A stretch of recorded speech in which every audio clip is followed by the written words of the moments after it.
Warning: the following content contains strong language and may not be suitable for children. This content is primarily for adults, as this is a trucking channel and truckers have filthy mouths. Please don't tweak if I say. Viewer discretion is advised. Late nights, same chair, same ground, right there. Turn it on, leaning close, this that. Welcome to the Mark, the mentor show, where the plans turn real and the hustlers grow. Talk money, talk mindset, talk get it, let's go. If you came from the bottom, it's the road you know. It's the Mark, the mentor show. Every loss, every lesson, turn it all to gold. From the late night notes to the sold out goals. Say the name one time so the whole world know. Whoa, the Mark, the mentor show. Whoa, the Mark, the mentor show. Whoa, the Mark, the mentor show. The Mark, the mentor show.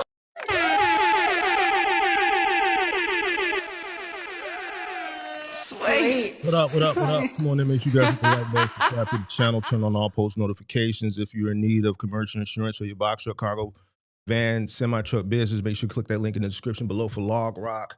Up for renewal, looking for a cheaper commercial insurance solution, there is a link in the description below. There's also a phone number.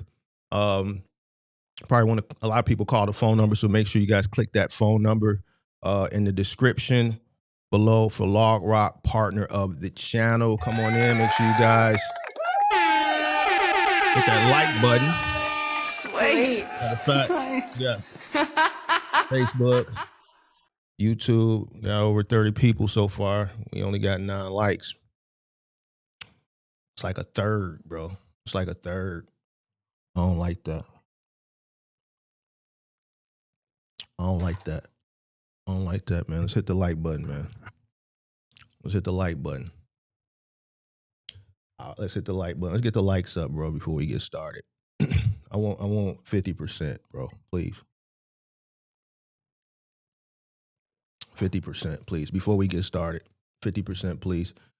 Shout out to Pippi. Shout out to the moderators in the building. Shout out to TTR Logistics. Shout out to all the MGM gang members, please. Thank you to all the MGM gang members.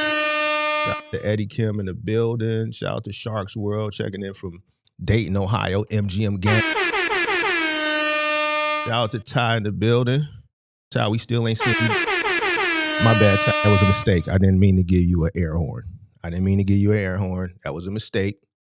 Because you ain't a part of the MGM game. I don't see no tag next to your name. So that was a mistake. But shout out to you nonetheless. Shout out to Kelvin Birch, MGM gang member. Who was this? Shout out to JTC, representing Athens, Georgia. Shout out to M. Jackson, representing the MGM gang. My bad. We got to make sure it's loud. There you go. Shout out to Kobe, MGM gang member. A lot of MGM gang. Man, look, I think I got the biggest community. Matter of fact, I know I got the biggest community as far as members on YouTube in this space. I got the biggest community. So, man, round of applause for that, man. Round of applause, bro. I got a lot of members, bro. I actually looked at how many members. I was like, wow, it's hundreds. So shout out to all y'all, man. So shout out to Kobe. Shout out to Beats. Shout out to SD Walk representing the moderator. Shout out to Vin Hustle. Who else we got? Shout out to Box Truck Grand. He says, bloody out here. I love blood in the streets. Listen, when it's blood in the streets, that's when we eat. When it's blood in the streets, that's when we eat. Now, I know that's going over a lot of people's heads. And if it's going over your head, that means you ain't really getting to it. That's a get to it phrase.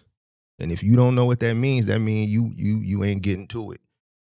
You probably like one of them people that was advocating for gigs, or you like an advocator for gigs or something, thinking that gig is not a supplemental thing. It's just you can like be a full-time gigger and you can just have this great quality of life. You one of them type of people. When a person says it's real bloody out here, that's a good sign. Shout out to who else we got? Shout out to Chucky in the building. Shout out to Michael Robinson, MGM gang member. Shout out to who is this? It's Upright. What up? Shout out to Police, MGM gang. MGM gang. Ugly. It's ugly. I'm telling you, it's members. Real members. Shout out to the real members. Shout out to Carlos Rodriguez. Shout out to 608 Freight. Shout out to CTR Logistics, MGM gang. 5-star said y'all ain't ready for the truth. Shout out to the moderators. Yeah, today gonna be one of them days. We ending debate week. You know, debate week is a harsh week. It's like what they call that shit when you go to college. It's like not hazing week. It's like freshy hell when you go to high school. Anybody who old school and they remember freshy hell week? I didn't have to go through it, you know, because I was plugged. But like a lot of people that came to the school and they wasn't tapped in, they wasn't plugged, you know, and they had to deal with, you know, getting stuffed in lockers or getting wedgies, motherfucker pulling your drawers up in your ass and all that type of shit. I don't know if they still do that now, but that was a thing back in the day. So this week was kind of like not like a hazing week, but it was just like, you know, a crash course, like brutal, harsh reality week as it pertains to, you know, this industry as far as logistics from a box truck perspective. We touched on gigging. We touched, you know, rental trucks and shit like that. So today we're going to cover maybe a few of those things that we already touched on, but we're going to cover more, you know, just misconception and lies and things like that. And this is pretty much targeted for a lot of new entrants. It's tax season, so a lot of people are watching, you know, entry level box truck content. I'm seeing a trend of a lot of comments starting to appear on a lot of my older content. People are putting in certain keywords in the search engine that's triggering old content, that older content that I used to do that was polished, that was pretty much just 100% just, you know, lecture, not even lecture, just PowerPoint presentation content. I'm seeing people watching that content. They're commenting on it, you know, so it's a lot of new entrants coming in because they waiting on this tax money.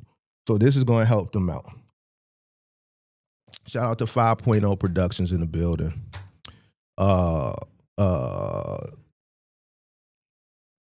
it's blood, the water, the sharks. When the blood is in the street, the wolves feast. Exactly.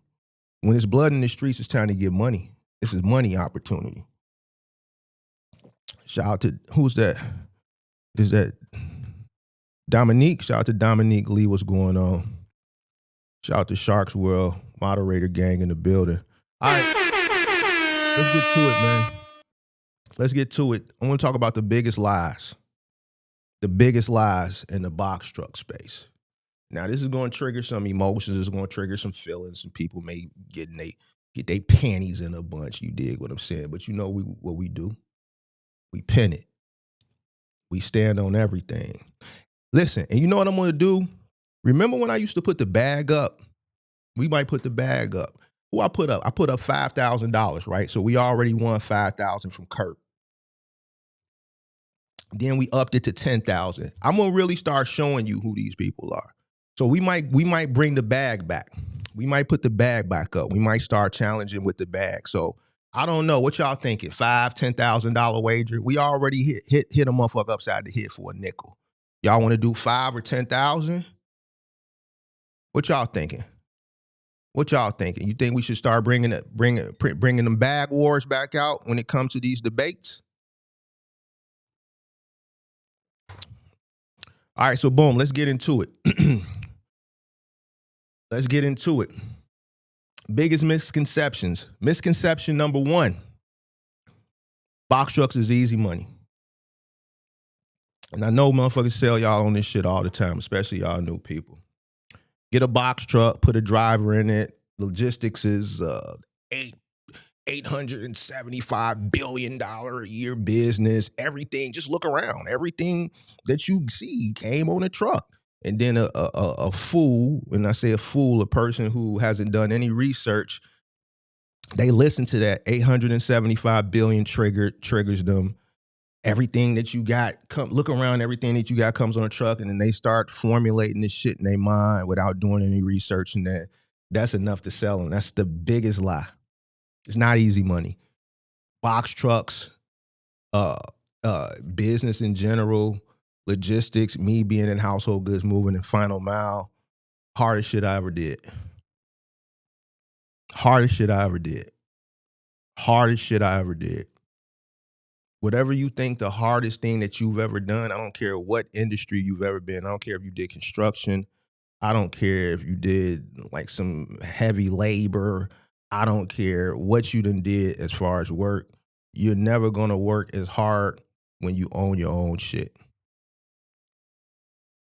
That's the biggest fucking lie, bro. It ain't shit easy about it. And you know what's the hardest? It's not even the physical aspect. When I was able to remove myself from the field after the third truck, and we got the office and things like that, and I was in the office, the more I scaled, the more more mental strain I had. The mental strain way harder than the physical strain. Lifting shit, maneuvering shit, the strain, the wear and the taxation on the body from doing this physical shit is nothing compared to the mental strain that comes along with managing a business, a logistics business, a household goods moving business, a final mile moving business at scale.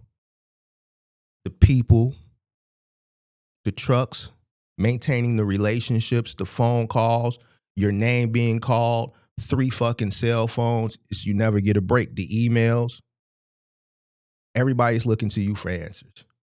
Even the people that you have to give you to be that are liaisons, that serve as liaisons and buffers in between you and everybody else, even they're leaning on you. They can't make every decision. Not only are you dealing with the day-to-day, you're still constantly preparing for the future and the what if. You're constantly on the search for more contracts, more money, marketing, preparing, ordering supplies, maintenance. It's always something. When you leave the office, it's preparation. Every day it's something. Hardest shit I ever did. And you're managing all this in your mind. You got one brain. At one point I had 25, 30 people dealing with their personalities, dealing with their problems, them bringing their problems from home to work. And it's affecting the business because now they got attitudes and you got guys on the truck getting into it. Or like I told you about the first time I had a 26-footer hit a viaduct and tore the roof off that morning, that guy's wife telling him she wanted a divorce or she's filing for divorce. Now he's coming to work with that on his mind on the same route. One block, he turned early. He takes the same route every day. South Chicago, busts a left on 75th to go to the Dan Ryan. 75th is a truck route. He busts a left on 76 off of South Chicago. The bridge, the viaduct there is 11-1, tore the whole roof off. He brought his personal problems to work, but it cost me money. Hey, Mark, one of the pit bulls is throwing up. I take him to the vet. $500, $600, $700. Hey, Mark, I told you the story a few times about they hit my 16-footers, they hit my catalytic converters 3 times throughout my career. Imagine coming into the office and you handing out keys and you sitting in the office and you there. You already, after the first incident, it happened. The second time it happened, you already knew what it was. So now you hear that one, now you just line by line. Let me see how many they got last night. Now you got to figure out how you're going to reroute and cancel and reschedule because that's a problem that, it has to get fixed. But I'm going to be honest with you. On some of those occasions, some of those trucks, I still had to run them. It's just, they can run, it's just loud. On moving day, shit, I can't tell the customers the first of the month, yo, we can't do it. No, it's just when the truck pull up, it's gonna be loud than a motherfucker. They was with it.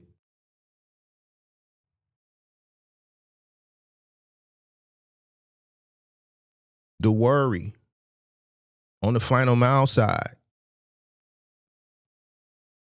You know, I was going to get into something, but I'm going to cover it later because that's one of the topics that I want to discuss, contracts. I was about to touch on it now, but I'll save that. But there's a worry when it comes. People think contracts is, once you get a contract, it's just hunky dory. Oh, there's still a worry there, and I'll explain to you why later.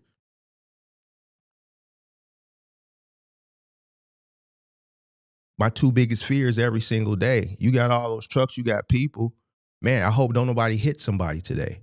Floors and the person hitting somebody, my two biggest fears. By the grace of God, nobody ever hit anybody. But we've paid for some floors.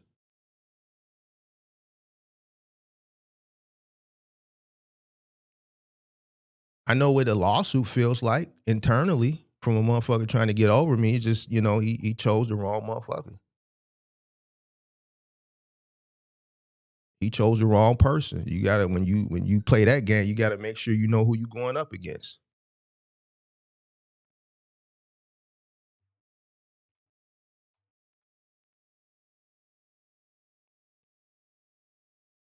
As you grow and you scale, people looking around and they see this shit, they start to count your pockets.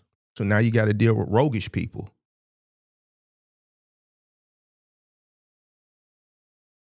So you have to plan and prepare and have people there and buffers there to take care of situations like that. Especially when you do something in your own community that's impoverished, even though you giving back, some people don't look at it like that. They see trucks, they see invoices. The movers are out doing 3 moves a day per truck. They're doing the invoices at the end, so they see the money that the truck has made. They know how much they get paid. So now they start counting your pockets times in that. All it takes is one motherfucker that come up on hard times. You could have been the best person to that person. You could have pulled that motherfucker from out the sewer in his hardest times and gave him an opportunity. But if they fall on hard times and it's right there, all that other shit don't matter. You got to prepare for that. You got to keep that in the back of your head. I'm not from middle America. My shit is right here in the hood, and people that work for me are from the community. So I understand what happens in hard times. Some things that come out, even though you putting this person in a good position. You got to prepare for that. You got to keep that in the back of your mind every time you go to the yard.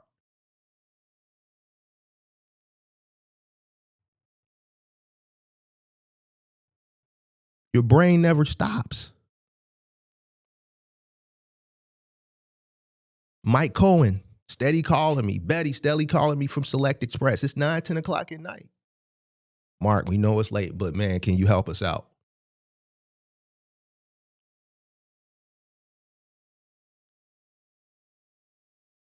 Had a trip in Jamaica. I was in Jamaica 2017. It was a sacrifice for me to go. Even with my brother, Stag, Genesis, my office staff there, it was still a sacrifice. Arguing with her in Jamaica because I'm still fielding phone calls. First day, we in Jamaica. We on vacation. Listen, the reason why we in Jamaica is because there's business. I can't ignore these calls. If they're calling me, then it's something that they can't answer for themselves. Staff know you gone. They respect the people, but they gonna play different games. They get to complaining. They not gonna complain when Big Mark there when they know Big Mark in office, because when they come back at the end of the day, they gotta see me. And they know if you complaining and I'm there, I'm gonna give you a week to think about that shit. I don't wanna hear that goofy ass shit. But they know Big Mark gone and I ain't gonna be back for 4 or 5 days, so it's some bullshit. You gotta think about all that. Shout out to J. Cole. One of my most successful Sweet. mentees. Omar, we don't do mentorship. J. Cole just been listening. Every time I come live, I'm mentoring for free. Shout out to J. Cole. Appreciate that super chat. That's $100, so we're gonna hit you with another one. J. Cole getting to the money. J. Cole with about 7, 8 trucks right now. Switched over from OTR, found my channel, came to the final mile, went from 1 to 7. This is all facts. This is all facts.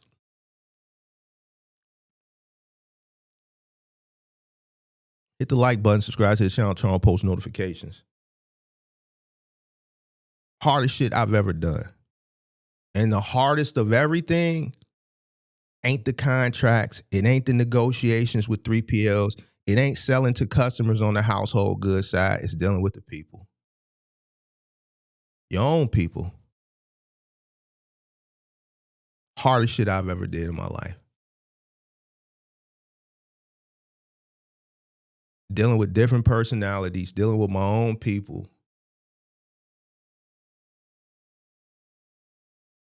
When I retired and stepped away, you know who was more happier than me? It was my OG. My mom retired in 2014, and my warehouse and yard was still in the same zip codes in the community. It was a warehouse right in the middle of a community. So, she retired in 2014, so she would drive past, going and coming. And some days she would stop in there, because me and my brother in the office, she would just stop in there. Some days she'll call, like, y'all ate lunch, I'm getting off the expressway off Stony, I can grab something for y'all. And she'll come in there, and she would see guys coming and passing.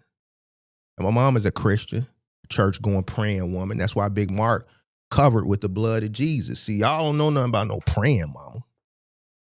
A praying mama. So every so often, at least once a week or maybe every other week, when she'll stop, she'll have a holy oil with her. And whatever trucks was there at the time, she would bless each truck. She would take some of the holy oil and bless each truck. She would come in there, whoever was in the office staff, come here, take the holy oil, put it on us, even the employees. But she knew a lot of those guys, right? Jealous of Big Mark.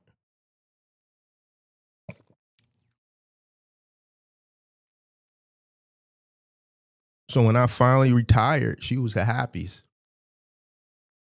She knew a lot of the people that I gave opportunity to was roguish.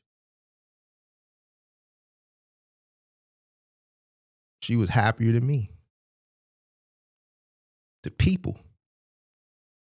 The bigger you get, the more hate that comes along with it. And it's going to come from your own people. And people that watch me, because my demographic is mostly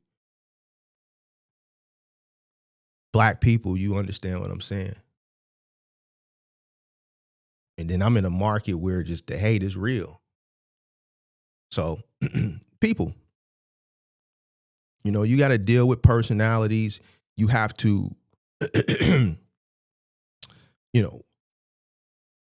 know how to schedule certain people with certain people. I told you a story about the guy, James, who used to steal the tips from the other people. I had to save his life because they was going to kill him. So scheduling people that could get along with people. I told you the story about the one guy who I gave an opportunity who had just got out of jail, and he was institutionalized, and he was one of the old moles, and he was still under the act, and he didn't realize how the world had changed when he got out, and these shorties weren't trying to hit none of that shit he was talking about, and he thought he could just get on the truck. He only respected the person that referred him in and me. He wasn't trying to hit nothing.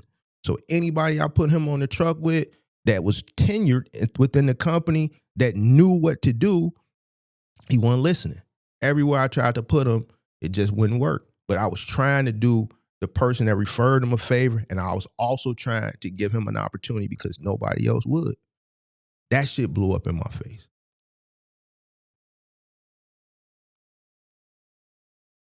People.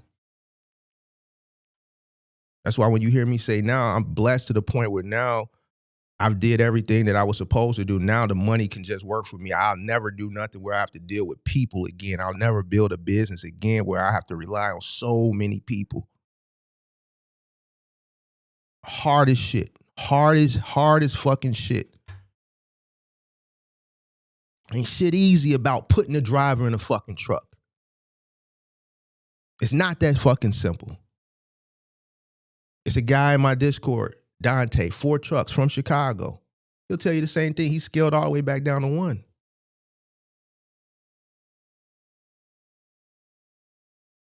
It's not just that easy hiring people, putting them in a truck.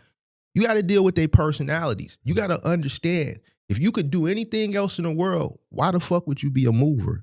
Why the fuck would you be final mile? We're not talking about the owners, the owner mindset. We speaking from an employee standpoint.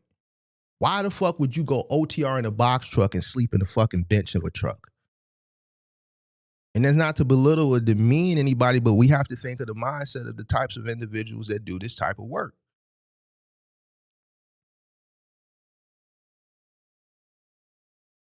And then you need to parallel it with the mindset of people today. Everybody want to be their own boss. So your time is limited. Even more.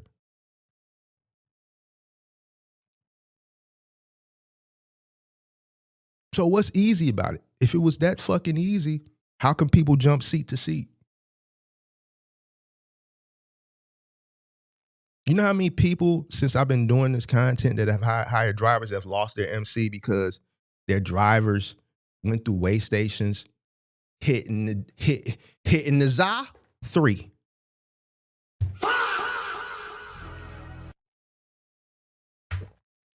No, 3 people that lost their authority. Because they drivers went through a way station. One just had the shit fired up. I ain't capping to you. The other 2 got caught in inspections. It was a fucking content creator. What was the bald head content creator guy? It happened to him 4 or 5 years ago. He don't do content no more, but when I first came into content, he was pretty big. He was big with Amazon. I think he divested and got out. I forget his name, but that happened to him.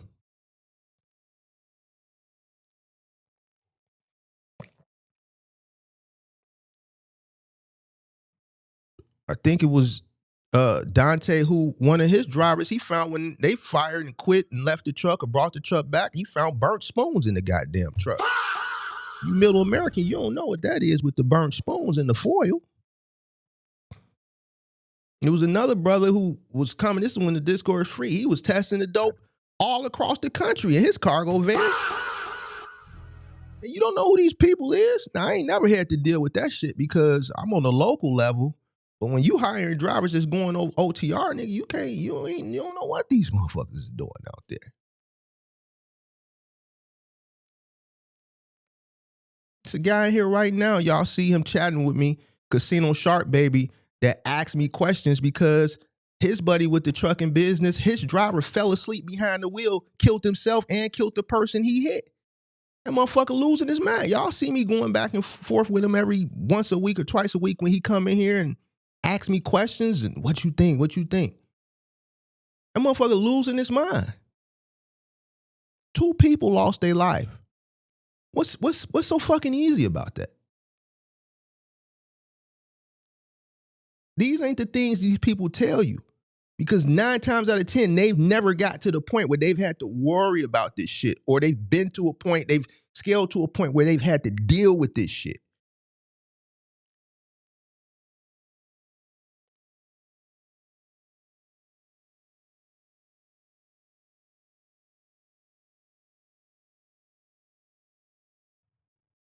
Ain't shit easy about it.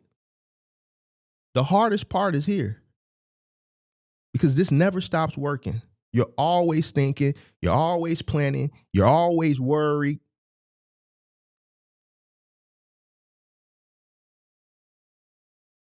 Always. Brain never gets a moment, never gets a break.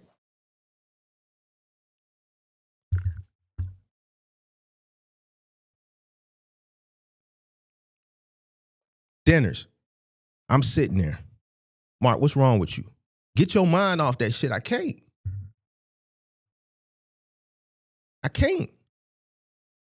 All those years from day one until retirement day, my mind all day and all night business.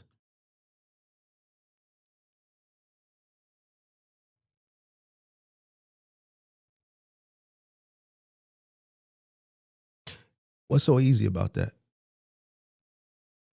What's so easy? It's not easy. You never have a free moment.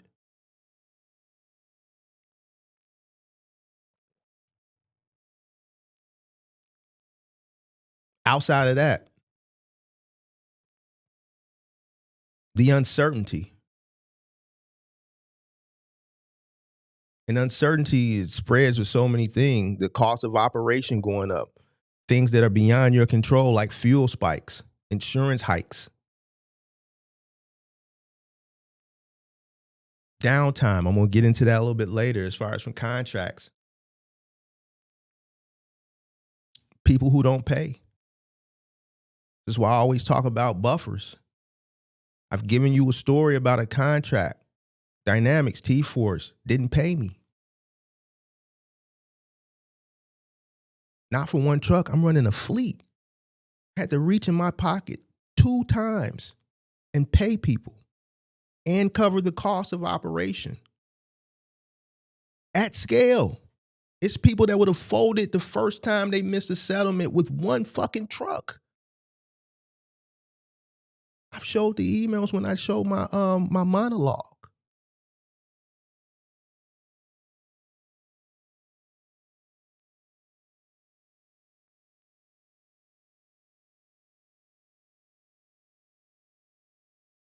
What's easy about that? What's easy about expecting a $10,000, $12,000 settlement or whatever the fuck, and Friday it comes and you check and it didn't hit?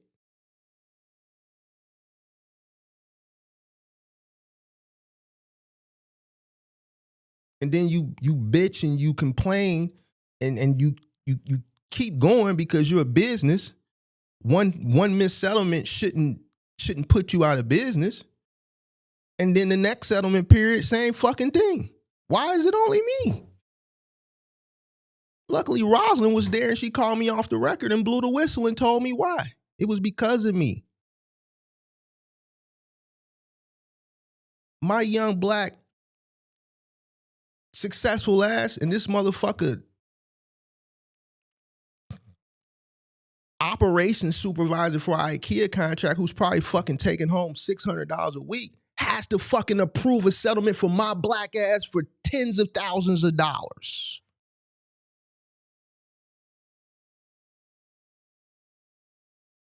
And Rosalind called me and blew the whistle. She said, man, they don't like you. He doesn't like you. You young, you black, you got a lot of money, you got trucks, and they just can't figure out how. I swear for God on everything I love. She was the only black ops supervisor. And from that moment, that's when she asked me, could I help her on the Office Depot side? And that was the introduction of me adding more vehicles in that 3PL for Office Depot, which really helped catapult my final mile business. I had no control over accounting. He had to submit the payment to the accounting person that was at that branch. Her name was Devyani Patel.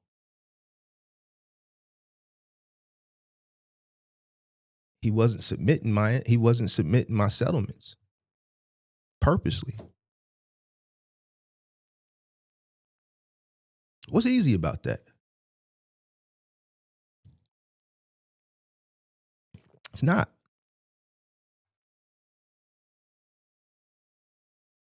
It's not passive income like they tell you it is. Biggest fucking misconception, biggest fucking lies. Nothing passive about it.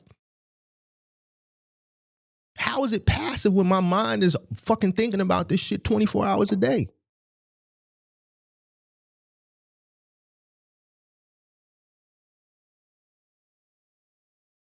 What's passive about that? You know what's passive? Me putting money, 200 grand in the SPY 10 fucking 15 years ago. and forgetting about it. That's passive.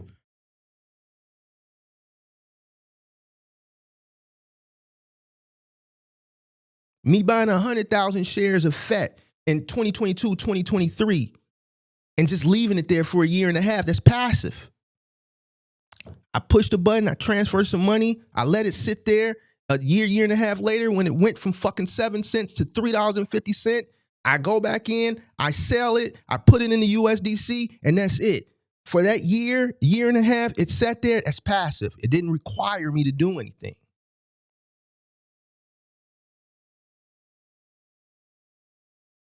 Me buying a fucking 2-flat, putting tenants in there, hiring fucking Migo and them to cut the grass, letting the fucking property manager giving them 10% to manage the shit and take the rent. Call me for anything that requires fixing over $1,000. Anything under $1,000, just approve it. That's passive.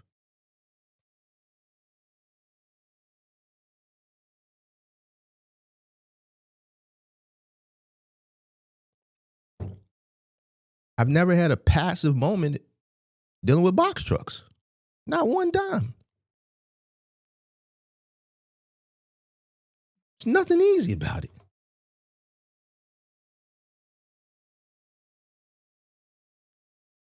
Managing the operations, the discipline to get my ass up and do this shit every fucking single day for so many years. What's passive about that? The pressure. I remember one day, I'm on my way at 6 a.m. The Office Depot guys get there at 5. They get their keys out the lock box. This motherfucker, when he rolls to the gate, right? Because it's 2 gates. It's a big wrought iron gate, and then it's a chain link gate. Both gates have codes. So Q would be the first Office Depot guy that would come in, and he would take the keys out the key box and start, especially in the wintertime, just warm up all the trucks and have them running. So once he opened up the wrought iron gate, in order to get in and out, you got to get out the truck and put the code in the chain link gate. It was a code gate. I didn't give openers to the drivers. I only gave opener to like me, my brother, like the office staff. So they would have to get out and put the code in. And each person, we gave them their own code. So we knew for security reasons, if anything ever happened, each person had a code and we could check the code to see who put the code in. So if something happened, okay, this person put the code in, then we that would help us with our investigation. This motherfucker came, picked up his truck, drove to the gate. And when he got out to put the fucking code in the gate so the gate could open so he could go out, the motherfucker didn't put the fucking the truck in drive, and the truck rolled through the gate. That's happened twice. It's always something.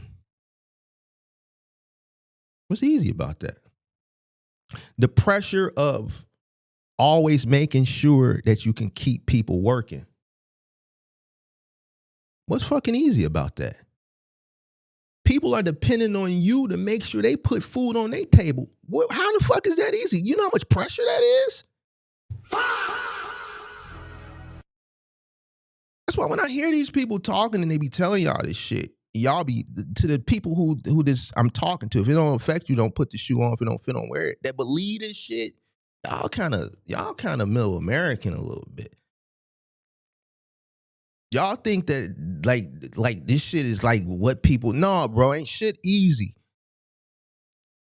Greatness don't come easy. Success don't come easy unless that shit was already built before you and it was just handed to you. You inherited that shit and the systems that came along with it. Shout out to Jonathan for the super chat.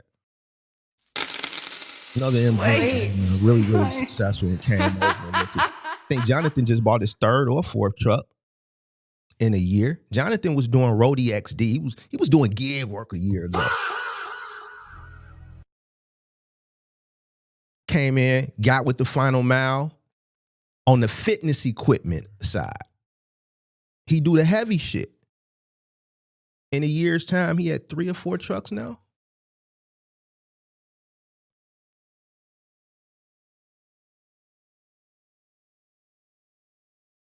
Appreciate that super chat. Let me read it. Sweet. Your mind's running on the business 24/7, straight gems. If it was easy, everybody would be doing it simple. Yeah. I never seen something that was so fucking simple that everybody wasn't doing.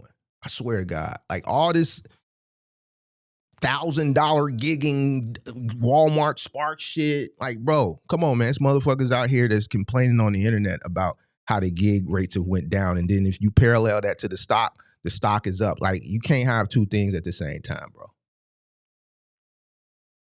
See, I know, when shit is cap and when it's real. I'm not stupid. I'm pretty good with numbers and I'm really, really good with money.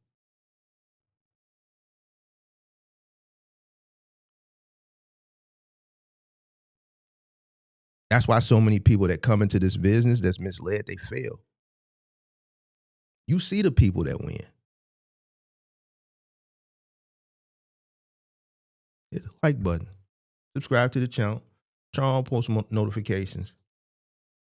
Appreciate that super chat again, John and J. Cole. But the pressure.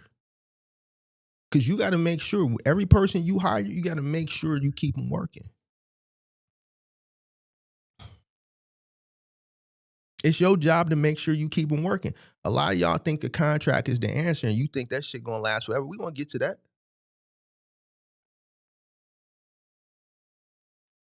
I spent too much time on this, man, but the spirit led me to really cook on that one. Misconception 2. We got 80 people in here. We got 32 likes. Hit the like button. Hit the like button. Hit the like button, and we're going to pause it for a second until we get the likes up to 50%. We should be at least 40 likes. We got 80 people. You don't need money to start. You don't need money to start. You don't need much money to start. You can start with it. Y'all sent me this boy last week, this kid.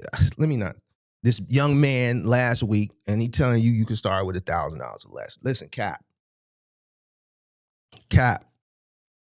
Anybody that uses the word hack as it pertains to business, get the fuck away from it. Hack for a business? What do you think this is, a fucking video game? Up, right, left, BB, down, and then you jump in the tunnel in Super Mario Brothers 3, and then you fucking end up in fucking level 8 fighting King Koopa. Man, get your goofy ass off my motherfucking live, bro. Ain't no such things as a hack as it pertains to business. This ain't no fucking video game. This ain't Super Mario Brothers 3.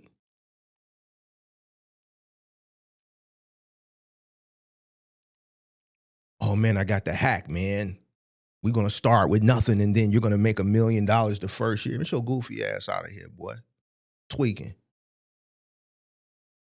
And a motherfucker who had that hack, they wouldn't be selling it for $99.99. Listen, if I could take you, listen to me. Let me put me on the big screen, because I see a lot of motherfuckers don't really know what was going on. If I had something, or if anybody had something that they could take you from nothing, with nothing, to millions, it's not going to be for $99, big dog. I'm just going to keep it a buck with you. If I could do that shit for you, if I could say, yo, I got the hack, you ain't got to have nothing, but just purchase this. Now it's going to cost you $1 million, because you coming in with nothing, but you going to make $1 million. So I need $1 million to get you going with nothing to do $1 million in a year. I got this hack. Ain't nobody else got it. Can't nobody else do it. I wouldn't sell it to you for $100. If I had something that was that fucking valuable, why the fuck would I sell it to you for $99? Or $500? Or $1,000? I wouldn't. Any person that has it wouldn't. It's too valuable.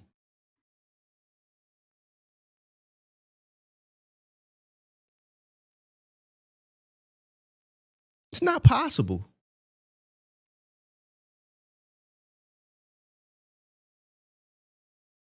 This is one of the main things that destroys people.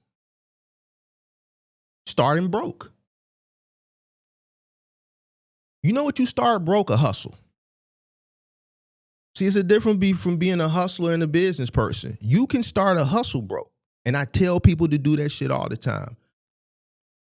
Do some side work. Save up the money. Save up a good enough money. You got to have your entry money. You got to have working capital. You need a buffer for the business. But you also need money to sustain your cost of living because you have to conquer the learning curve. And the learning curve ain't free. The best time to conquer the learning curve is during the hustle phase before you get into business. I learned the moving industry doing rogue under the table moving off of Craigslist. By the time I got licensed and then got insured and got my authority and all that shit, I was already doing $60,000, $70,000 a month in the moving industry under the table. I had already mastered it. I had already had a customer base that had been utilizing me and referring me for the past 2-3 years.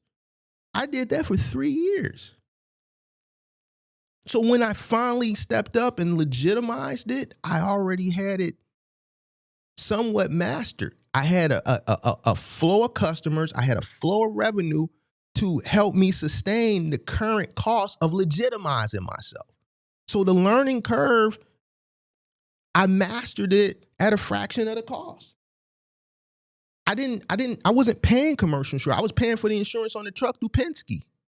I was paying the insurance for the trucks through Penske. I didn't have to pay the Illinois Commerce Commission. I was supposed to, but I was under the table. I wasn't paying commercial insurance. I was hustling on the side, learning as I went. You would have thought it was a legal structure business because I set it up that way that was big. One of the main reasons it grew and it blossomed outside of the fact that it was the housing market crash and people were losing their homes. So there was just a lot of volumes of, moves I was making money due to people losing their homes. But I took advantage of the moment. And I learned at a fraction of the cost. When I legitimized myself and the cost that came with it, the learning curve didn't cost me anything because I had already mastered it. I tell people this, they don't want to do it. Why? Because they want instant gratification. I tell people all the time, get a job, get a second job, get a job, do gig shit on the side to supplement, put 100% of the gig money away so that you can come into the business with working capital so you could have enough money to fight the learning curve. Motherfuckers don't want to do it. They want instant, they want to do it now.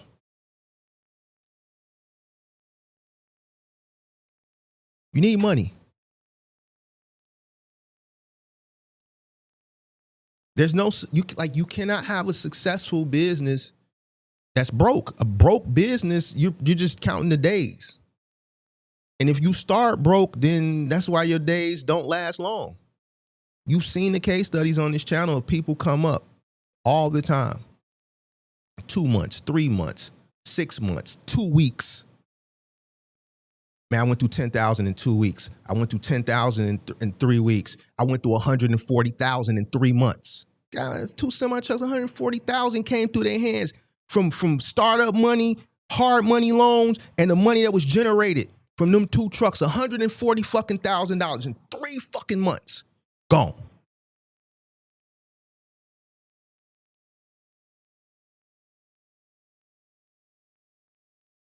Not enough starting working capital, didn't understand what the fuck they were investing in. Paying themselves money that they didn't have to pay themselves. Robbing from the sustainability of business. Operation cost was more than what they were bringing in. Not enough money. Their money couldn't. It just wasn't enough to get them through the learning curve.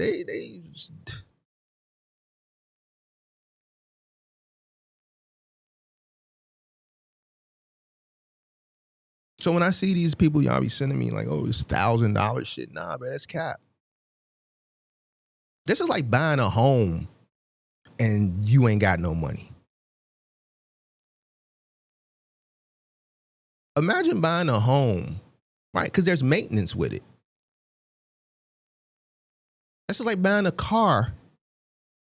Like when I see people buy these used Range Rovers, bro, the stupidest fucking shit you can buy. Anybody that drives luxury cars will tell you, if you get a Range Rover, get 2 of them.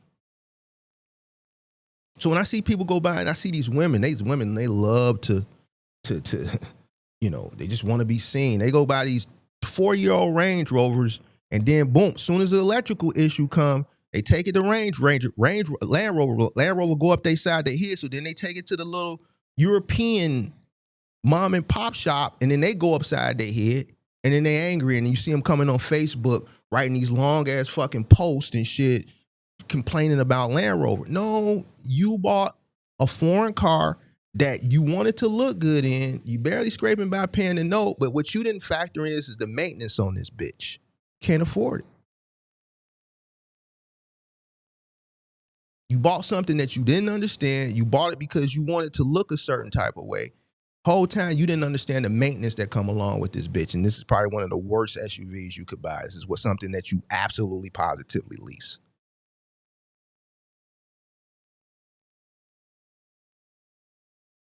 For all the people in Chicago, go buy Goussain's. All you see is fucking Range Rovers sitting on a lot with fucking dust that's been sitting on them for months because Goussain got fucking mechanic liens on all of them because all these motherfuckers done took them there and they can't afford to fix them and they can't pay him the money, so he put liens on the bitch. It's a fucking lot full of fucking Range Rovers.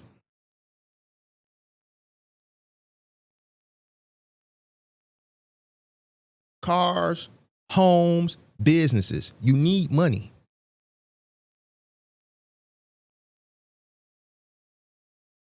Or you won't be able to sustain the maintenance that comes along with the business, the learning curve that comes along with the business. You need money.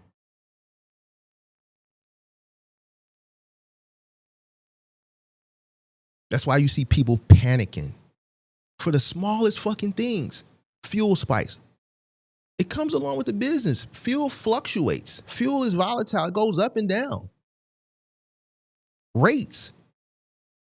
It's a market. It's volatile. It goes up and down. It's based off supply and demand.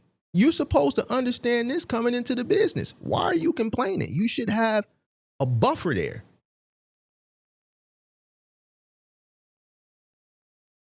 You don't get paid. Motherfucker don't pay you one time, you done. Because you let somebody tell you don't need no money. Oh, I got a hack for you guys to come in with no money. Let me tell you about this guy Mike in my Discord. His first settlement for the month, not his first settlement, but his first month in final amount, he generated $22,000 last summer. Now listen to this, because your favorite people say you don't need no money, right? He generated $22,000. 18,000 of it was claims. So pretty much every fucking job he did, for the most part, that first month, he damaged something. He either damaged the items they were delivering, or he did something damage to the property. One, because he didn't understand what he was investing in. He had no understanding of the final mile business. He had no systems. He hadn't had any proper training on how to care for things and wrap things, how to maneuver things, what equipment to use, care for people's floors, care for people's walls, the ability to maneuver certain things. So every fucking job he did, he damaged something. So what pay is there? Now, do you want to keep going? Yeah, because you got to pay the guy. You got to continue to pay your insurance. You got to pay your truck note. You got to pay your labor costs. But you also got to pay these claims that they're going to be deducted from your settlement. That's why you need a cash buffer. Now imagine listening to the people that tell you, yo, you can start with nothing. You're done. You're expecting a settlement and you get nothing, and you get a long list of claims that's been filed against your goofy ass. Then what?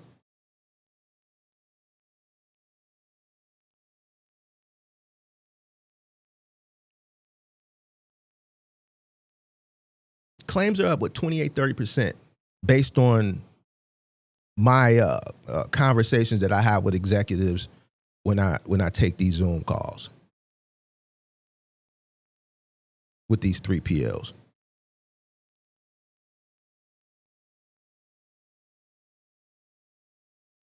So how you don't need no money to start? You can start for less than $1,000. What insurance down payment is less than $1,000?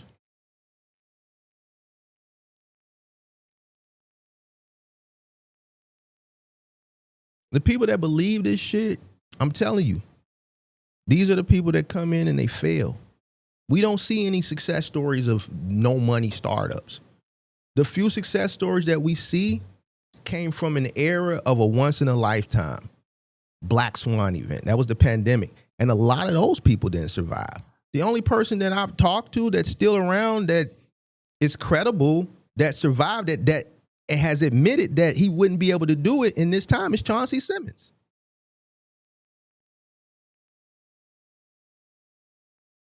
That was probably one of the only times you could come in and instantly win because the rates and the payout was just so high that it just absorbed everybody's ignorance. You could be the most ignorant person during that time and not know what it costs you to run, have an exorbitant cost, but the rates were just even more exorbitant, so that would absorb your ignorance until the market corrected itself and it corrected out all the foolishness. There's nothing that you can do in this world as far as ownership, business, asset, property. You need money. You know how many people I know that own property that don't have any money to maintain it? I know somebody right now, basement need to be fixed. Fucking got flooded. Swear to God. Got kids and everything. See the mold coming up the wall because the water ain't got the money. Got money from FEMA. FEMA gave them money. They spent it on some dumb shit.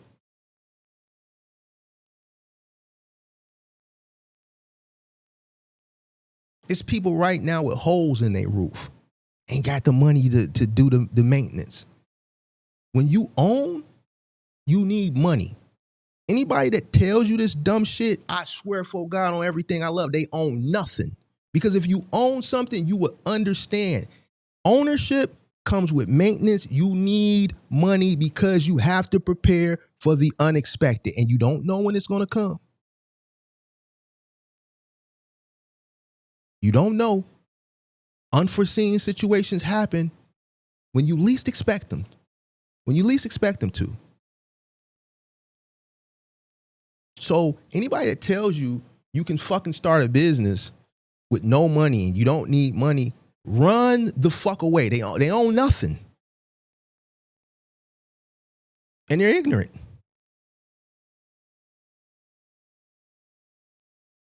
Because if they really was in your best interest, even if they knew any better, they wouldn't tell you that.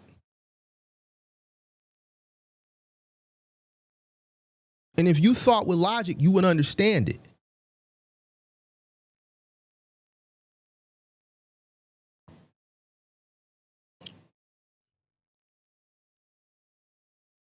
Appreciate that super chat, Chauncey.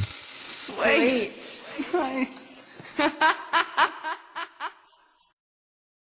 No business survives without working capital. Not one, not a business. There's nothing that survives without working capital. You need it. And the people that don't have it, you see it. Desperation. It's written all over their face. It's written in the decisions. You see it in the decisions that they make. You hear it when they call up here. Desperation.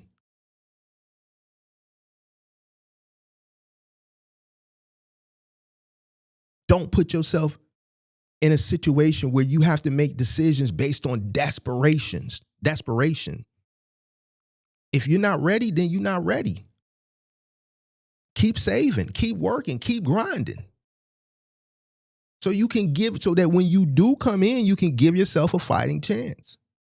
I don't understand why so many people want to come in to lose. Like this shit that motherfuckers do, they come in with no money, they believe this dumb shit, bro. This is dumb shit. I challenge these motherfuckers all the time to call. They won't call. I've done did everything to bait them. We done put up $5,000. We done put up $10,000. These motherfuckers won't call. Because if what they saying is true, come get this easy $10,000. You know Big Mark gonna pay you. We done did this before. It says we always win. If it was so simple, take me up on the debate. What we want to put up? What can you afford to what can you afford to put up? You know Big Mark gonna put it up. We done did it before. How much you got? Because if it was that simple, why you won't come get this money?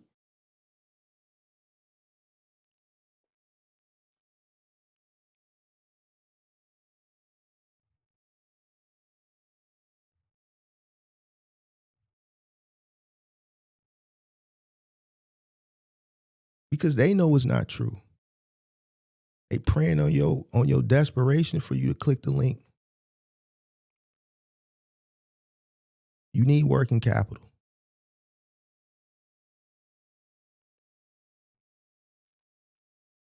Misconception 3.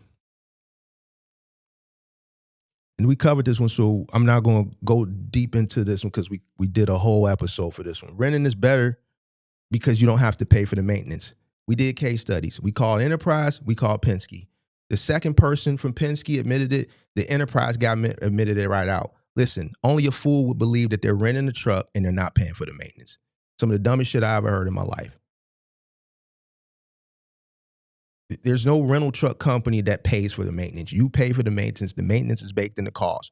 Why would a person start a business and rent you a truck for you to beat it to shit and say, yeah, we'll just take a loss. We're just charitable. We're a charitable rental truck company.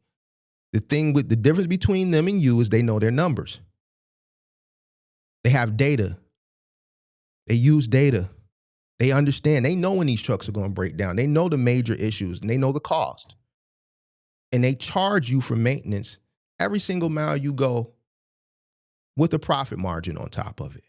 This is why they're multi-billion-dollar profitable companies. If they pay for the maintenance, they wouldn't be multi-billion-dollar profitable companies. They would be bankrupt. So the people who are ignorant that believe this shit, when it's told to you, you rent a truck, you don't got to pay for the maintenance, you'll be better.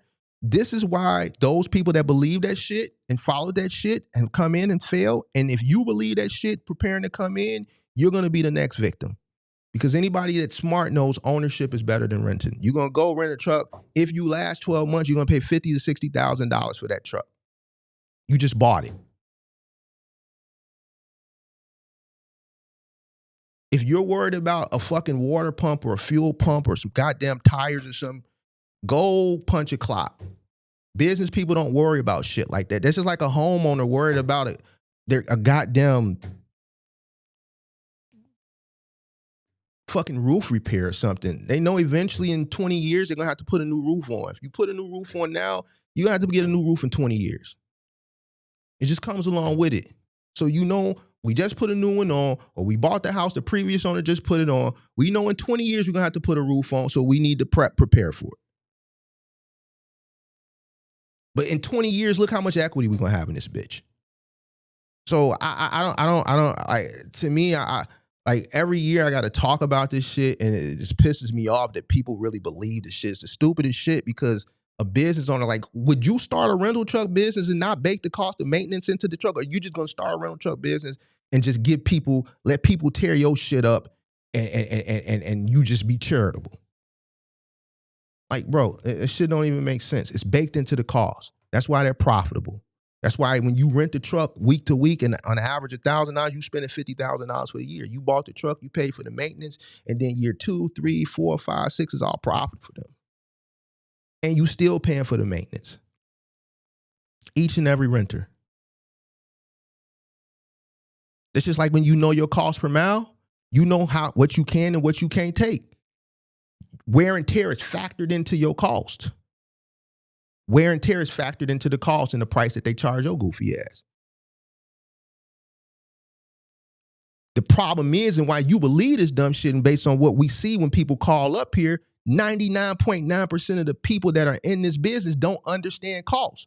So that's why they can get misled by people thinking that they don't pay for the maintenance, because you don't even bake the cost of wear and tear into your cost per mile.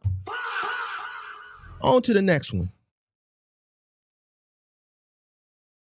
The load board keeps me busy.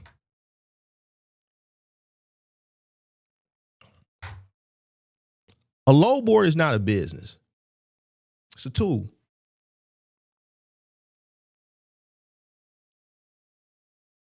It's a tool. If the load board trips up, if the goddamn load board sneezes, you're going to catch pneumonia.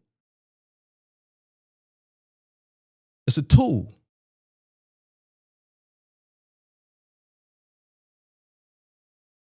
A load board is something that is supplementary.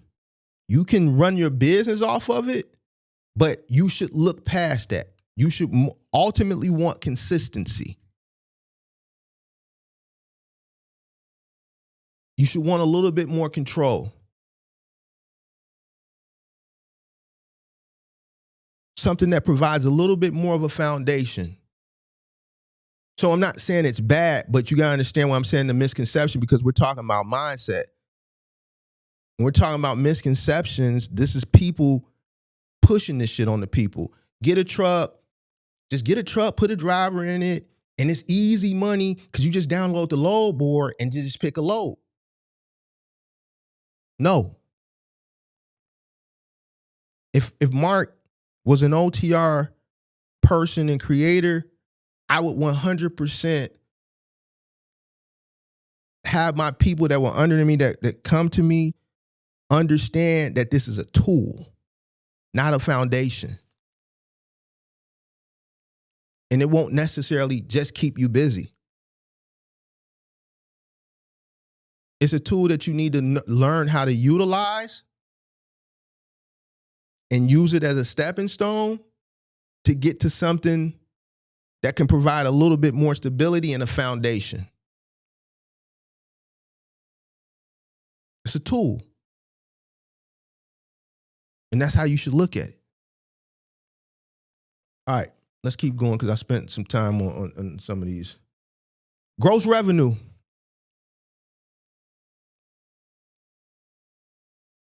Is not equal to profit.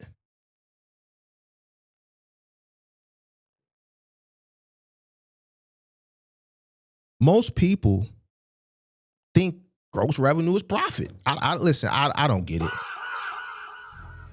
Man, Mark, I made $200,000. Why is you calling me talking about you ain't got no money then? We had a guy that made $140 and ain't got no money in 3 months.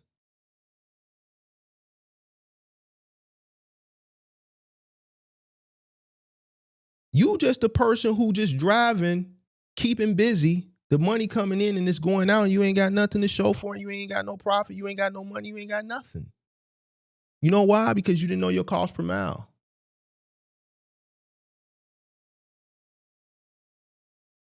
You paying too much for insurance because you didn't shop, or you didn't find a broker that could shop you. You went to Progressive like so many people do, and you sat down at the computer, did this dumb shit yourself. Downtime expense. Excessive deadhead.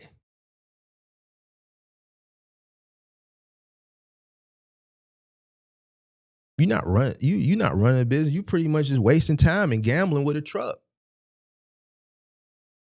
Gross revenue is not equal to profit. A lot of people don't understand the difference between gross revenue and net. We understand, if you watch my channel, from the amount of people I talk to, they understand cost. To me, I just don't understand why you would start something and not do the numbers and not be obsessed with the numbers. How do you want to make money and get this generational wealth and all this shit when you don't do the numbers and you don't become obsessed with the numbers?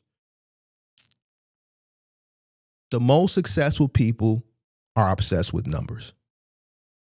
You have to be.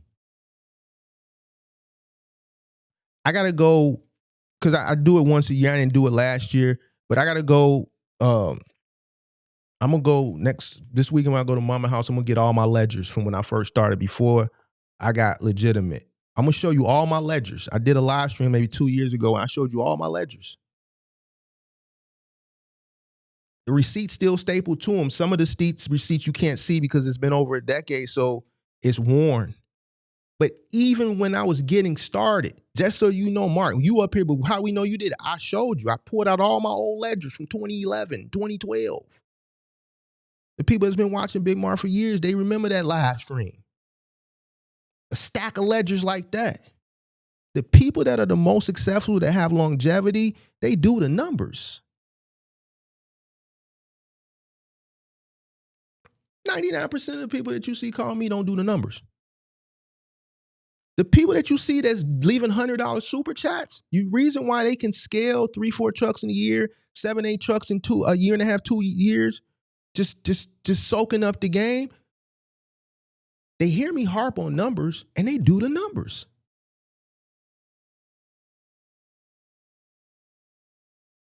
And this ain't to big up myself, but I'm the only one who does it.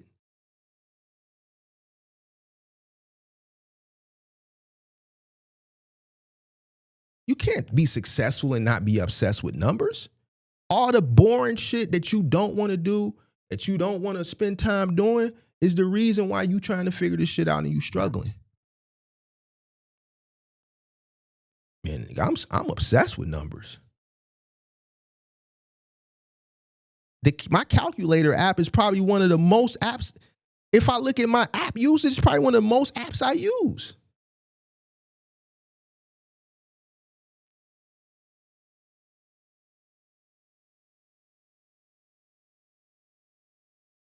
This is why when people come up here, you just see me lean back in the seat when they be talking, and I just come up with the numbers. I'm doing the math in my head. I'm calculating the math. Nah, bro, it ain't gonna work for you. You got this, that. I'm just calculating this, that. Man, how you know that, Mark? Well, you probably spending this much on it. Man, how you know it? You spot on. Because I'm doing the math, big dog.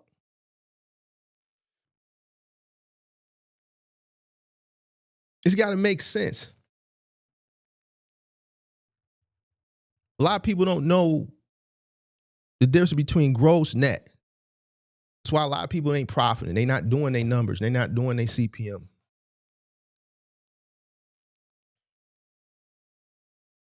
Misconception number 6. I just need one good contract. Make sure you hit the like button. Subscribe to the channel. Turn on post notifications. This is what I was holding off from earlier. One contract is not stability. Now, I know it's different from what your favorite people tell you. You just get a contract. The contract ain't, it's good. It's better than, like, especially like if you OTR, it's better than the load board, right? But that shit ain't gonna last forever, and it may not last forever. Basically, what I'm telling you is you can't get complacent. See, I'm going to tell you shit from experience. I'm not going to tell you just get a contract. Just get a contract. Let me tell you about a contract. My best, most successful contracts that I've ever had in Final Mile. One of my best. They lost it. So I lost it by default. And that's when I realized, yo, ain't nothing forever. You'll never be in direct contact with the retailer. Never. Mark, you can't never say never. Listen, retailers ain't going to deal with you and your one little truck. You're going to have to go through a third party that has infrastructure, that has millions and billions of dollars to float and pay your punk ass while they wait for Best Buy and Lowe's and Home Depot to pay them quarterly or annually or semi-annually. They're not getting a settlement from these companies every year. These dealing with millions and billions of dollars. These niggas is doing wire transfers quarterly. They're fronting you the money and waiting for their money on the back end. They have the infrastructure, the warehousing, where you're not going directly to the store in the back room picking up these refrigerators. You're going to the 3PL. They're housing this shit.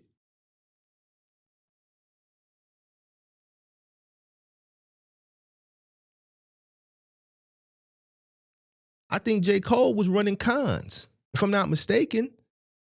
This is why I was telling him to diversify. When Cons went out of business, there goes the contract. The Cons went out of business. The 3PL lost it by default. As the carrier, you lose it. What about when they don't go out of business? I've told this story before. We were running IKEA for Dynamics, which is now T-Force. A big part of the reason why they were looking for moving companies, which is why they reached out to me. I never knew nothing about Final Mile. I was running a successful moving company, making money hand over fist. I get a call. Hi, my name is Eric Field. I'm calling from a 3PL Dynamics. We're having an issue with this contract because we're used to doing like messenger work, smaller parcel, and we had a meeting, and someone had a bright idea in the meeting. Maybe we should reach out to some moving companies because they're used to dealing with bigger items, so they know how to maneuver it. And we were wondering if you were able to come in for a meeting. I got a list of moving companies. You were at the top of the list, so you're the first call. Would you be able to come in for a meeting?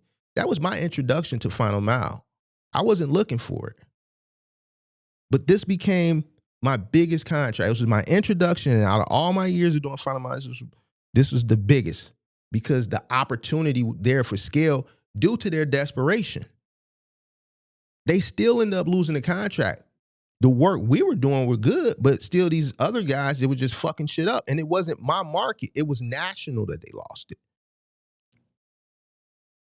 But the time that we were there, those 6, 7, 8, 9 months for IKEA, we made a lot of money because I was able to name my price. But when they lost it, we lost it by default.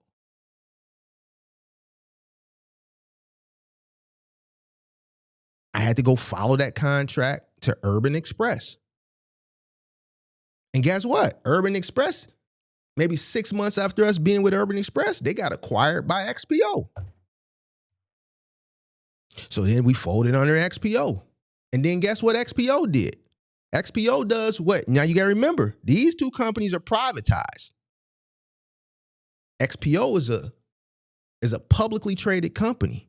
So after a few months of running under XPO, what did XPO do? They called in all the master contractors and all the contractors individually, and they said, look, this is the rate we're going to pay. So I went from getting a guarantee to, I think it was like $33 a stop that they were offering. And they said, we need you to add a $3 million umbrella on top of what you're currently carrying.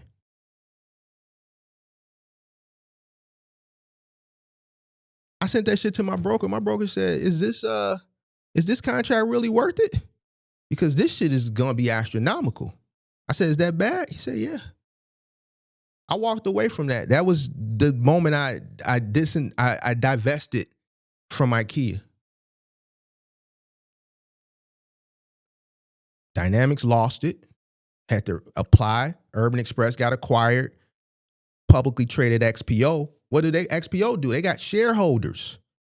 Now, we not finna play Mark Black ass $500 per truck per route per day and $600 per truck per route on the weekend like the privatized companies. Nah, big dog, we got shareholders. We're gonna give your punk ass $33 a stop. Take it or leave it. They wasn't trying to negotiate. I'm in there trying to negotiate. Man, buddy ass wasn't hearing none of that shit. So not only are you lowering my pay, you making me put a $3 million umbrella on top of this shit. So now my cost is going up and you're paying me less. Big Mark know better than that. I ain't motherfucker just says, oh, we got cute with XPO. No, Big Mark pulled all them trucks up out of there. Walked away from the shit. And guess what? I had to find shit for all those people to do. We ended up doing phone books at a loss. So that just lets you know how long ago this was. Just to keep them guys working because I didn't want to lose them until I found something else, which I did. We just increased our select express routes, and then I was able to fold some other people into other contracts, and then I think half of them at the time I had to fold over into the moving side of the business.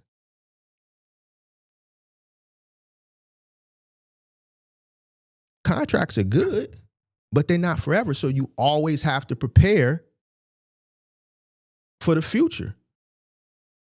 This is why I tell people with fleets, like I tell J. Cole, Don't put all 7 trucks with one 3PL. Diversify. So what happened with Cons don't happen.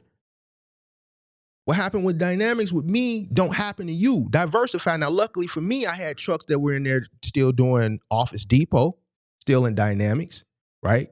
I had trucks doing Select Express, like 3 or 4 trucks doing Select Express, and some other final mile companies that we were doing installs, which is now NAL. We were doing Sam's Club and Best Buy.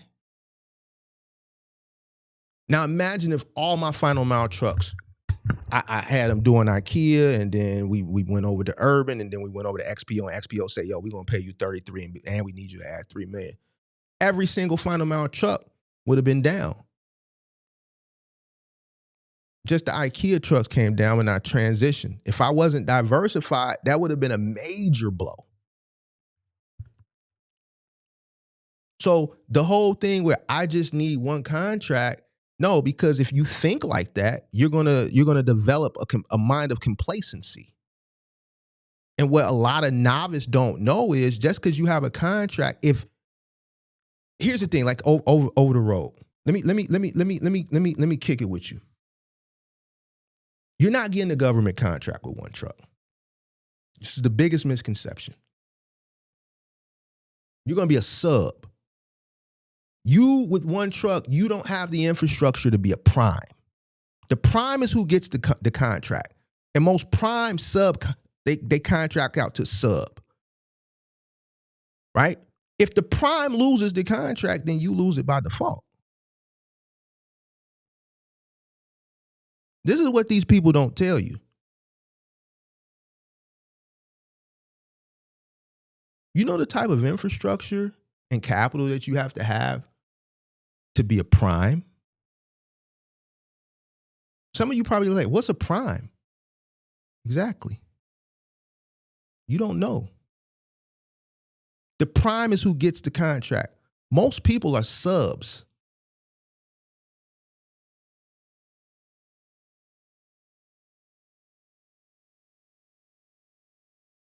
If the prime loses it for whatever reason, then you lose it by default.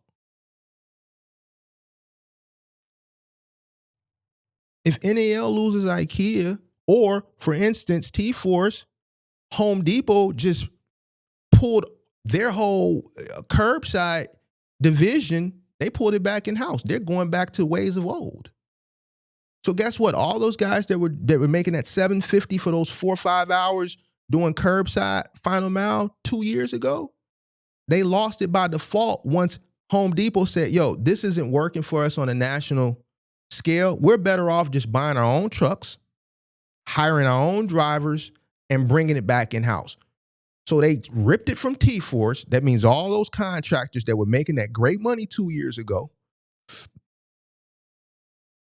lost it by default.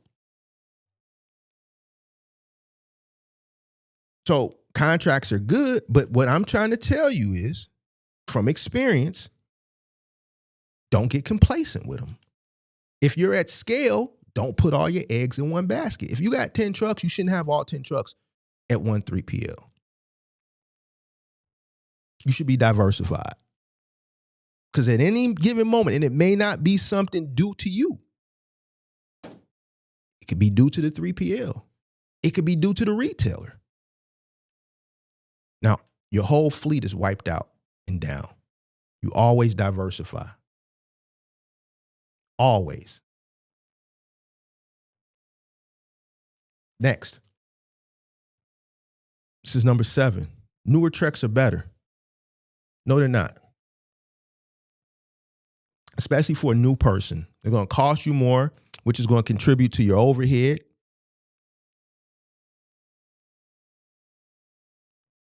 We saw the guy with the truck, semi-truck, who's saying, oh, y'all keep taking cheap freight, is why he failed. Newer trucks are not better. It's best when you start and you get something older. Take a mechanic with you. You want a low cost of entry and you want a low operating cost. You want to come in low, right? Newer trucks means bigger note, more insurance. You want a low cost of entry. You want a low operating cost. An older truck, you're gonna have lower insurance, lower cost of entry. Well, Mark, one of my favorite content creators said some of these brokers ain't gonna mess with me. But don't mess with them. They're not the only game in town. Just like Rebecca called up the other day and she agreed with me. She's never even, I think I can't remember verbatim, but she said, like, yeah, I agree with you on that. Like, man, you can never heard about a person with an older truck, not brokers turning them away. Like, I'm not going to put myself in a fucked up position because a few guys may not want to deal with me because I have a 2010. So you mean to tell me I'm going to go get a new truck because a few brokers don't want to deal with me and I'm going to put myself in this fucked up situation because these 5 or 6 guys don't want to deal with me? Fuck them. I don't have to deal with them.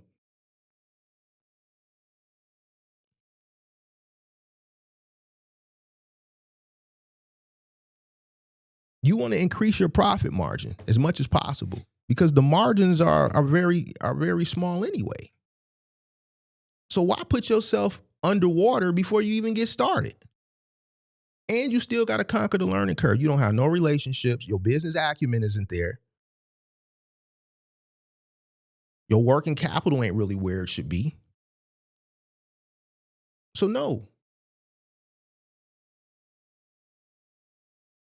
An older truck will give you more time to conquer the learning curve because it's giving you a lower cost of operation, a lower cost of entry. It'll buy you leverage.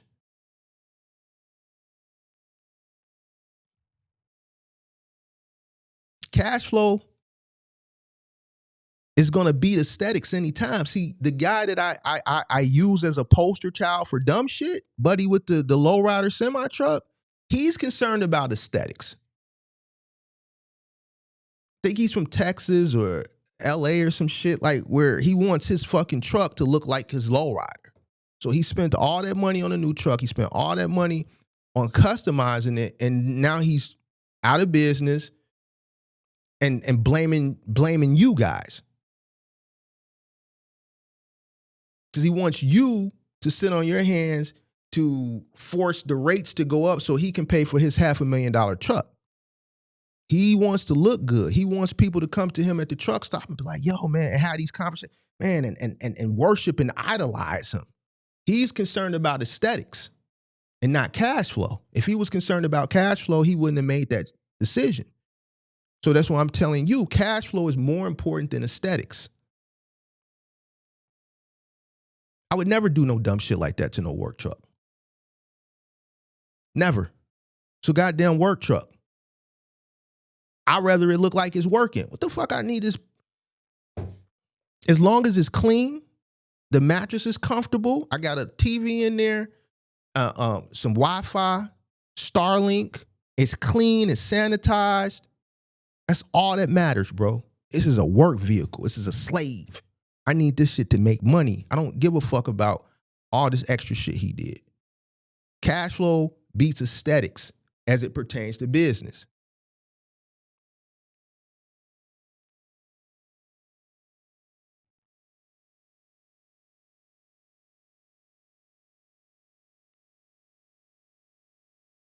My first truck, I paid $7,900 for. I still own it. It's a trophy. I might dip that bitch in bronze, and it's still running. My third truck that I still own, that's a trophy, $8,400.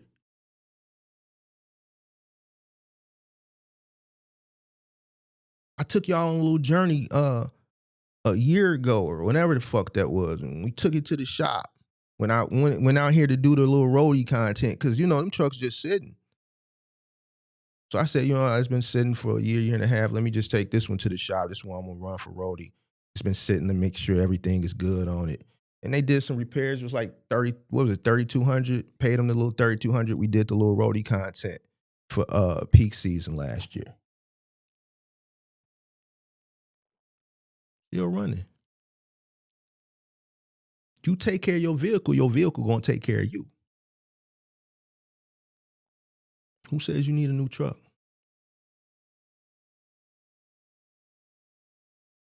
I would never put myself in a fuck. See, I want to make money, so I'm gonna make sure my cost is low as possible. Stop believing this shit, bro. All right, next, misconception number 8. Anybody can dispatch or manage my truck. Y'all think that shit when y'all come in, y'all be listening to these people, especially the dispatchers that be telling you and selling you this idea. That's not true. Most of the stories that I hear about people who've come into this business and they got sold this idea by a dispatcher or they hired this dispatcher, they come to me complaining about it. They promised them 10-9. Y'all see this shit. Oh, they promised them $8,000 a week. That's how they get them. They promised $9,000 a week.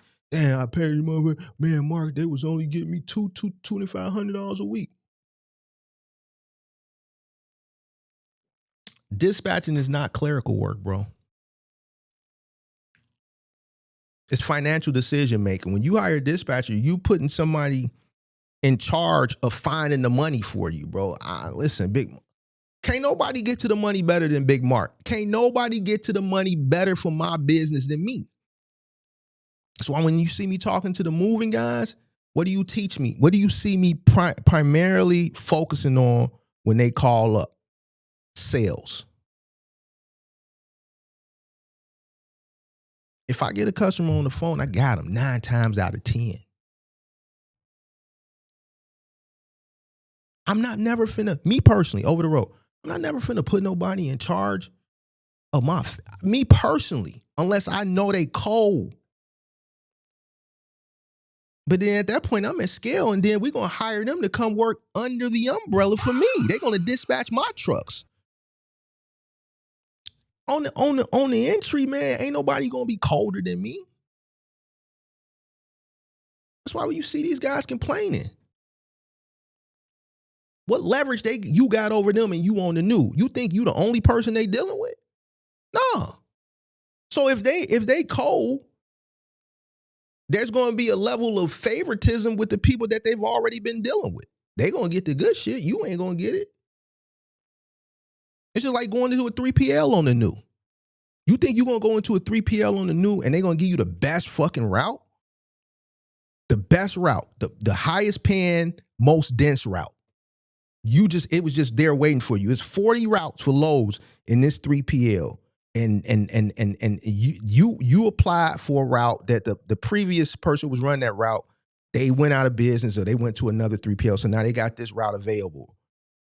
You think it's going to be the best route? If they had the best route when they left, the person with the next most seniority that wanted that route for whatever reason, they got that route. And then if their route was better, the next person with the next best seniority took their route. So by the time you can get hired and come on board, the route that's available is the worst route. See, I'm telling you this from experience because I know the game. So you're going to come into somebody and from a dispatch perspective, they promising you this. Now, mind you, if they good, let's say they got eight people that they got, that they working for. What makes you think they're going to look out for your best interest on the new? Me personally, bro, I'm not leaving nobody controlling my fate, bro. This is the person who has to find the money for you. They make the financial decisions, risk assessment. Dispatching is also margin protection. We had a young brother call up on the show a year, not last year, but 2024. The guy who was laying in his box truck. No, not him. The other young brother who his stepmom started a dispatch business and he was running for her. And remember, she was staying in him because he didn't know his cost per mile. When he was talking to me, I'm like, bro, you got a dispatcher? Did your dispatcher ever ask your cost per mile? No. And then the more we talked, we found out that the dispatcher was his father's wife. I'm like, bro, she never asked your cost per mile? No. I'm like, bro, she got you operating a loss. That means she ain't even no good dispatcher. I'm gonna have to start recycling some of those old call-in shows, man, because a lot of that shit buried. A lot of them good ones is buried. You know what I've seen? A lot of dispatchers bury a lot of these motherfuckers. Just like Buddy that I'm just referring to. This weekend, I need to find that one that's buried, and I need to redo that as a flashback. She buried that motherfucker. I think when he called, he was stuck up in Wisconsin. This is his fucking stepmother.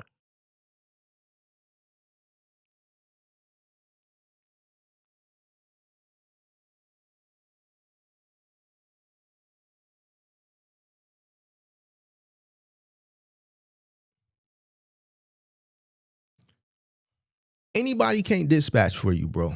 A lot of these dispatchers that you see out here, these chicks and shit, dispatching with the BBLs, bro. Listen. You can fall for that shit if you want to, bro. But trust me, Big Mark talked to a lot of people. And you seen some of this shit play out on the channel. A lot of these motherfuckers with these dispatchers that's promise you $8,000 and $9,000 is cap. Big facts. All right. Scaling fast means success. We had the guy call up earlier this week, was struggling with one truck. Well, Mark, if I go get a second truck, I'm gonna be straight. I don't understand why people think this shit, bro.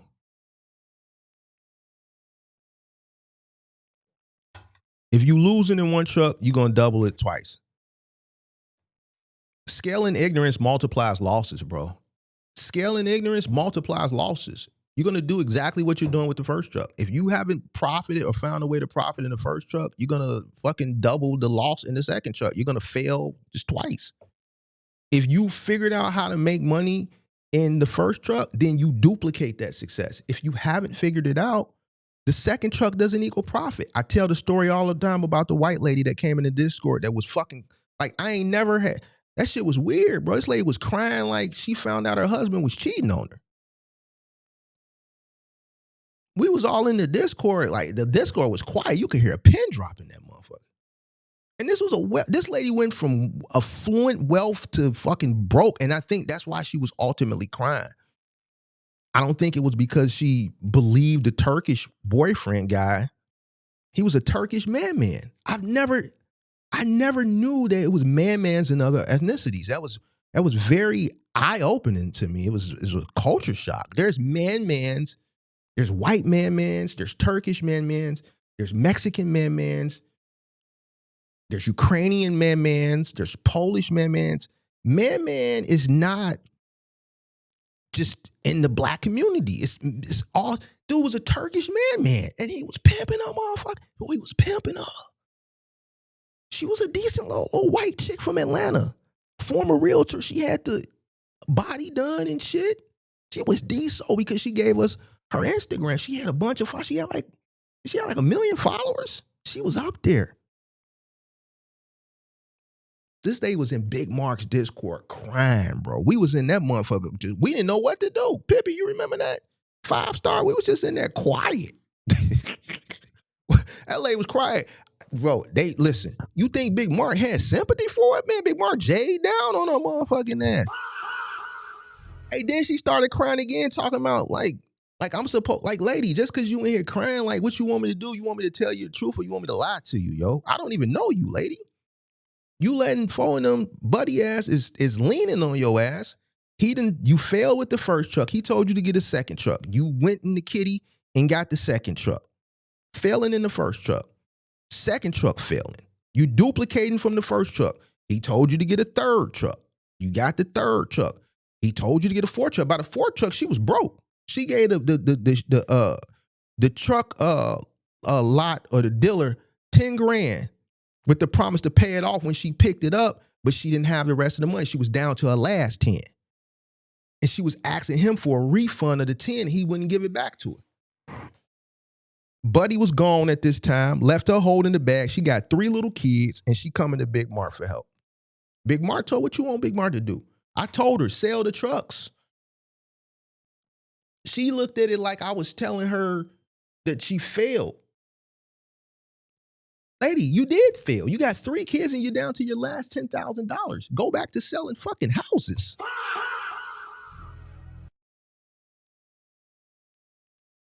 Go back. You were a successful realtor in Atlanta. This is where your money was made. This ain't you. You know what she did? She didn't listen to Big Mark.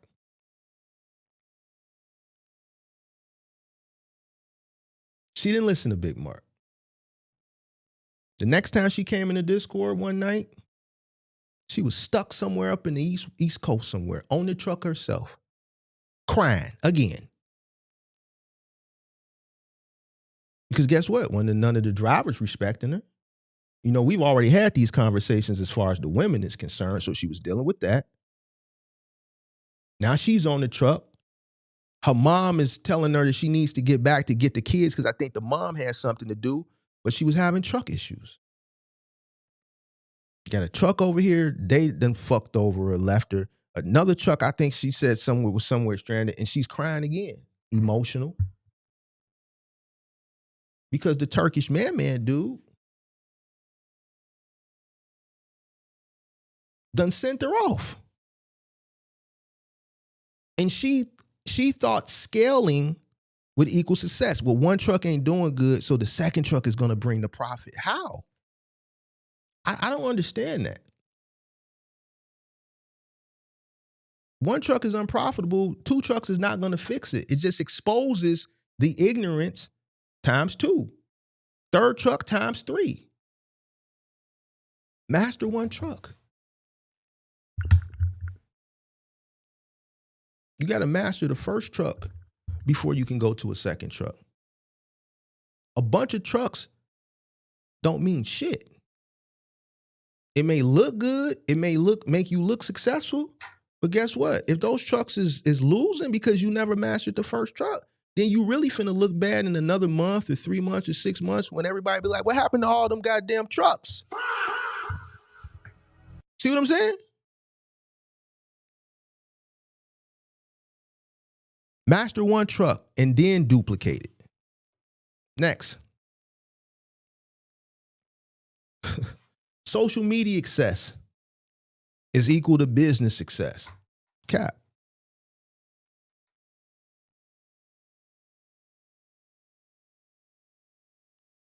Views don't pay bills. Like, we reacted to some shit yesterday. Now, there's certain people that I might not agree with everything they say, but I deem them credible as it pertains to the gig work because I see it.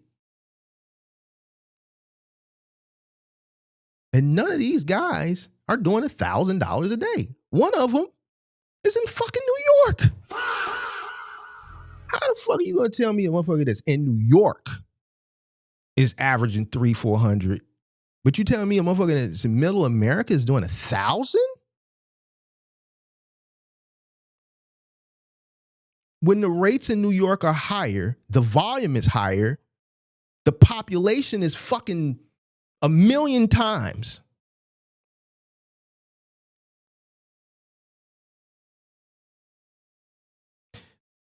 The person that's in New York doing it, who I deem credible, may not agree with everything, but I deem them credible, views have gone down. The largest person in that space, I deem credible, Cars and Crib, views have gone down. Everybody in the gig space, views have gone down. But for some strange reason, this fucking guy who's selling people a dream of $1,000 fucking dollars a day, his views are up. Why? Because people like to buy bullshit. And the bullshit is the hype. If something sounds too good to be true, it is. You know where I would believe that? If it was a motherfucker that was in New York. If it was a motherfucker that was in LA. If it was a person in Chicago, Philly, Houston, a market where the population is more, the population, because of a higher population, the area that service is more dense. You telling me this motherfucker is driving 40 fucking miles? All this time, he's got to drive 40 miles here because he's in the middle of nowhere. So the stops are less dense. And he's able to do $1,000. But the most credible content creators are complaining that viewership is going down. Why? Why is viewership going down in a space that was booming? Because the interest is no longer there. Why? Because the viewers that were watching that content that are active, which is why they're watching that content, their rates have gone down too. So you mean to tell me that the most successful content creators that have been doing this for a while, that are credible, one of them just said, viewership is down. He's transitioned. Cars and Cribs transition. Cars and Cribs is here. Some of the other ones that were doing it, you don't see them as often. Mr. Best Christian in the World guy, I ain't gonna say his name, but we had a back and forth last year.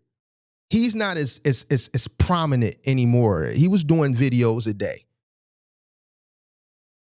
Viewership has gone down because rates have gone down, because demand is going down. Supply has gone up because people are struggling, so they've had to supplement their income, and the quickest way to do it is signing up for a gig app.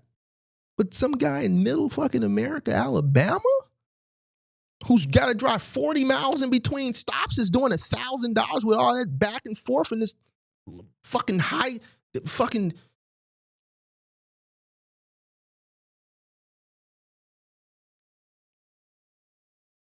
Everybody's watching that because they see $1,000 a day. And that's where he's making his money at.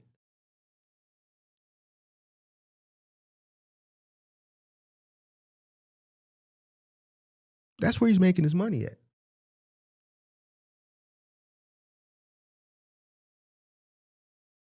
The dream on social media is what gets people. And that's where the money is made. You buy into it, you go out here and try to apply it, and it doesn't happen. The real money has already been made.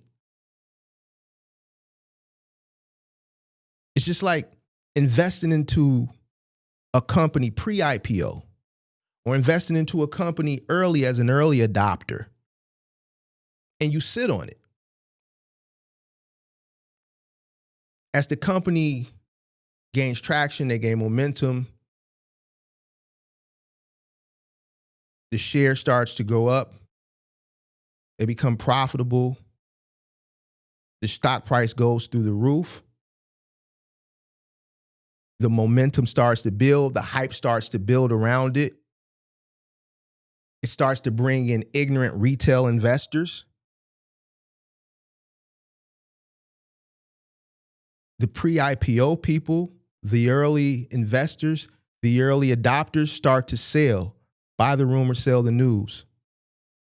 I buy for $1. It's trending. It's hype. It's $100 now. The early adopters, the pre-IPO guys, the early investors start to sell. The people who are buying for $100 thinking they're buying something because they're buying it off the hype. What they don't realize is that the real money has already been made. Every person that you sold for $100 was probably a person that bought for $1 or $2. Because in order to buy, there has to be a seller. The real money has already been made. So when I try to explain this to Pop yesterday, he doesn't understand it. He doesn't understand the finesse. Because if it was true, he'd be doing it.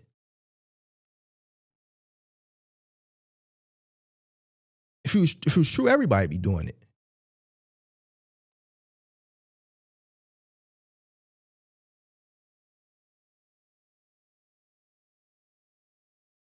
Some of the loudest voices that I see, just across spaces, it doesn't have to anything pertain to just box truck that I see on social media. So this ain't even in the space.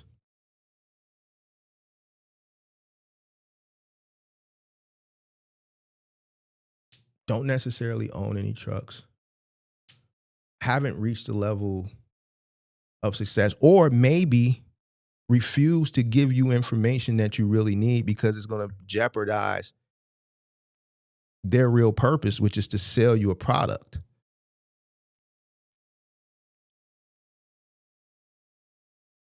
The way I present content is reality based on experience. And it's totally different than pretty much everybody else in this space. I would never have the level of success that they have as far as selling products because I don't sell hope.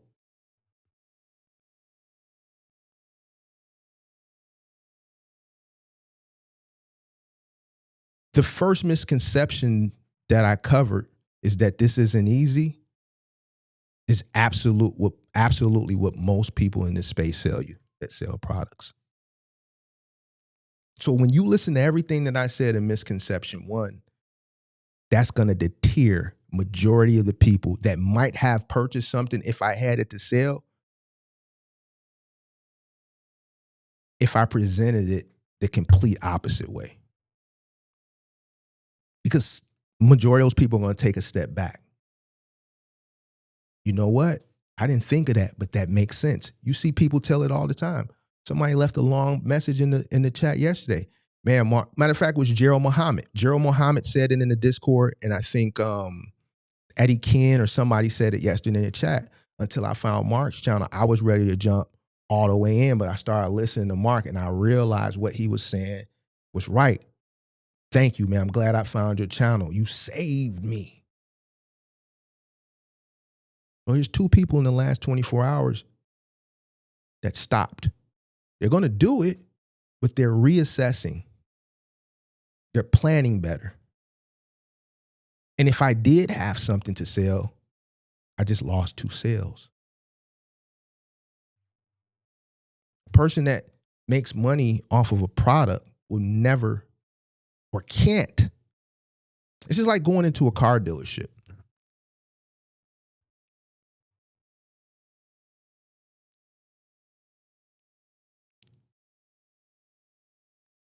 The Ford F-150, I don't know if last year it came in number 1, but for 20 years or whatever the years is, don't get me wrong, that's come in number 1, J.D. Power and Associates. It's a better truck. It's better than the Ram, and it's better than the Silverado, according to J.D. Power and Associates.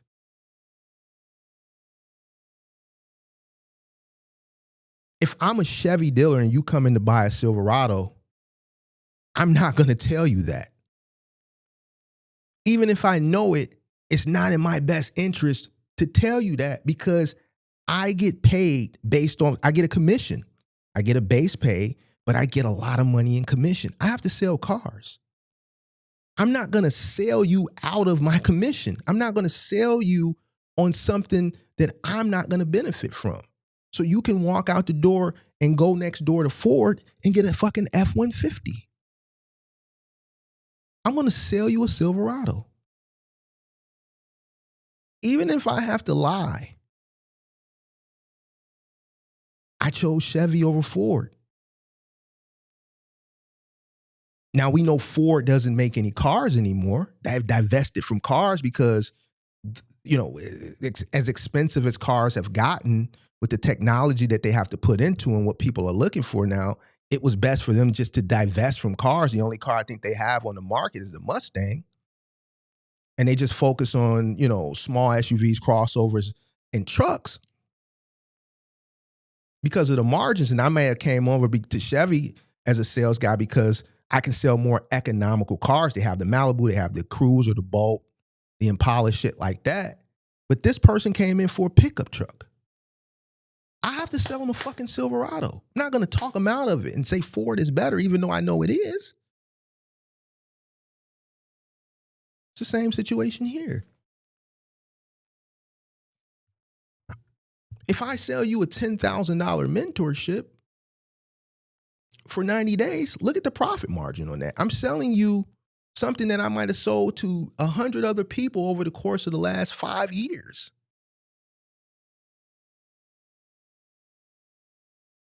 And it's not costing me anything but a little bit of time. That's it. No fuel, no mileage, no insurance. It's consulting. I'll give you an hour a day for 90 days, Monday through Friday. I'll give you an hour a day, Monday through Friday for 30 days. The profit margin on that in comparison to a box truck, night and day.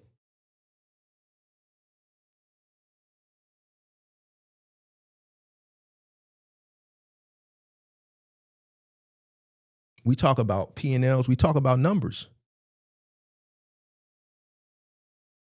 If I had a product to sell, you wouldn't be in my best interest to talk about numbers.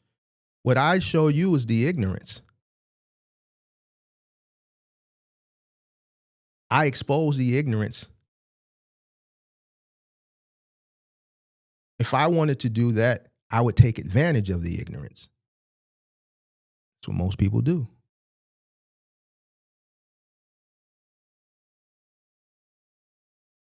If you go into Chevy and you ask, is this the best pickup truck on the market, and you didn't do your research, and JD Power Associates keep saying the F-150 is, you didn't do your research. It's not my job to research for you. It's my job to sell you a fucking Silverado.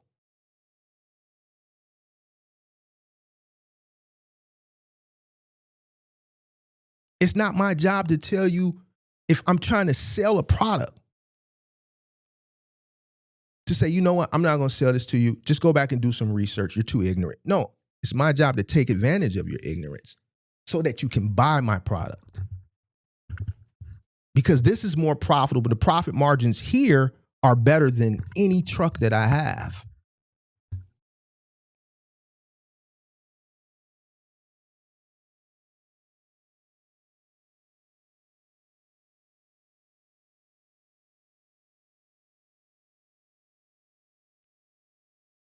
Social media doesn't equal success.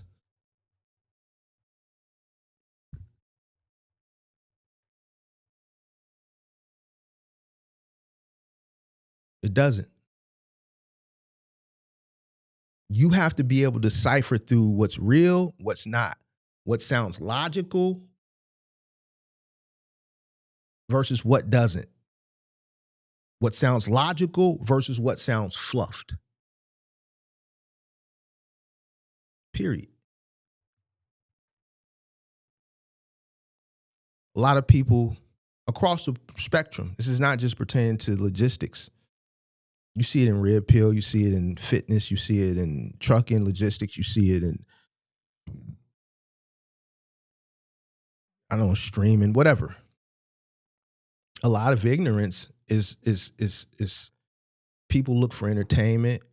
They look at views as a measure of credibility or not.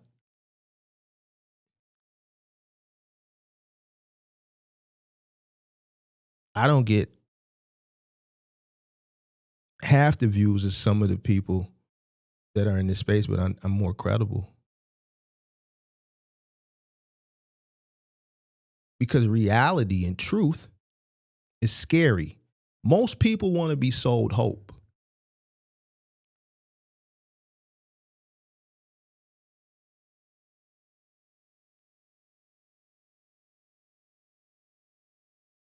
Most people are consumers. They want to buy fantasy. That's why you hear certain words that I pinpoint. You hear them say, and I always stop and freeze the video. You heard that word? Wish, hope. Real smart people, they search for logic. And logic isn't going to be pushed in front of you. It's going to be buried. It's not going to be surface level. It's comparable to me going to the library back in the day, showing a library card, getting access to the back room, going through those bins, pulling out microfilm, cutting off the lights, putting it in the projector, and having to write the shit down as it pertains to research. Nowadays, people have fucking information at the palm of their hand, and they don't do any of it.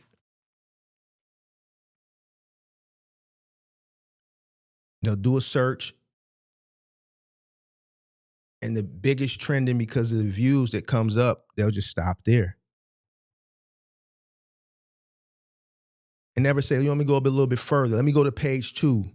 Let me come up with 10 different case studies and compare and contrast and come up with a comparison analysis, do some comparing and contrast and see if I can pull value and then compare it and see what makes sense and what doesn't.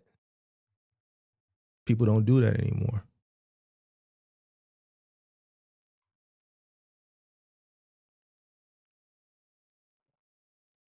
You know when I get my most viewership? You know when the algorithm pushes me? When people start to fail. So I heard a content creator, all the people that's failing come to you. You know why? Because that's when they really do the deep research and they find me. You hear them say it all the time. Man, I didn't see you when I first came in. You weren't looking hard enough.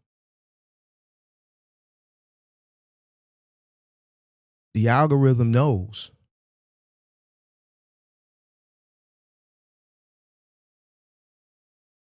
And it also knows that you're not going to search. It knows you ain't going to look deep. You're not going to look deep. Because really, you don't want to look at all. And you grab a hold to whatever sounds good. And that's it.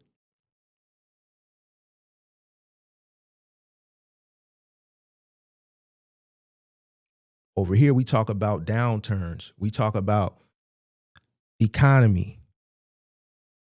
We talk numbers. We talk about all the things that are going to make you successful and keep you successful.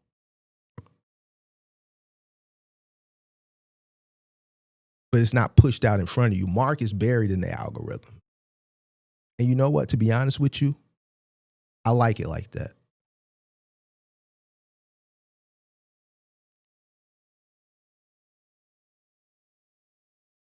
I like it like that.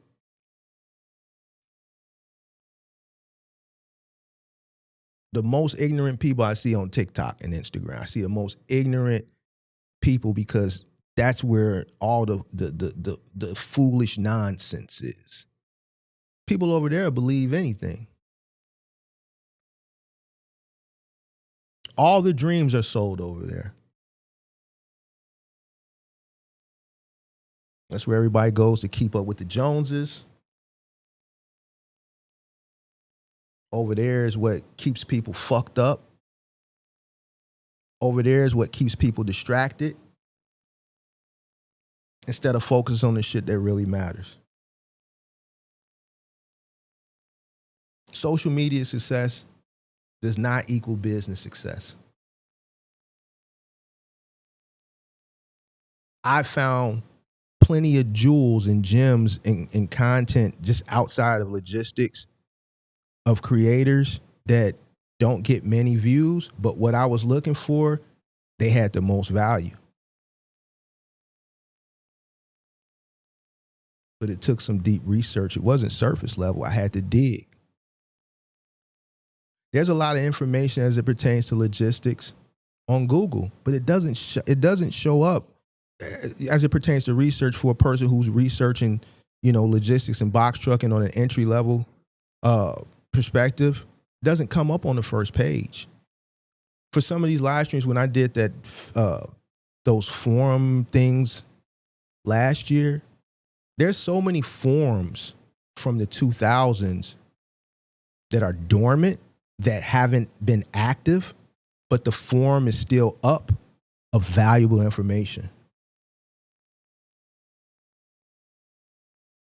I was doing a deep dive analysis just to see if anybody else was out there, if I could come across anybody else, just somewhere that had the same thought that I have as it pertains to cheap freight.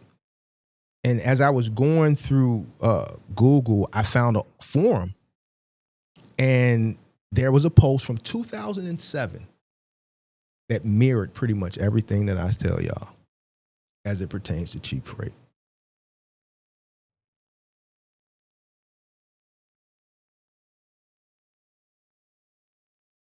There's a lot of information out there. The best information isn't surface level. It's not going to jump out at you. You have to research. Social media success does not equal business success, and it does not equal the best value. We talked about this yesterday, so I'm not going to go too deep into it. We had the young brother that calls up all the time from Minnesota that keeps coming up with these business plans for building a business model on a gig app. Misconception. A gig app is a temporary tool. That's it. It's a tool. I'm not going to even get into these gig. I'm not going to do the gig thing for a while. One of my homies was watching this morning. He said, Mark, stop. Like you, I get what you're trying to do, but these motherfuckers don't get it, bro. Let them fail.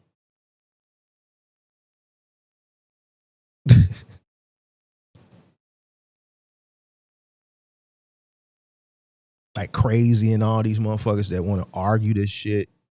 Like we old enough that we've lived long enough to see transitions and just understand certain shit. Just outside of a business mindset, just living. We know what it takes to survive out here off the muscle in the real world from a business perspective and just, on the personal side, just on the muscle. We know what type of money has to be generated to sustain both.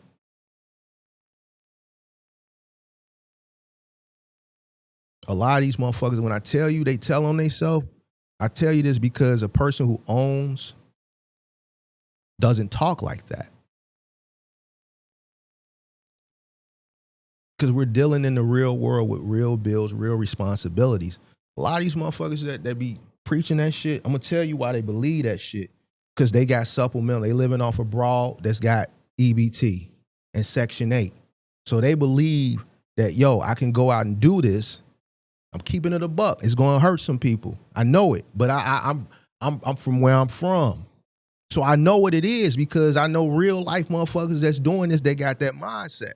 They think they can go out and make a quick 3, and they only concerned about the day. They ain't paying for food. A big part of that money they making, they ain't having to pay for food. They ain't going to the grocery store, pulling out a debit card or their credit card or cash paying because Boo Bae got 4 of them and she getting $350 a kid off the link. Or $300, whatever the fuck they giving. Boo Bae got a link card. She getting $1,500 a month. Motherfucker, she get so much link, she's selling some of that shit. So boom, man. Fuck. Man ain't got to pay. He can go Uber Eat, DoorDash, make his $300. He go get him a tray 5. He go get him a 5th, a 1738. You dig? Put a little gas in the tank. Shoot a little dice.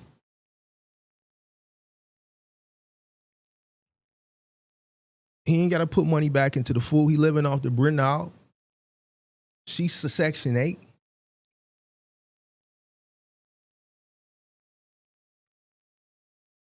So they like, nah, Mark, you can make it. Nigga, that what you doing ain't making it. Let me know when you got a mortgage, big dog. And you paying for groceries and you paying utilities and you paying gas and light. And you a real entrepreneur, so you got to pay your own health insurance. You got life insurance. You investing into your future. You got a solo 401k that you investing in. You got that scheduled for a monthly withdrawal from your bank account because you thinking about the future. You put money to the side for the rainy day, the unfortunate situation, the unforeseen situation. See, this is the shit that they don't understand. They don't know because they not living like a real person who's doing, living the real life. They supplement it. So in their world, that's real to them. Section 8, Link, or whatever they call it in your state, EBT, whatever, SNAP.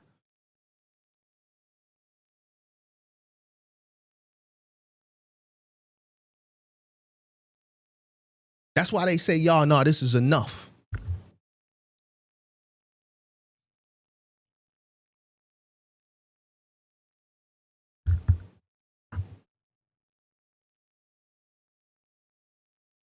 Did a reaction last night. We got to talking about HOA fees and shit. And then I started using real world examples for me.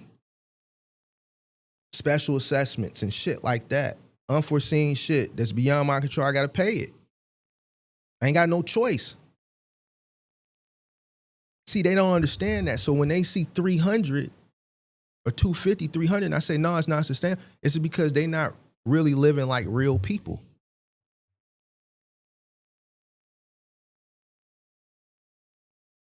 They getting supplemented from somewhere else. Because if they was living like real people, where that little 250, 300, 350 was coming in a day, and they had to pay for their own groceries, they had to pay rent, mortgage, clothes, kids, and deal with their vices. Motherfuckers got vices. Insurance.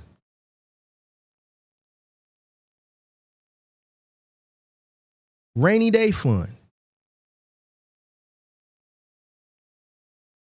Retirement, right? Because you off the gig. Oh, I can make this much money off the gig. Motherfucker, you gonna get old. You gonna get younger each year. You gonna get old. You gonna be a fucking door dasher for the rest of your life. So unless you plan on door dashing for the rest of your life, then motherfucker, you gotta put some money to the side and start investing money to the side for retirement.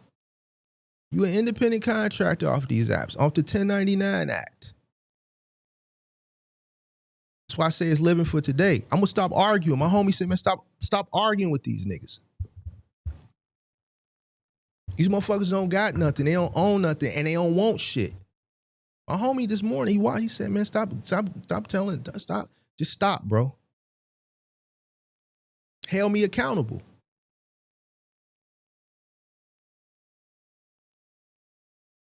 Let them niggas fail. Pertains to the motherfuckers that it pertains to. If it don't put the shoe on.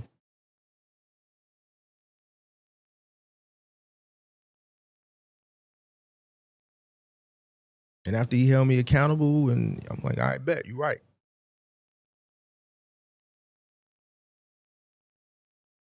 It's a tool. You can't control it. You have no pricing power, nothing. You can't shop for opportunities. You have to wait and accept. There's no protection. There's no guarantees. There's no guarantees in life. But guess what? If I build something that I have 100% control over, I can work really hard to ensure my success.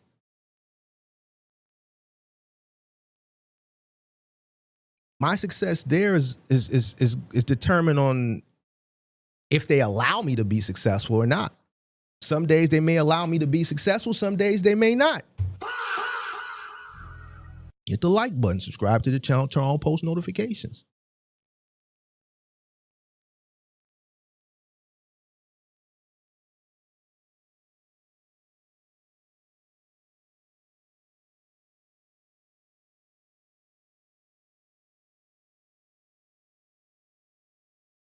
I wouldn't sit up here and challenge you and say some shit, especially as it pertains to gigs, if I wasn't true.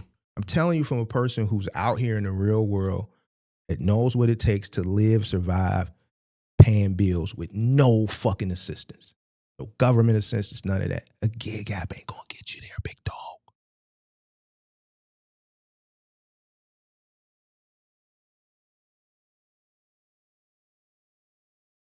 And if you believe so, now what it can do is it can help you supplement.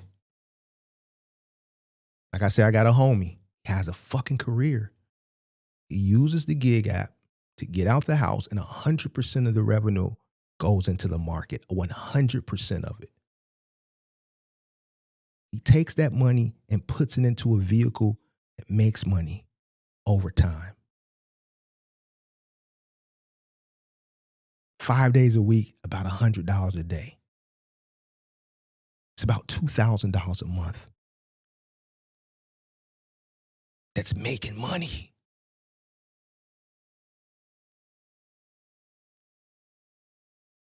Job, career, supplement. Kid going to college. I have to prepare for it. Get a second job. Let me do this for 2 years. 100% is going in little man's college.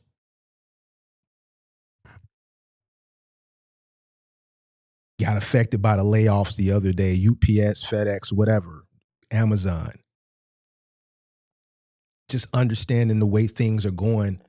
Smart person, I've already had these apps downloaded, onboarded just in case. So now I don't even have to go through the onboarding process because I heard something about a waiting period. So I already went through that just as an emergency. I got fired today. I can cut the app on while I'm simultaneously looking for a job and keep cash flow, keep money coming into the household. Supplement. It's not guaranteed. It provides no insurance, no health insurance, no benefits, nothing. Somebody argued with me that insurance, like who was that called up a month ago and said not everybody needs or wants or some dumb fucking shit about health insurance. Like we don't need and not everybody got health. Some dumb, like that's the most ignorant, stupidest fucking shit in the world. Like, dude, health insurance, what did the motherfucker say to me last month? Health insurance ain't a flex? How the fuck is not? You better flex a Hellcat. When everybody that's complaining that they can't afford health insurance, if you are paying health insurance out your pocket as a business owner, it tells me a lot. It tells me you care about yourself, and it tells me that your business is making money that you can afford to do it.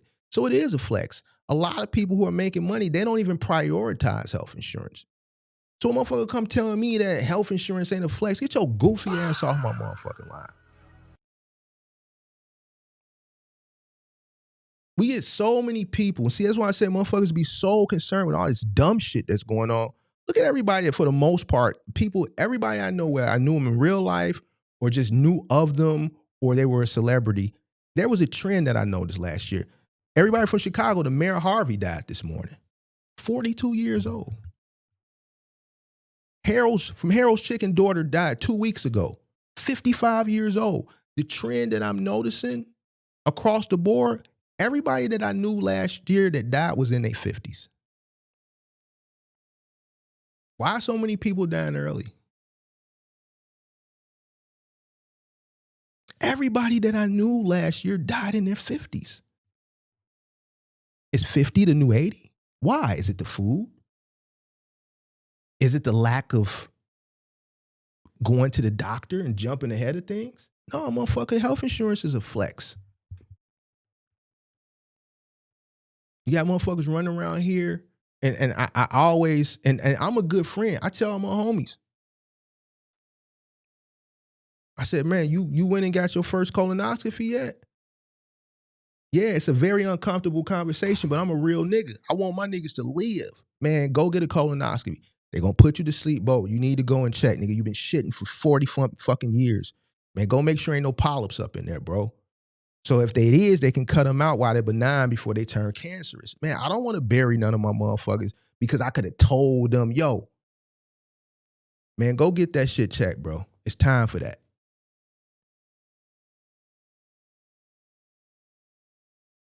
That's why you need health insurance. Folks running around here with rotten teeth and shit, trying to have a conversation. You call yourself a business motherfucker where you got to talk to people and shit, be in people's face, and your motherfucking teeth pushed back there, one over there somewhere.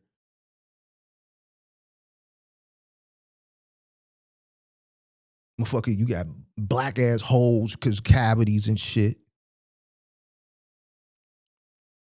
Got to chew on this side all the time because this side hurt. Can't drink cold water and all this shit because your ass ain't got insurance. No, insurance is important. And as a business owner, you're responsible for it. But what I've come to learn is a lot of people don't have it.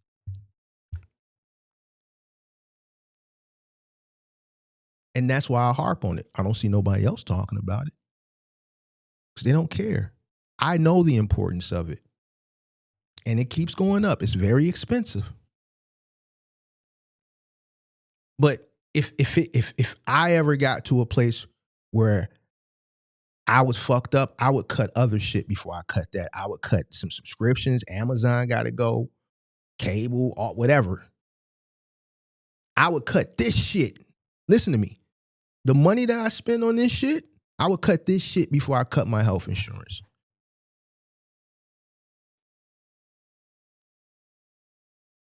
Gigging with the cost of living and everything else, doesn't, from a full-time perspective, doesn't bring in enough.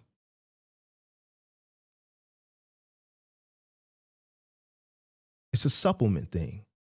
I'm not going to have these conversations with people no more on this ignorant shit, bro. I'm done. You motherfuckers that want to believe this nonsense, keep believing it. Keep being distracted. My homie told me, Joe, like to have that type of debate and conversation, like, Mark, you bigger than that, big dog. Motherfucker don't get it. Let him fail. Let him believe that shit. That shit don't make no sense, big dog. You right.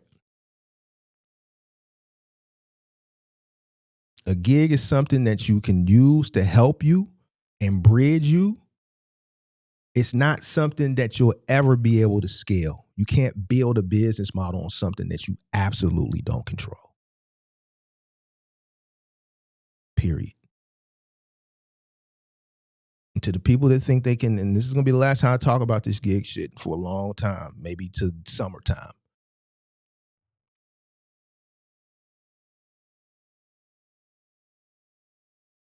Stop thinking for the day. This is some day-to-day shit. This can creates a lazy mentality, a lazy mindset, and start thinking about the future.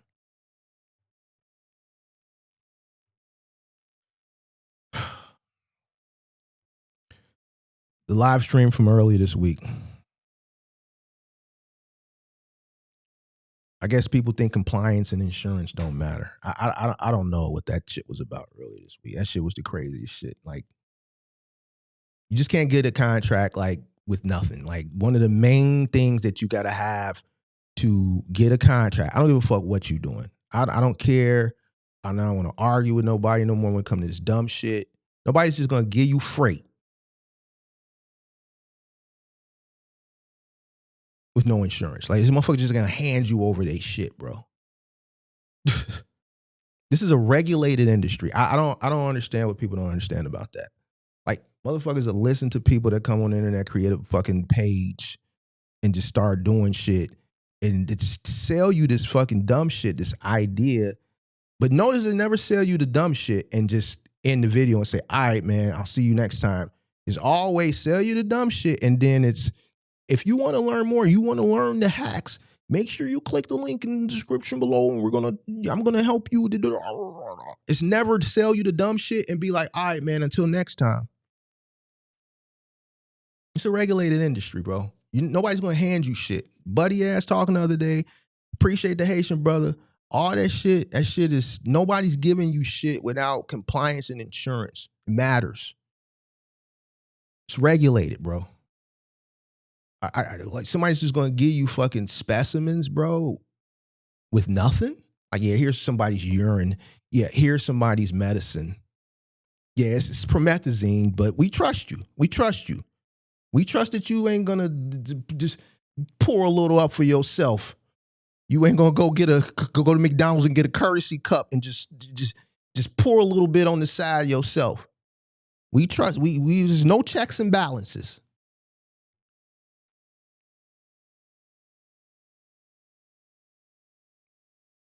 You think a person is gonna put themselves liable for that? You think a 3PL is gonna put themselves, if they got a contract with some type of medical pharmaceutical company, without doing checks and balances on you as an individual? Get the contract first. Like, there's no compliance there. Somebody's just gonna give you a contract with no compliance, no insurance.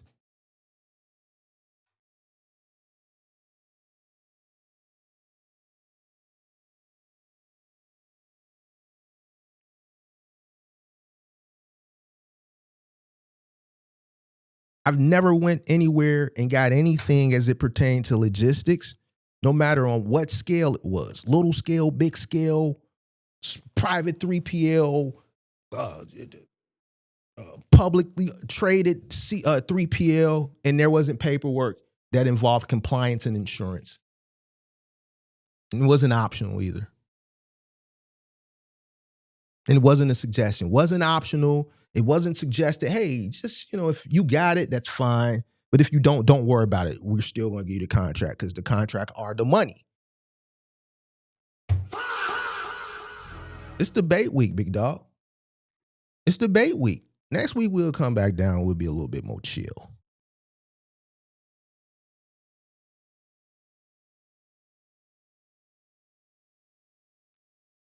Some of the shit that I'm starting to see on this social media as it pertains to logistics is just asinine. It's asinine.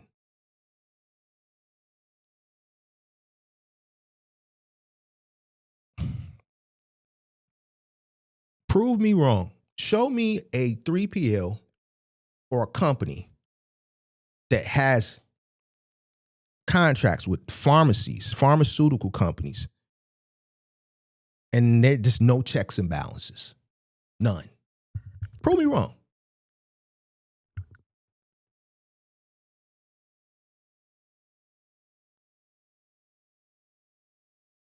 What he said, they just want that stuff delivered. That's what she said.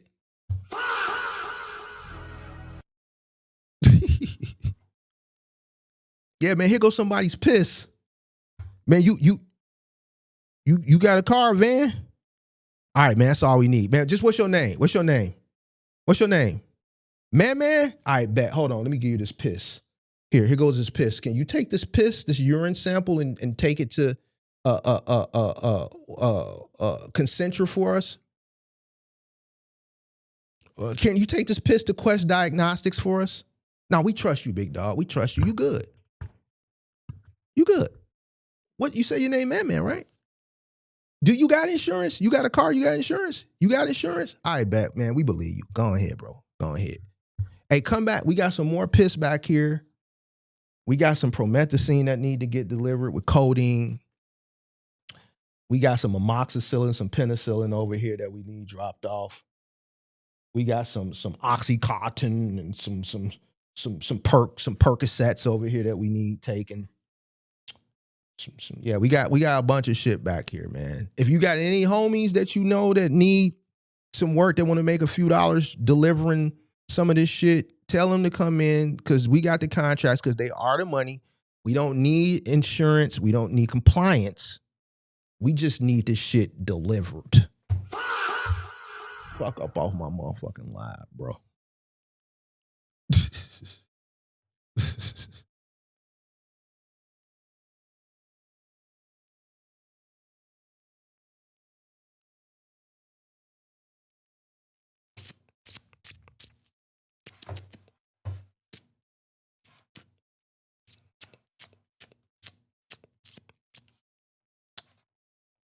Oh, man. What time is it, big dog? Damn, it's late. Did I start late? I must have been cooking for a minute, bro. All right, man, we might not do too many calls. I want to get to the gym early. It's Friday. It's cold in the motherfucker outside, too. All right, man, we're going to open the doors. The doors is open. The doors is open. Ooh, a bunch of people left. They didn't like that shit. Ooh, they last one, that hurt them. Ooh, from 90 people to 60. They went from 93 people to 60. That last one fucked them up. They didn't like that one. They didn't like that one. All right, man, the lines is open. Phone lines is open. Hit the like button, subscribe to the channel, turn on post notifications. Bro, let's see.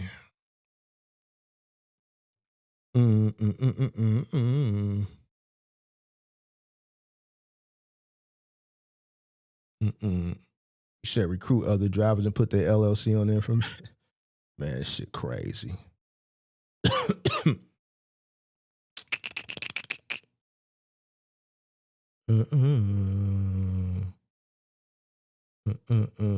Boss said go early. You must be talking about the colonoscopy shit. Prostate exam too. Shit.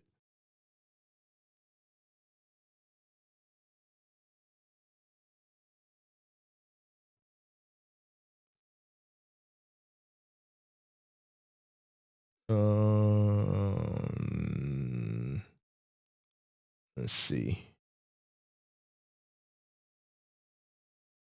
Five-star said, Mark, most if not all the people that oppose you are ignorant. It's looking like that. It's looking like that, 5-star. It's looking like that.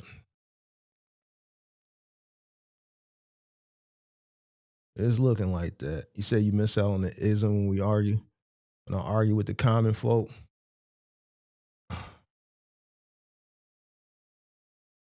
Uh,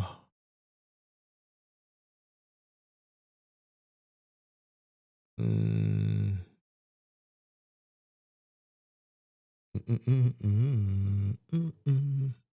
Phone line is open. 312-772-5483. Today is the last day of debate week. So next week we'll, get back to our regularly scheduled program. I don't know, man. A lot of people, man, I figured, man, I would have a good debate, man, by now, by Friday, bro. But man, it ain't looking too good, man. I don't know. I'm fucking scared or something, bro. No, maybe we need to put some money, like I said, on the line like we used to do back in the day. Fucking getting it, then they should have some money, man. Go ahead and run the money. We put the money in that scroll. You dig? May the best person win on the debate. You did. You get into the money. If you telling people this, that mean you get into a pipe, some piper. Put the piper where your mouth is. Put it where your mouth is. You dig? We ain't talking about no show paper neither. That shit gotta be long. We only doing long paper. We not talking out. I don't want to bet no 100. I don't want to bet no 250, no 5. Nigga, we talking about big paper. Like before. But we ain't gonna let motherfucker do like before. We gonna put that, you gotta put your money in escrow. Motherfuckers, they talk that big money talk when it's time to pay up. Big Mark gotta chase them around and shit. I ain't got time to be chasing motherfucker around. Shout out to who is this? Who is this crazy?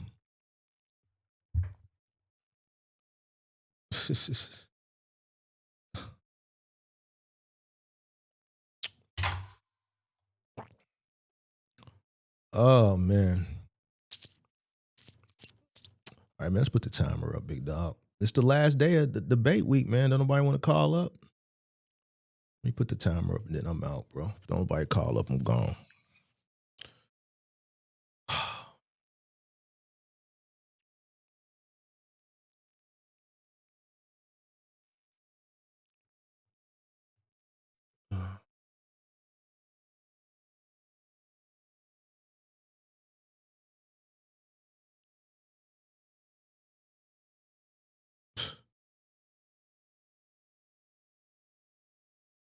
I do keep fucking with Sha'Carri Richardson, bro. I'd have been got away from her ass, boy. Dude ass tweaking.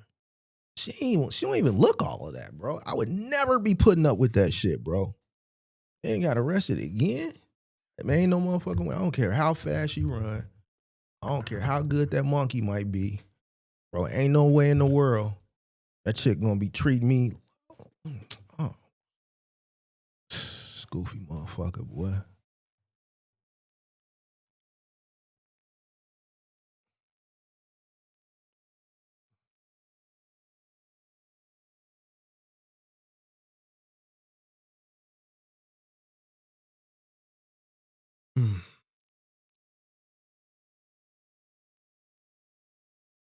Why Buddy get arrested with her? They said she got arrested again with boyfriend. Also, she was speeding and he was with her. That chick be tripping, man. She ain't even all that, bro. Oh.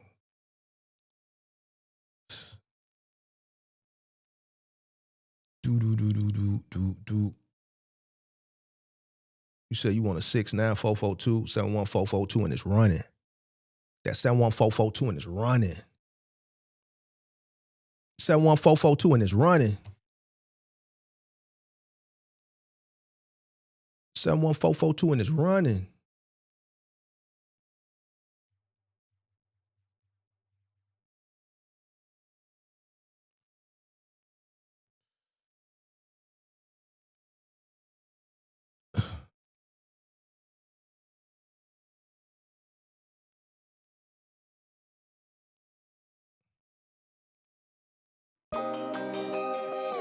How many times these niggas gon' doubt me? Pull up in the truck, 100 bags in the Audi. Soon as a nigga get them gone on out. Turban on the head like a motherfucker shot. I ain't want a bitch, and I'ma see you too busted. And I keep a drum on the stick like percussion. All the VVS on my neck, they busted. And I keep an old 38 in his breast. 71442 and it running. Big bad wolf nigga, I'ma get the huffin'. Blanc hair jacket and shit real puppy. Turkey bag filled up with gas, no stuffing. Need a bad bitch to come give me some loving. Need a bad bitch, give me pretty ass children. I just got a whole waist snap for a crib. I just bought a new round truck for a crib. Ball every day, I don't celebrate crib. She wanna go with me, but I don't wanna deal it. My heart know, nigga, I ain't got feeling. There she stack, got dope DT. I just wanna real and serve my city. I ain't Hollywood, but stalling my ceiling. These niggas joke, these niggas real silly. Diamonds on red down like 2 million. Cause I was out cause I got too many. Come and get a bag, yeah, sir, got plenty. Old school muscle car and a dad digit. New school muscle car and I got a hemi. Stars on the ceiling, yeah, babe, make a wish. Rats in my jeans, I ain't got heels. Nigga red bottom, yeah, bloods and crips. Dripping everywhere, little mama don't slip. These niggas mugging, these niggas some chumps. These niggas scared, these niggas some wells. Burning pre-rolls and the shit got him. You fucking for the moment, she only a temp. Effing that nigga, don't you attempt. Shoot you in the leg, now you walking with the limp. Moving all the way, I ain't even in the gym. Had to get the vibe, I'ma take it for a spin.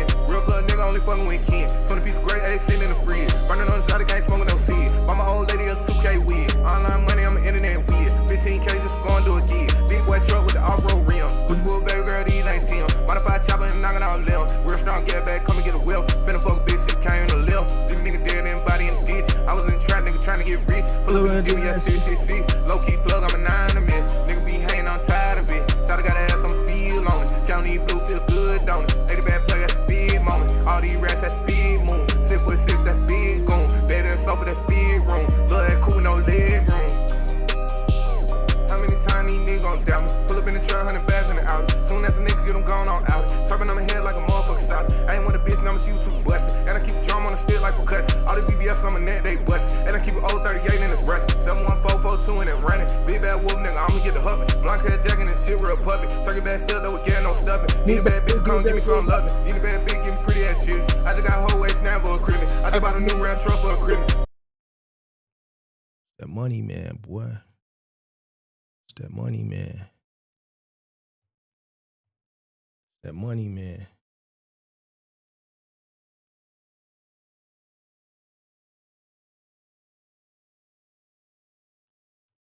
It's another reason, boy. A lot of cats can't get no paper, bro. Can't get no paper, man. They be listening to this goofball ass shit nowadays. This emotional shit, bro. They ain't really listening to that shit that's gonna get you motivated to get to that paper. These niggas listen to Lil Uzi Vert and shit, like fucking what's his buddy ass name? Tootsie. Oh, this crazy shit. They ain't listen to that hustler shit, boy. They ain't listen to that hustler shit. They don't know about that, how to get to that mugger. I listen to shit that just you know, get you to that mugger.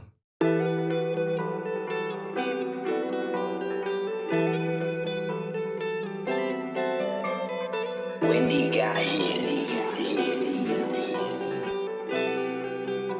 Smoking Angel. I love when she throw that shit back, she a pro with it. I love the scamming shit, yeah, I'm a pro with it. I need a chill right now, yeah, I'ma go get it. I'm in that GLS, nigga, the 450. Come get a zip of this, I for 250. Pushing that line, yeah, the shit call me 250. Distro with Empire, they gave me 2 million. Work at the crib, yeah, I'm serving like 2 cities. I had to fuck her cause she was just too pretty. I bought a 4-wheeler just to go pop willies. I bought a Glock and this shit came with cock killers. I do not hate on folks, I do not niggas. My earring cold, but they bitches like popsicles. If you a coward, then I cannot rock with you. If you didn't grow it, then I cannot shot with you. Stick on my lap. If you a coward, I cannot rock with you.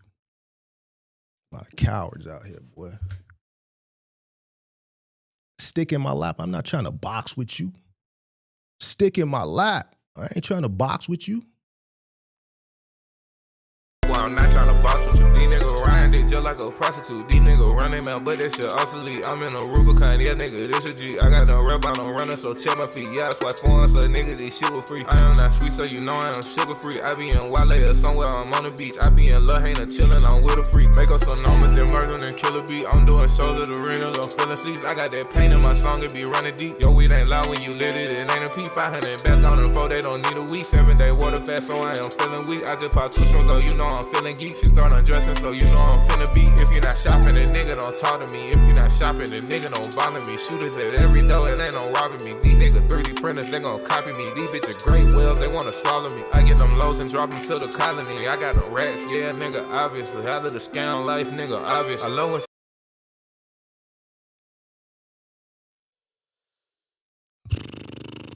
the clock. All right. Clock expired. Okie dokie.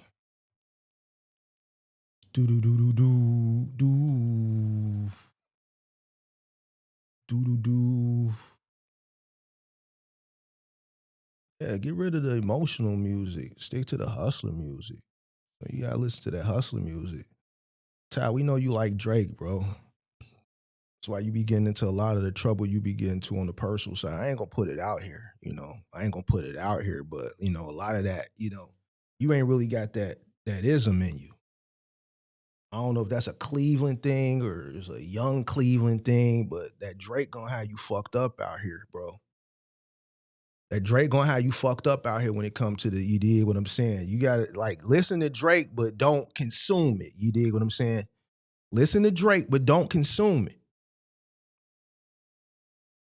I'm gonna tell you what you listen to as it pertains to your situation. Then I'm gonna get out of here.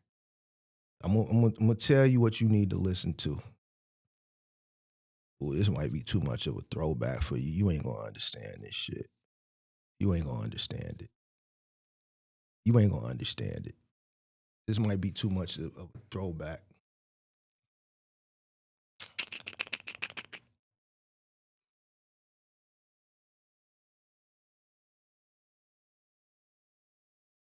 Yeah, I ain't gonna play that shit. Yeah, I'm gonna play it. That shit might be a little bit too vulgar. Real pimp shit. You ain't ready for it. Mark, you ever thought about DJing? Nah, big dog. I've had DJ equipment in the past. Took it up for a hobby. I had bought all this shit, Serato, all that shit, and I just never spent a lot of time uh, trying to learn how to do it. So, man, it's just I'm just a real music connoisseur, bro. I just got a vast knowledge of different music and yeah, just I know a lot of people ask me for my playlist too. I keep saying I'm gonna put one together, man. I just haven't really had the time to put one together. You know.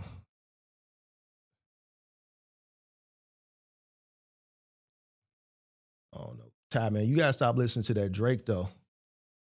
You gotta stop listening to that Drake. Let me give you some player shit, bro. I'm gonna give you some player shit to listen to, Ty. Ty, listen. I'm gonna give you some player shit. When you listen to Drake, listen to this right afterwards. It's gonna help you so you can not be having them problems that you've been having when it comes to the women. These little situations. So I think I might got this shit loaded already. Hold on, Ty. I got you, and then I'm gonna get out of here. I got you, and then I'm gonna get out of here. Hey, Ty. Ty, see, this the shit we grew up on. That's why we don't be all emotional. Y'all little niggas killing y'all self. The chick done told you she want to break up. Y'all done offed yourself off the chick. I know you've been hurt by someone else. I can tell by the way you carry yourself. That shit is good for the club, bro. But you can't let that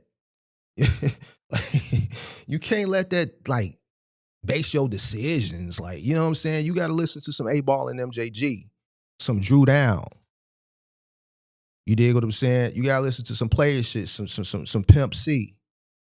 You listen to, I can tell by the way you carry your, if you let me, here's what I'll do. I'll take care of you.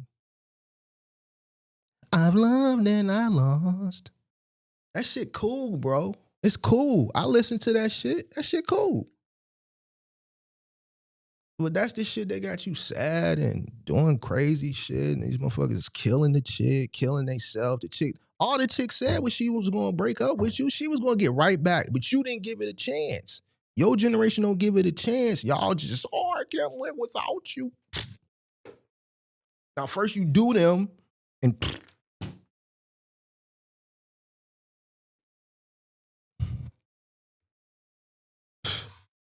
I'm listening to that. You heard what I'm listening to. That's the shit that I was listening to coming up. Catch a cab back to the lab. You understand what that means? Make my money, make it fast. Get your head swole.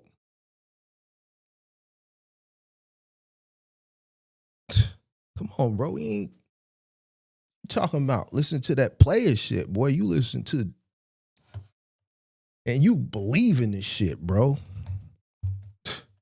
You believe in this shit.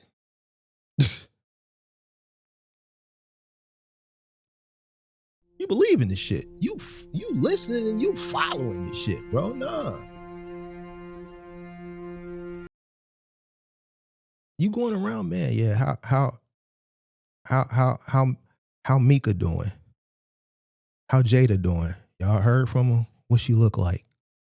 Was she with somebody? Get your goofy ass on somewhere, boy. Hey, you heard what MJG said, right? Did you hear what MJG said? Catch a cab back to the lab. Make my money, make it fast. Get your head swole. What are you talking about? I asked about you and they said some things and I mind on them things. And come on, bro, like, cause we both know. Come on, bro. Shit, that shit is good, but that's not. See, back in the day, the music, you know, we represented the music. The music motivated us to go get money. It taught us how to navigate out here with these chicks. That's why y'all out here blowing y'all brains out because the chick said she didn't want to be with you. And nigga, I wish I would, bro. Tweaking. Can't live, man. Man, what's going on, bro? Why you ain't driving, man? You ain't got no loads, nothing, man. Snot coming out your nose and shit. Eye boogers and shit. Look like you ain't got up out the bed. Breath stink because you ain't brushed your teeth. You just can't do nothing because the broad done said she didn't want to be with you no more. And then you listen to Drake and that shit making you more sad and shit. You listen to that, then I will go ahead and put on some Lay It Down. We doing this shit once again for I'm you gonna put fake on Lay ass It niggas. Down. Lay the fuck down, bitch. Lay it down. I'm gonna tell a motherfucker to lay it down. And who was that throwing tomatoes? Who was that throwing tomatoes? Let me see who that was. Drew? Hey, Drew, don't ever throw tomatoes when I'm playing 8 Ball and MJG. Lay It Down was the best song MJG, 8 Ball and MJG ever made. It's just, you just don't understand it. You don't understand that ism. You don't understand that ism. You too busy listening to Drake too. And Drake is cool. I listen to Drake too. But I don't follow Drake. Drake ain't gonna give me that ism. Drake gonna have you sitting up in there in the room crying and shit over the Brunel. Drake gonna have you crying.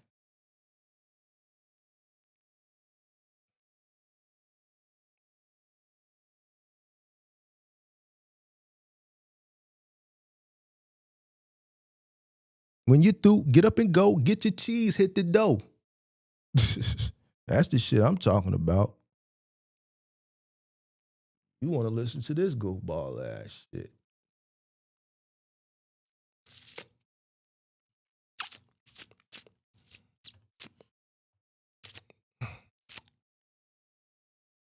Drake and driving, I've been there. Yeah. You just drive and listen to Drake. The chick done left you and you just driving, listen to Drake, just crying. Ain't got nowhere to go. Ain't going nowhere. You just driving. You done hit the road, the highway, and just, or you probably in your truck just driving and just looking at the green pastures. The chick done told you she go, and that's the OTR thing. We can build this into the lecture.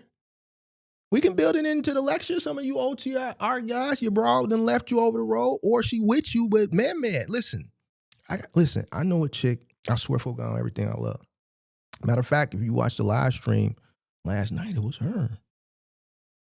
Her dude is a trucker. I don't want her. Trying to throw her that big mark. Listen, you OTR guys, 9 times out of 10, she giving it up for a real one. I ain't gonna bullshit you. Especially if you on a young, like, listen, maybe some of you older guys are a little bit different. But some of you young OTR guys, if you got a young chick, early 30s, man, she ain't waiting on you, big dog. She ain't waiting.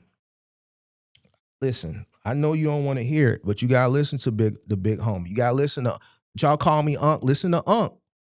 Listen to Unc. I ain't gonna never steer you wrong. They going. I ain't bullshitting you, they going. That's what am I for? Going. Do the trucker. So yeah, now you driving on the road, you worrying because she not answering the phone. Now you listen to Drake, she not answering the phone. She with a real one for the weekend. She gonna come back to you when you come home. She gonna come back to you when you come home. Just keep listening to Drake. Drake gonna get you down the road. Drake gonna get you down the road. Don't worry about it.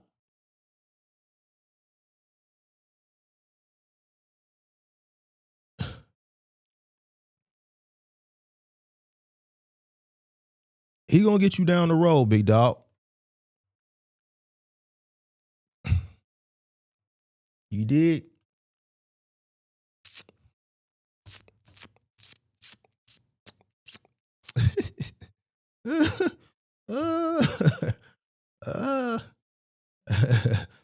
Oh shit. Yes, Lord. Right. While you on the road listening to Drake, I'm gonna tell you. Hey Ty, while you on the road or whoever listening to Drake, I got you, bro. I just got it for the weekend. Don't worry about it. I'm gonna give it back to you. I'm gonna give it back to you.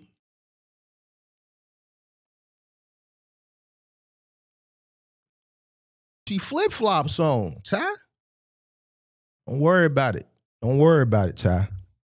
Keep listening to Drake.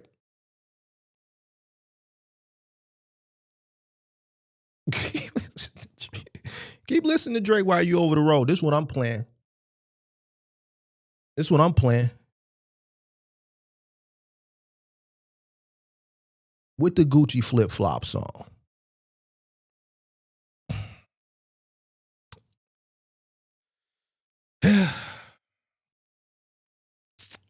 Yep, sure am. Sure am. I sure am. Or I might hit her with this, Ty. Hold on. Because while y'all want to fuck with me and shit. Hold on. I might hit her with this one, Ty. I might play this 2015 shit. Hey, Ty. Ooh, what's coming down with the Bankley? Ooh, what ooh, 2015? Ooh. When this shit came out, Ty, listen. Wait, was it this? No, it might have been that. What's that Drake album? I think it was that Drake album. If you reading this, it's too late. It might have been that one. But Ty, that's another one I might play for. These is hits. See, you missing the point. You gotta understand. See, it's some things that I know while you in my chat fucking with me, I had to fuck back with you. And I'm just telling you the type of shit that, I know that, had going on and the type of artists that I know you like because of conversations. That's why I think you handle things the way you handled them. And when I'm trying to expose to you and trying to give you some game, you not understanding is because the shit that you listen to, you apply it. I'm trying to give you some shit so that you can change your mindset, so your game can change, so you don't have to go through these things, bro. I don't want you to go through these things. See, I'm listening. I fuck on your bitch and we lay up. I just fucked your bitch. It's some Gucci flip-flops. See, the lyrics is different. You listen to, I know you've been hurt by someone else. Like, I don't play that shit, bro. I hear it. I hear it, but I don't play it, bro. I know it, but I don't play it.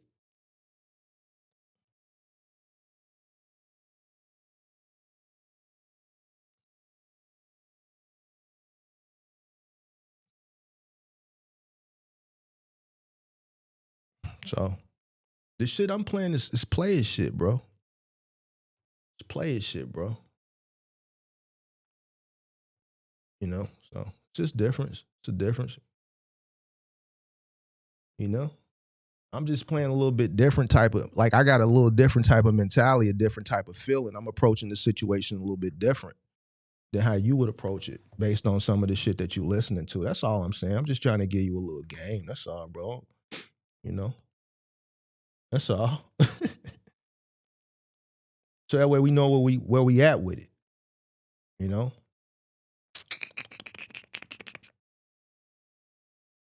You know, so well, you know, a lot of OTR drivers, they got to deal with that shit. So they just drive down the road listening to Drake. Like Drew said, he done did a lot of driving in Drake. Driving in Drake. Anybody that's driving in Drake, you already know what they got going on or what's going on back at the crib. It's a lot of hurt there, a lot of uncertainty, a lot of hurt.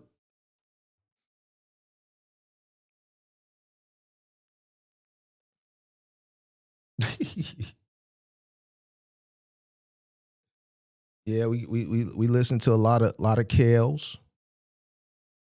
a lot of our album, TP2. I don't want to hear it neither. I don't want to hear it. Anybody got an issue? I'm from the crib, and we still play Kills. We still play Kills, bro. So I don't want to hear it. Save it. Keep it. You're not coming to Chicago, and you're not gonna not hear Kills. Kills still get heavy tick here in the city, bro. You're not gonna come to Chicago and not hear Kills in any club, any bar, any lounge. In the summertime, any motorcycle coming down the street, any Harley playing Kills. Step in the name of, you're not gonna hear it. So I'm not gonna sit up here and so save it. Who said I'm single? Here's the guy who says I'm single. Everybody know I got a chick. You're single. You're married and you live in a hotel room with your 3 kids. We not the same, big dog. And my chick bad.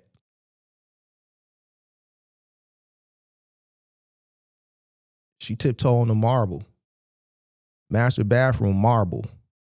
Tiptoeing. But do you understand that? Do you know what that's like? Hey, crazy. Do you know what that's like? You don't know what that's like, big dog, so you can't understand this play of life. You don't understand it, boy. Stay in your, it's crazy. You good, man. Stay in your lane. Stay in your lane. You dig? For real.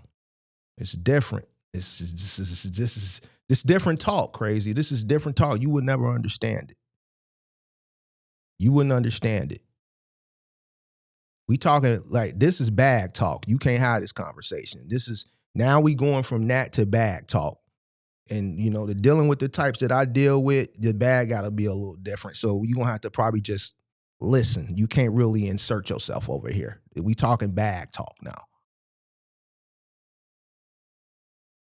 So stay. Go ahead, man. Go down to the lobby, man, and rebook for another week. You dig what I'm saying? I'm trying to decide which bathroom I want to take a shit in. You dig what I'm saying? Listen. This is a little bit different. This is a little different type of talk, bro. So just go ahead, man. Exit stage left, man. Going down to the lobby. It's Friday, man. Renew for another week, man. Get on up out of here. Leave me alone while I go there with you.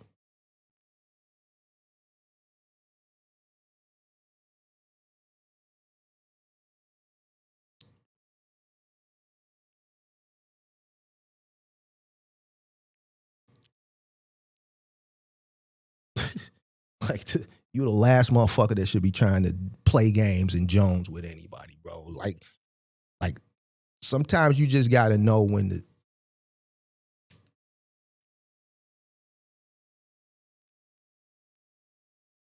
zip it.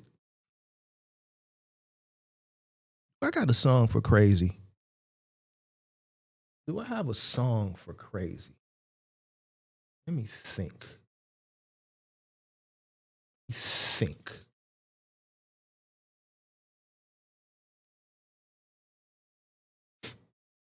I'm feeling Gunna.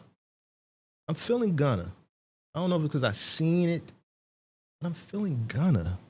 There's a specific Gunna song that I have for crazy in response to that nonsense he just said.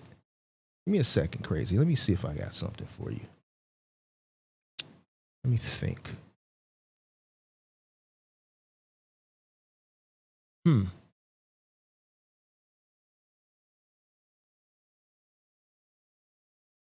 me see something. I might have something for crazy. Let's see.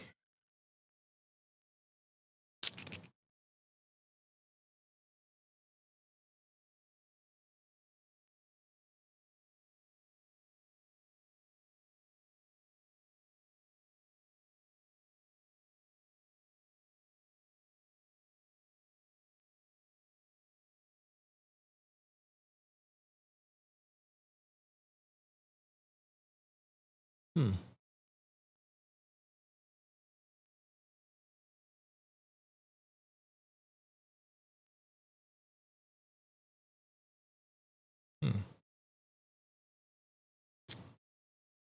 Nah, that wouldn't fit. That wouldn't fit.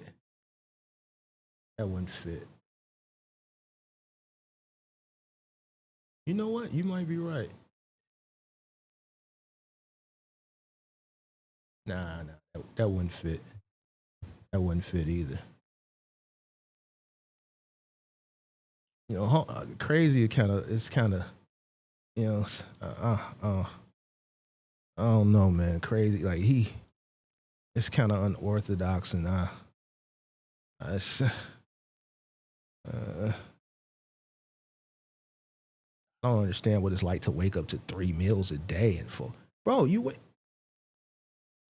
Like this guy can't be serious, bro. Like wake up to 3 meals a day, crazy. I be trying to not, like, you in a hotel, bro.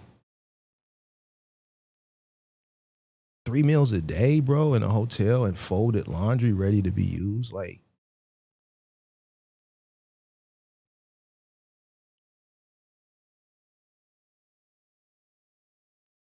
that's not a flex in your situation, sir.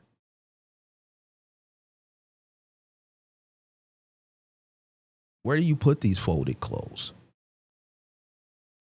Where do they go? Like, where would you just fold them and just put them on the floor in the corner somewhere? Like, stack them in the corner on the floor? I don't understand. Like, where do they go? like, like, I don't understand. You in here fucking with me. This is not even a conversation for you. I'm talking to somebody else, and then you put your little 2 cents in it, which, you know, you shouldn't have any sense. You don't have any sense at all to put into the conversation. You have no sense to put into the conversation. This conversation is above your pay grade. We were talking player shit, and then here you come with this dumb shit. If we talking player shit, that means player. That doesn't mean wife. Okay? If it's player shit, it doesn't mean wife. See, this is what I'm saying. You're not a player. You want to be. You want to be, though. But you're not. You don't have the tools. You don't have the tools. You can't be a player. You can't invite the chick over. Where do you invite her to?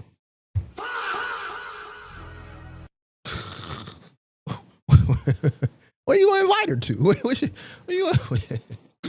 gonna send the family to the movies for a few hours or something? You're like, what are we doing here? Go on somewhere, boy. Leave me alone. Go play with something. Go play in the street or something, bro. Play with something that's safe. Go play with something that's safe, bro. We talking player talk, and you talking about 3 meals or some shit like that. Get the fuck out of here, bro. We talking about tiptoeing on marble floors, fucking bitches in Gucci flip-flops, dude. Fuck on your bitch and we lay up. We not talking honeymoon shit, bro. We talking player talk, bro. Get the fuck out of here, bro. I don't got a song for crazy, bro. I don't know what to play after that, bro. There's nothing that coincides with that, bro. Like, it's nothing that I can think of off the top of my head, bro, to combat that.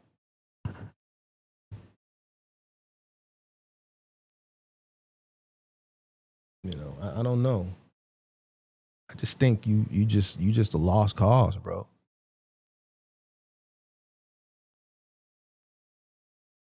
I don't know. I don't know about no hotel songs. Hotel, motel, Holiday Inn. I don't know. Like, I don't know about no hotel songs. That's the only one. Hotel, motel, Holiday Inn. If your girl start acting up, then we gonna take her friend. It's the only thing I know. We can go with the Grandmaster Flash, or we could go with the Cassidy version with Kels. Girl, you wanna come to my hotel?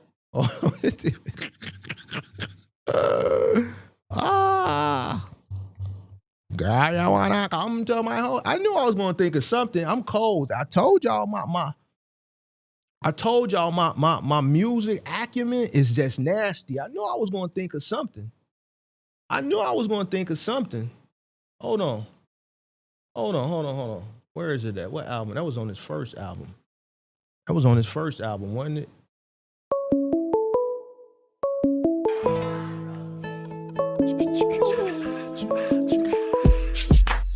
Hello? You are listening to the Hello? This is Mark the Mentor live on the air. Hello? The Mentor. Who is this? Yeah, I'm here from the Gator Association. I can't have you just disrespecting my guy crazy like that, okay? Okay, cool. That's all you got for me? You know, we make $1,500 a week, Mark. All right, bet. No, I'm just fucking with you, Mark. It's beach. Is who? It's beach. What up? What's up, man? Hey, at some point this week, can you go over why I should care about my cost per mile again?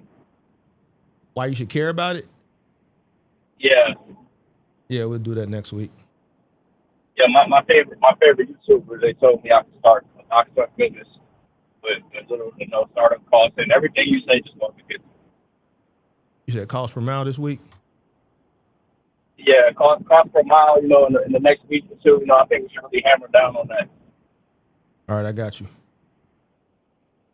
All right, Big Mark. All right. All right, Keep going what you do, okay? You're a man for the people. You said Master P? You're a man for the people. Oh, I appreciate that. All right, thanks, Big Mark. All right, look. Hey, Crazy, this is your song before I get out of here, big dog. You can play that for all the chicks, but you're going to have to kick your wife and your kids out. And then you could play that, girl, you want to come to my hotel? Baby, I'll give you my room key.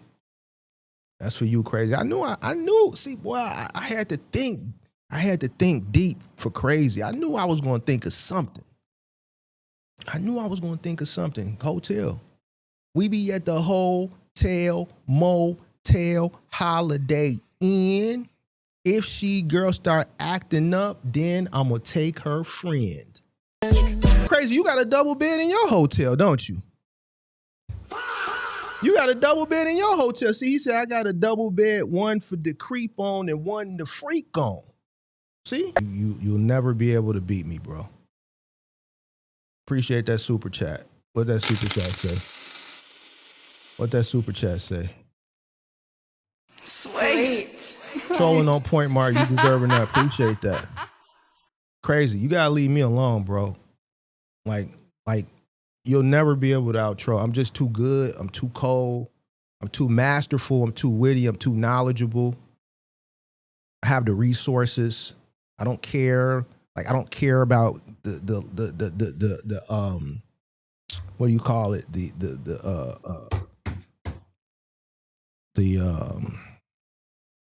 copyright.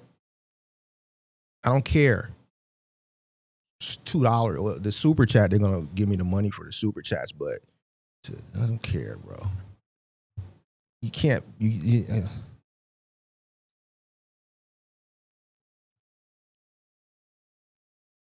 gotta leave people alone, crazy. You're not in the position to like fuck with nobody, bro. You've been doing good, bro. You gotta stop, bro. You gotta stop, bro.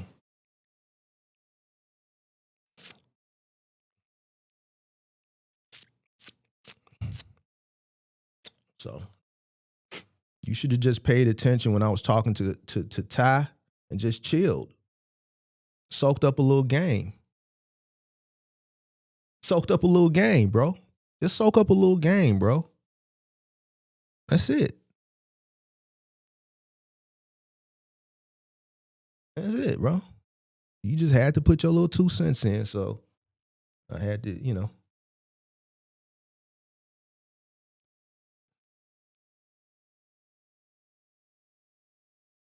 But you know, you Hispanic. It was an old school Hispanic rap group back in the day, In Too Deep. They had a song called Back to the Hotel. Hold on. Let's see if I can find it. I just thought about In Too Deep, Back to the Hotel. Dun, dun, dun, dun, dun. Let me see. Too Deep, Back to the Hotel.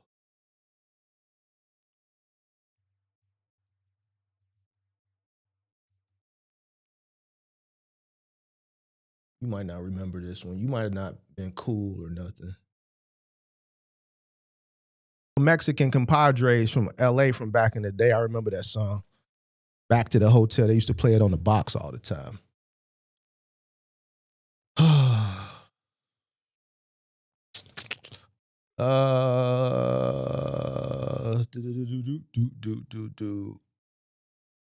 Hey, crazy. Just because you married, like that's like you live in a hotel, bro.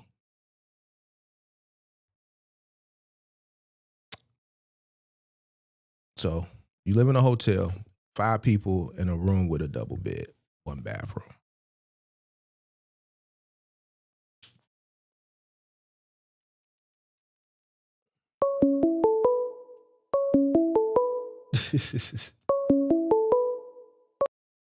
Hello. Yo. Hey, crazy, man. Stay out of this, man. Man, Mark, don't act like I don't listen to the player shit too, man. Stop playing. You don't.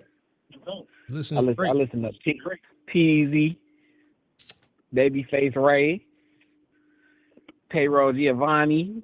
Come on, man. I listen to hustler shit too, man. They not. Don't get it. So what? Don't get it twisted, man. I don't listen to that. That old school stuff trash. I ain't gonna lie. That's why he was throwing tomatoes in the chat. Yeah, he also said he driving Drake. Y'all be listening to Drake. I listen to Drake too, but I don't consume it. Cause that shit I don't listen. driving in Drake and sad and shit. And crying and shit. Y'all ain't got no they ain't. We y'all don't ain't be got that pimp listening to shit Drake in y'all. crying. Y'all ain't got that pimp shit in y'all. Y'all that ain't in y'all. Nah. It ain't in y'all. So y'all, that's It why this definitely generation, in y'all be me. offing y'allself over the bra.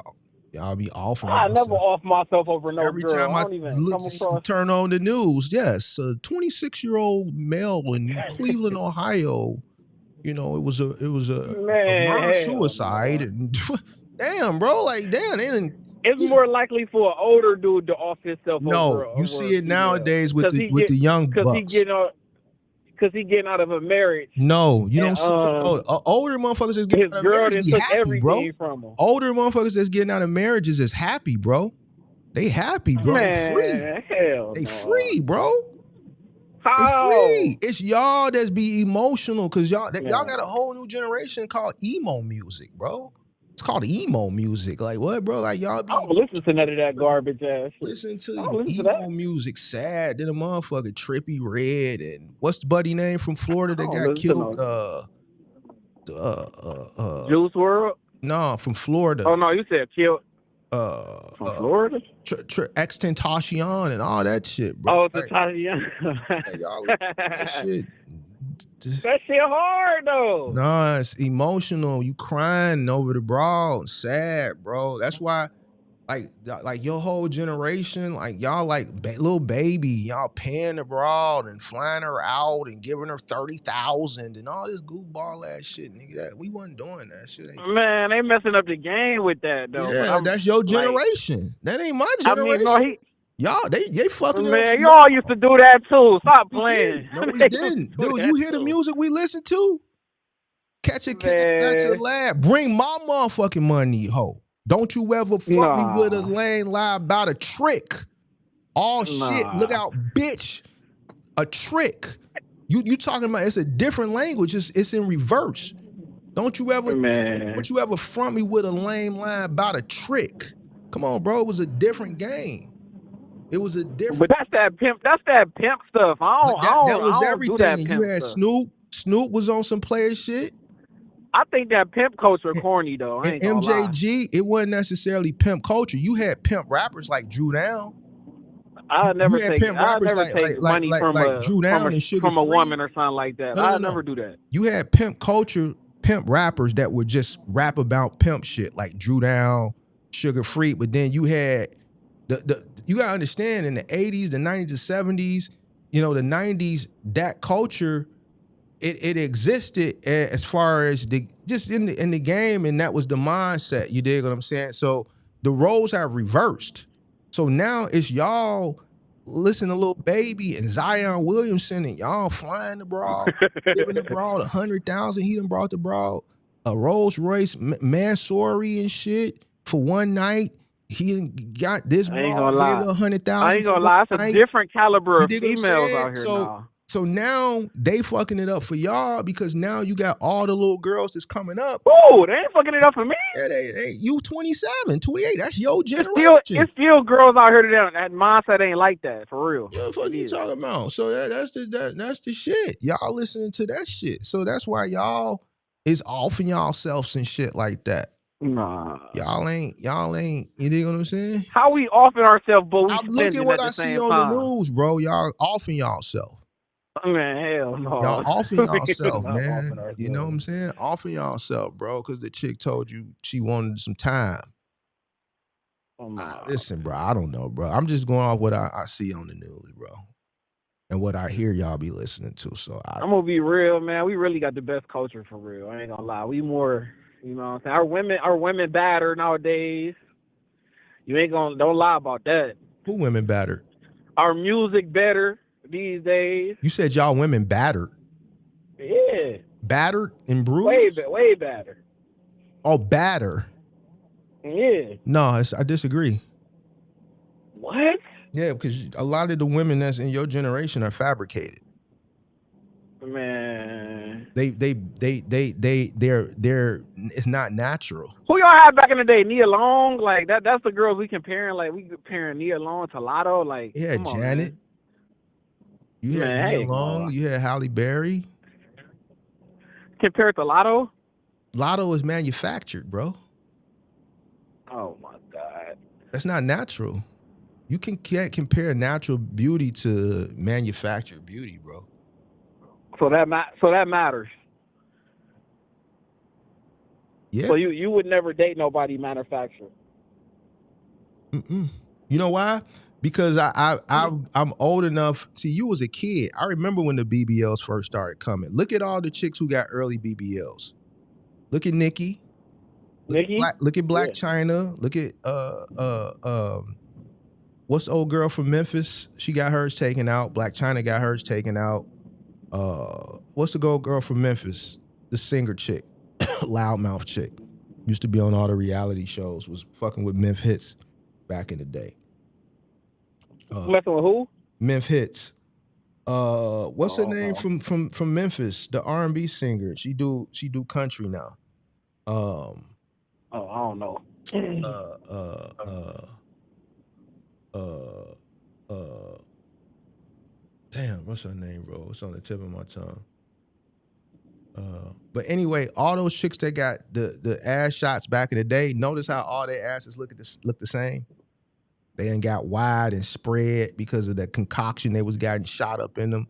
In 10 years, bro, these chicks got to keep updating that shit, bro. Don't nobody want to deal with that shit. Cardi B, look, her shit spreading. All them chicks spreading. Nicki Minaj gonna have to get her shit taken out sooner or later, bro. That shit getting out of hand. Jada, It's getting out of hand. Jada, India. Come Yeah, on, right. man. Like we got, man, So come you on, got to man. understand it was natural. Ari. It was Come natural. on, man. That's made up, bro. I remember when Ari was working here at Adriana's, bro. She was a little short, skinny girl. That's all she had. All that shit put in her. Ari used to work at Adriana's back in the day when I was going to Adriana's. Ari was a skinny little girl, bro. A skinny woman. All that shit is manufactured, bro. It looked good, yeah. They look But appeasing. but They look here's the appeasing thing. for the auto. Here's the thing. Would you want natural or would you want manufactured? Here's the thing, especially if it's for a long term. I'd rather a cold natural woman than a manufactured woman because in 6 or 7 years, she gonna have to get that shit taken out and put back in. And if you fucking the broad, who she gonna expect to pay for it? Now you know how much it is to get that shit taken out? 100 G's. It's 100 G's to get that shit taken out, bro. So she gonna expect you to get that shit taken out. So if you could get a manufactured, so a cold natural chick, why would you deal with something that you know is manufactured? It's good for the moment, but that shit gonna wear. And then what? You gonna have to have a surgery, either get that shit touched up, fixed up, or taken out. What we talking about? Man, our natural girls now look better than the girls back in the day. Ain't gonna lie. All right. Cool. That's Ain't your evil, opinion. man, You entitled to it. I listen to that. I listen to hustler music too, man. What's Babyface Ray? $1 Million Cash Race? What's that? I think that's scam That's music, bro. Scam? No, that's not scam music. Scam music. It's bro. getting to the bag though. You can interpret it the way you want to. Like I'm not no scammer, so All the cats I'm gonna go make it the legit way. They talking that talk. I listen to it. I like Peasy and I like what's buddy the dark skinned nigga with the keloids on his face. Man, what's his name?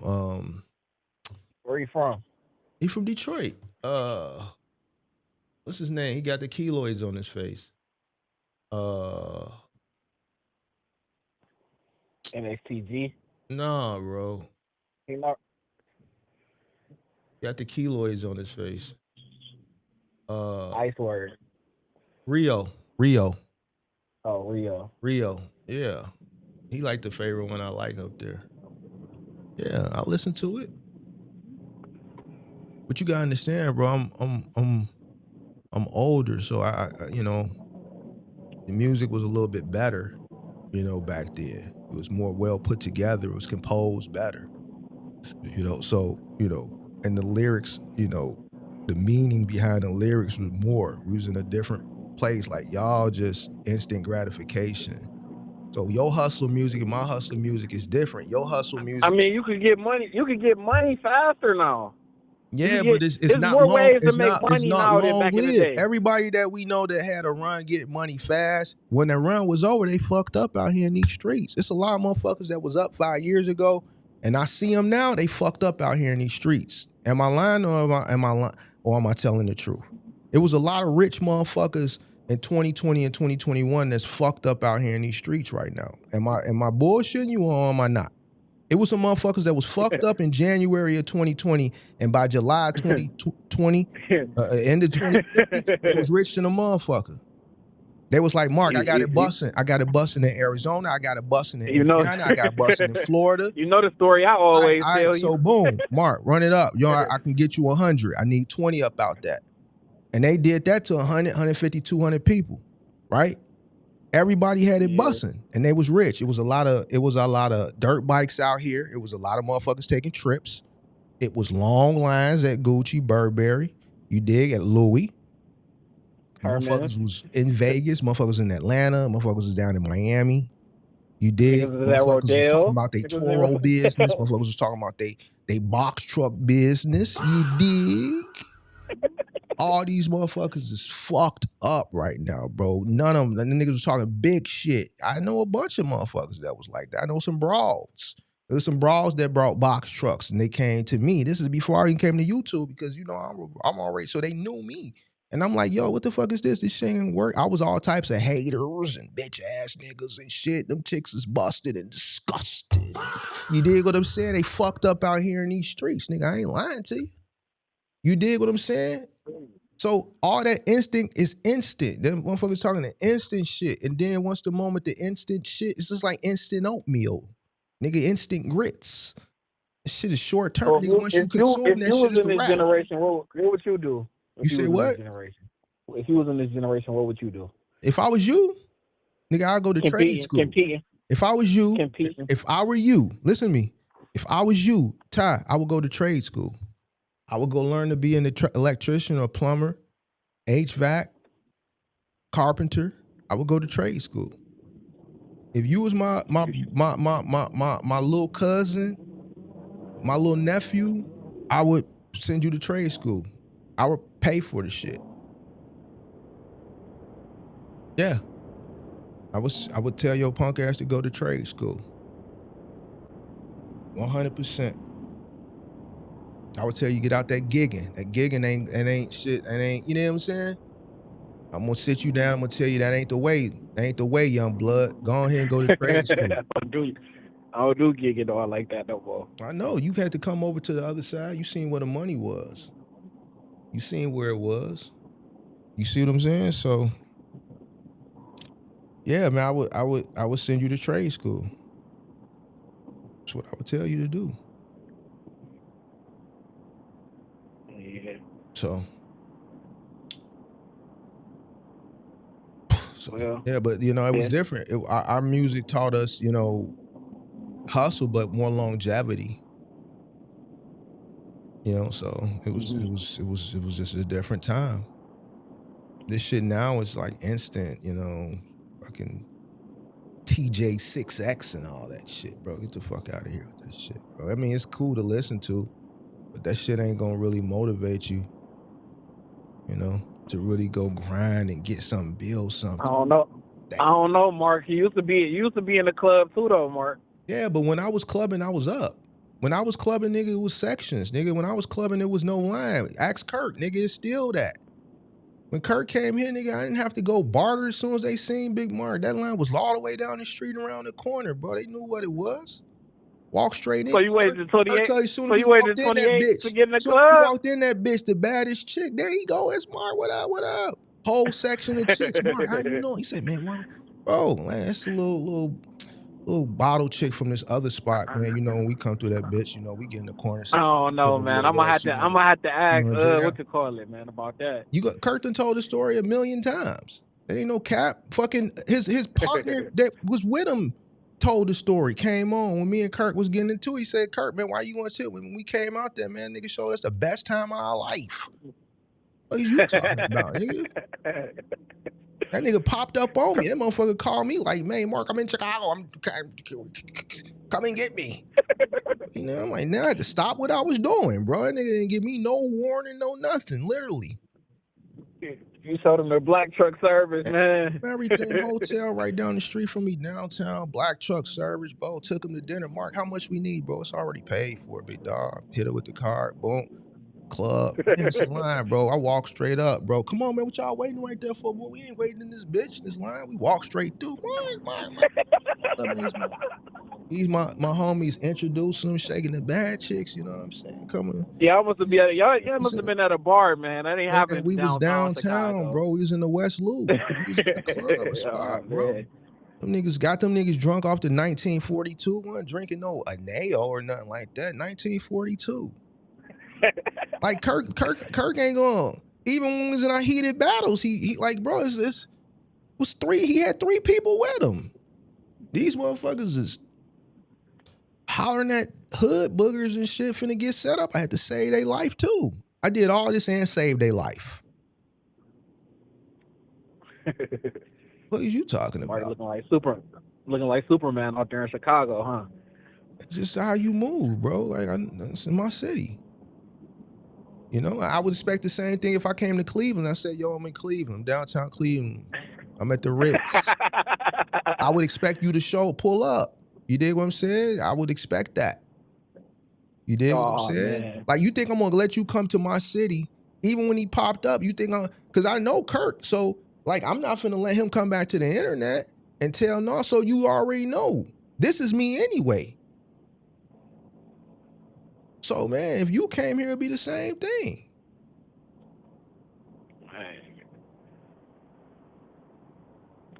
So what are you talking about, big dog? You clubbing, bro. That ain't nothing, bro. That's light shit, bro. Travel the world. Stamp up your passport. Going to a club, that ain't shit, bro. That's you want to do that. You looking forward to that. You know, I did that already. Ooh, I've been in there. I've been in there. Yeah, so we done did that already. You know. So I've been in there, man. me and Cubs was in there every night in 2021. In 2020, 2021, y'all had free band. Yeah, that wasn't off the muscle. You wasn't in there. You wasn't in there off the muscle, off the strength. You was in there off the free bands. You was free band gang. Y'all was down there renting Bentleys, bro. You wasn't down there. That shit wasn't in. Y'all was renting them. Bentley, Rolls Royce. Yeah, y'all was renting them. You wasn't picking up your favorite content creator in one. You know what I'm saying? It's a difference. You dig what I'm saying? So it's what it is. And that was 2020, 2021. Man, that hurt, man. You dig what I'm saying? So at the end of the day, you know, it's so. Yeah. Oh, man, the music was a little bit different back then, bro. It motivated us to get to it. You see what I'm saying? And hold on to it long term. So, what else you got for me? You want to talk some more shit, or what you want to do? You know, man. You know, we always kick it, man. We kicking it. You cool? I'm chilling. You straight? Right, though, you straight? I'm about to go. You don't need me to pick come up up my to Cleveland. You don't need me to send nobody up to Cleveland. You good? Ain't nobody bothering you up there, is it? I'm about to go pick up my shorty, man. That sound good. I like that. I like that. I like that, man. Talking about your son, right? My shorty. Your son. Your shorty son, right? No. Oh, your little boo-bae? Your little boo-bae? Why you call it boo-bae? You call it shorty, my son. No, shorty is like, I'm thinking when you say I'm finna go pick up my shorty, I'm thinking you talking about your son. Your little shorty. No, I'm gonna go pick up my shorty. I like your boo-bae. Like your little like your little boo-boo. I'm gonna go pick her up, man. What y'all finna do tonight? Y'all going to the movies or some shit like that? No. Okay. All right. Enjoy your Friday night, bro. Don't get in no trouble or nothing, man. I don't want to hear no more stories, big dog. Come on, man. Don't talk about my stuff on the internet, man. I ain't putting it on. I just said I don't want to hear no more stories. I didn't say what the stories consisted of. I just don't want to hear no more. So, nah, man. Staying out the way, man. Yeah, stay out the way, big dog. Yeah, stay. I don't want to have to pay botnik. Yeah, so this shit getting more expensive too, bro. Yeah, these judges ain't, you know, gotta be cool. But you know, I got it for a rainy day. You supposed to, but you should have it for something else, not that. So, not that, buddy. You dig? Yes, Lord. I know you running out something crazy for Valentine's Day, man. What you renting out something? I don't rent hotel rooms for that shit. I have a crib, bro. No, I ain't talking about no. I'm talking about like a restaurant or something. You No, Big Mark. I've never been a Valentine's Day because you're running into all the people who don't go out any other time, and we eat out all the time. So we'll do it the day before, the day after. Like I've never been with no chick. I think the last time we did something on Valentine's Day was like 2 chicks ago.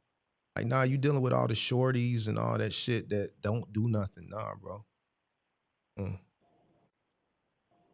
See, that real motherfuckers that understand, like you young. So yeah, on Valentine's Day, you gotta go out to eat. Motherfuckers that's really like papered up and mature, you know better than to go. You dealing with all the little teenagers, even at the fancy restaurants, Ruth Chris and shit, bro. Nah, you go the day before, the day after. Mm. You didn't know that, did you? You just I like ain't thinking about it everybody else. like that, man. Restaurant, just sitting in the lobby.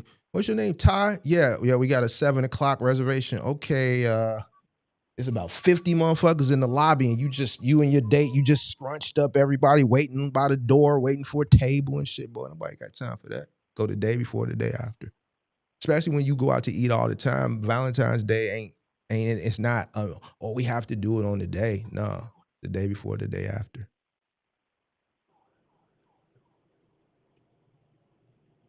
I'm talking about only single folks celebrate Valentine's Day.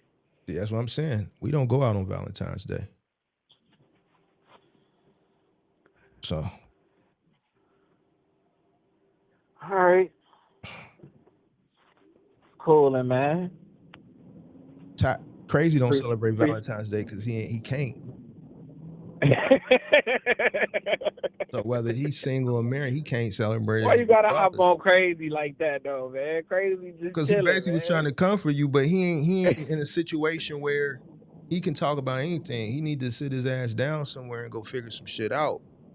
You dig what I'm saying? He need to sit his ass down and go figure some shit out. You know, he worried about the wrong shit. He need to worry about, coming up out that jam, getting up out that jam. He spent $1,500 a month, man. He cool, man. Nah, big dog. He understand you got 5 mouths to feed, big dog. That's choices and decisions. Damn. That's choices and decisions. Yeah, as soon as you start popping them out, you gotta take care of them. If you can't take care of them, then nigga, we don't want to hear nothing about nigga. You made them, nigga. Take care of them. That's the flex. It's just he ain't got a motherfucker, real motherfucker telling him that shit. Motherfucker, he a type motherfucker that want to be big shoulder bravado, nigga. Nigga, nah. I know motherfuckers with 10 kids and all of them up. Every baby mama up. Why? Because a motherfucker get into a nasty bag. Understanding the responsibility when you bring them 10. Baby mamas, kids up. Ain't nobody living Bodine. So all that shit that he talking about, clothes folded and nigga, get the fuck out of here. So, he trying to stun on you, Big Mark. He trying to stun on me, nigga. I got more bathrooms than him. Listen, I got more bathrooms than him, and it's just me. It's 5 motherfuckers in there with a double. He feel like that's the only way he can stun on you, man. He can't never stun on me, bro. It's 5 motherfuckers in that room. That room the size of my studio. And there's 1 bathroom. And there's 5 asses. I have more bathrooms than him, and it's just me. Look, if he want another bathroom, he can just go to the lobby. No, nigga, this is what I'm trying to explain to you. He can't never. He can't never. Oh, he can't never, big dog. A motherfucker that's got five people that's living in a hotel room that's doing gig work who don't want nothing better for himself that keeps talking about this poor by choice shit. He can't stun on me. He just want to be. He gonna figure it. He just here. He been doing good, but he getting beside himself. They must gonna get some tax money or something. But we can put him back in his place. It ain't no big deal. We know how to get him straight. Well, God got him in his family, man. Yeah, we hope the best for him, but you can't get beside yourself, big dog. You got to know your place. Didn't your mama ever tell you, man, know your place? Your grandma or somebody? Yeah. Did you ever hear that growing up? Yeah, I heard that. Yeah, you got to know your place. Saying a child slave. Did you all ever also hear pick and choose your battles wisely? Yeah. Yeah, he got to do that too. But you know, some people weren't raised with this wisdom, so you gotta tell it to them. And sometimes it may be harsh. You know what I'm saying? So he just one of them people that sometimes he get a little bit besides himself. That's all. But he keep coming back. I don't understand why people that they keep. It must be some type of value or something, bro. I don't know what it is, bro. He said he's wiser than me. Okay, well, for a motherfucker that's doing about the same age, man, shit. For you to be wiser than me, the we live in polar opposite. Well, I mean, he don't DoorDash. He don't got nothing else to do, man. He might as well And just the motherfucker tune need to go in. get a job, bro, so he can get them kids up out that hotel, man. Get them some y'all. But Mark, if he go get a job, that means he got to wait 2 weeks for his check. He need to check every you week. got practice delayed gratification. Listen, But then where he gonna be at? This is what he got to do. He got to go to work. She got to go to work. They need to pull two incomes together, get an apartment, keep pulling money together, work really, really hard. He shouldn't be in here worrying about a nigga who's long gone. I'm long gone from him. Like, we're gone. We're at outer space. He shouldn't be in here fucking and worried about a nigga that's just sitting here talking shit every day, that's not got to worry about the shit he got to worry about from a financial perspective. He should be out getting it. He should not be paying attention to nothing we talking about. And if he is, he should be just soaking it up. He shouldn't be giving no input. You see what I'm saying? He's not in a position to give any input. He got to figure out how to get up out that jam. He has nothing. There's no value. Nothing of value can come out of his mouth as long as he's in that situation.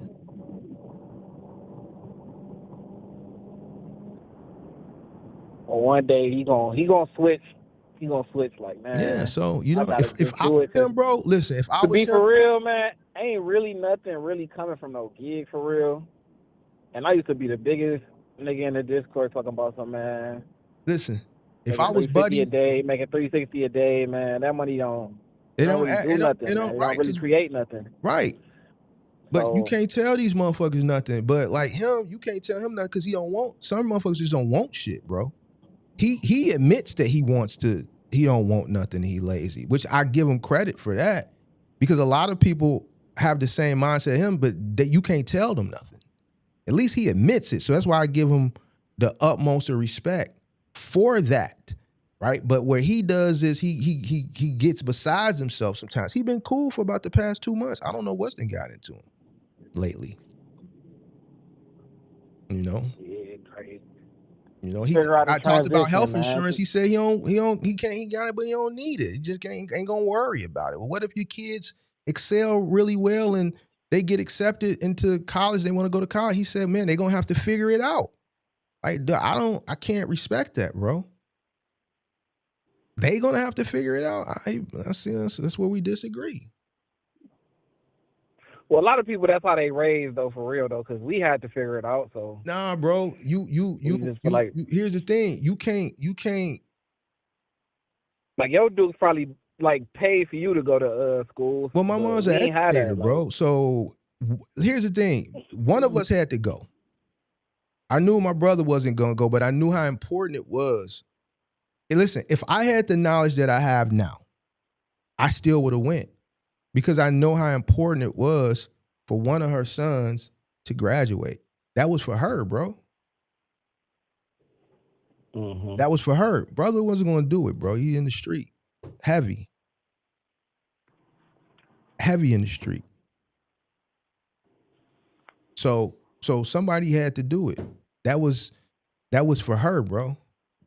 All right. So at the end of the day, even if you can't say, well, man, certain values weren't instilled in you, because I could look at my mom's mom. My mom's mom had 8 kids, welfare, part of the great migration from the South to the North with the kids, projects. My mom wanted better, so she sought out better. Some of the kids didn't. right? I got some cousins who wanted better. A lot of them, majority of them didn't. So you can't say, well, it's just because this generation before you raised you didn't instill that into you. If you bring kids into this world, you know the difference from right and wrong. And you know that you have to instill certain things and you have to prepare them for the future. And a person who does have some morals, they're going to assist them along the way. If they want to go to school, if I was a 9 to 5 worker and I was making money just to get by, and I got a kid who's excelling really, really well in school, and they're 3.9, 4.0, and I just know they're going to get accepted, and they're already expressing interest in going to a HBCU or something like that, freshman, sophomore year. I know as a responsible parent, it's time for me to buckle down and start preparing. Look, this is going to be tough. We're going to have to, pay for them, their laundry, their travel on campus, their housing. There's going to be a cost associated with it, even if they get a scholarship. Let me start preparing for that. My child is performing and excelling exceptionally well in school, so the likelihood that they are going to get accepted is high. I need to prepare for that. I don't want to be the person that tells my child, no, you can't do it. What type of shit is that, bro? So when a person tells me that type of shit, to me, it's a loser type mentality, bro. Why would you bring a kid into this world and if they're excelling, you're not going to do any and everything in your power to ensure they have the best opportunity? When they get if they get an opportunity to go to a prestigious school so that they can just going to a prestigious school, it helps to catapult them in the work field afterwards. Would you agree or would you disagree? I agree. All right, so, I agree. all right, But so like if, like my mom, she made me get FAFSA, like, and I had to go on a partial basketball scholarship. Like, but wasn't like. but but here's the thing: if as a parent, you know your kid is going years prior, are you going to prepare financially to assist that, or are you just going to allow they're going to have to figure it out? See, that's not. See, to me, that's not so. It's not no. In some case, it would be ideal. You know why it's a You know why it's a bro? It's only one reason. Because doing it is going to require more work.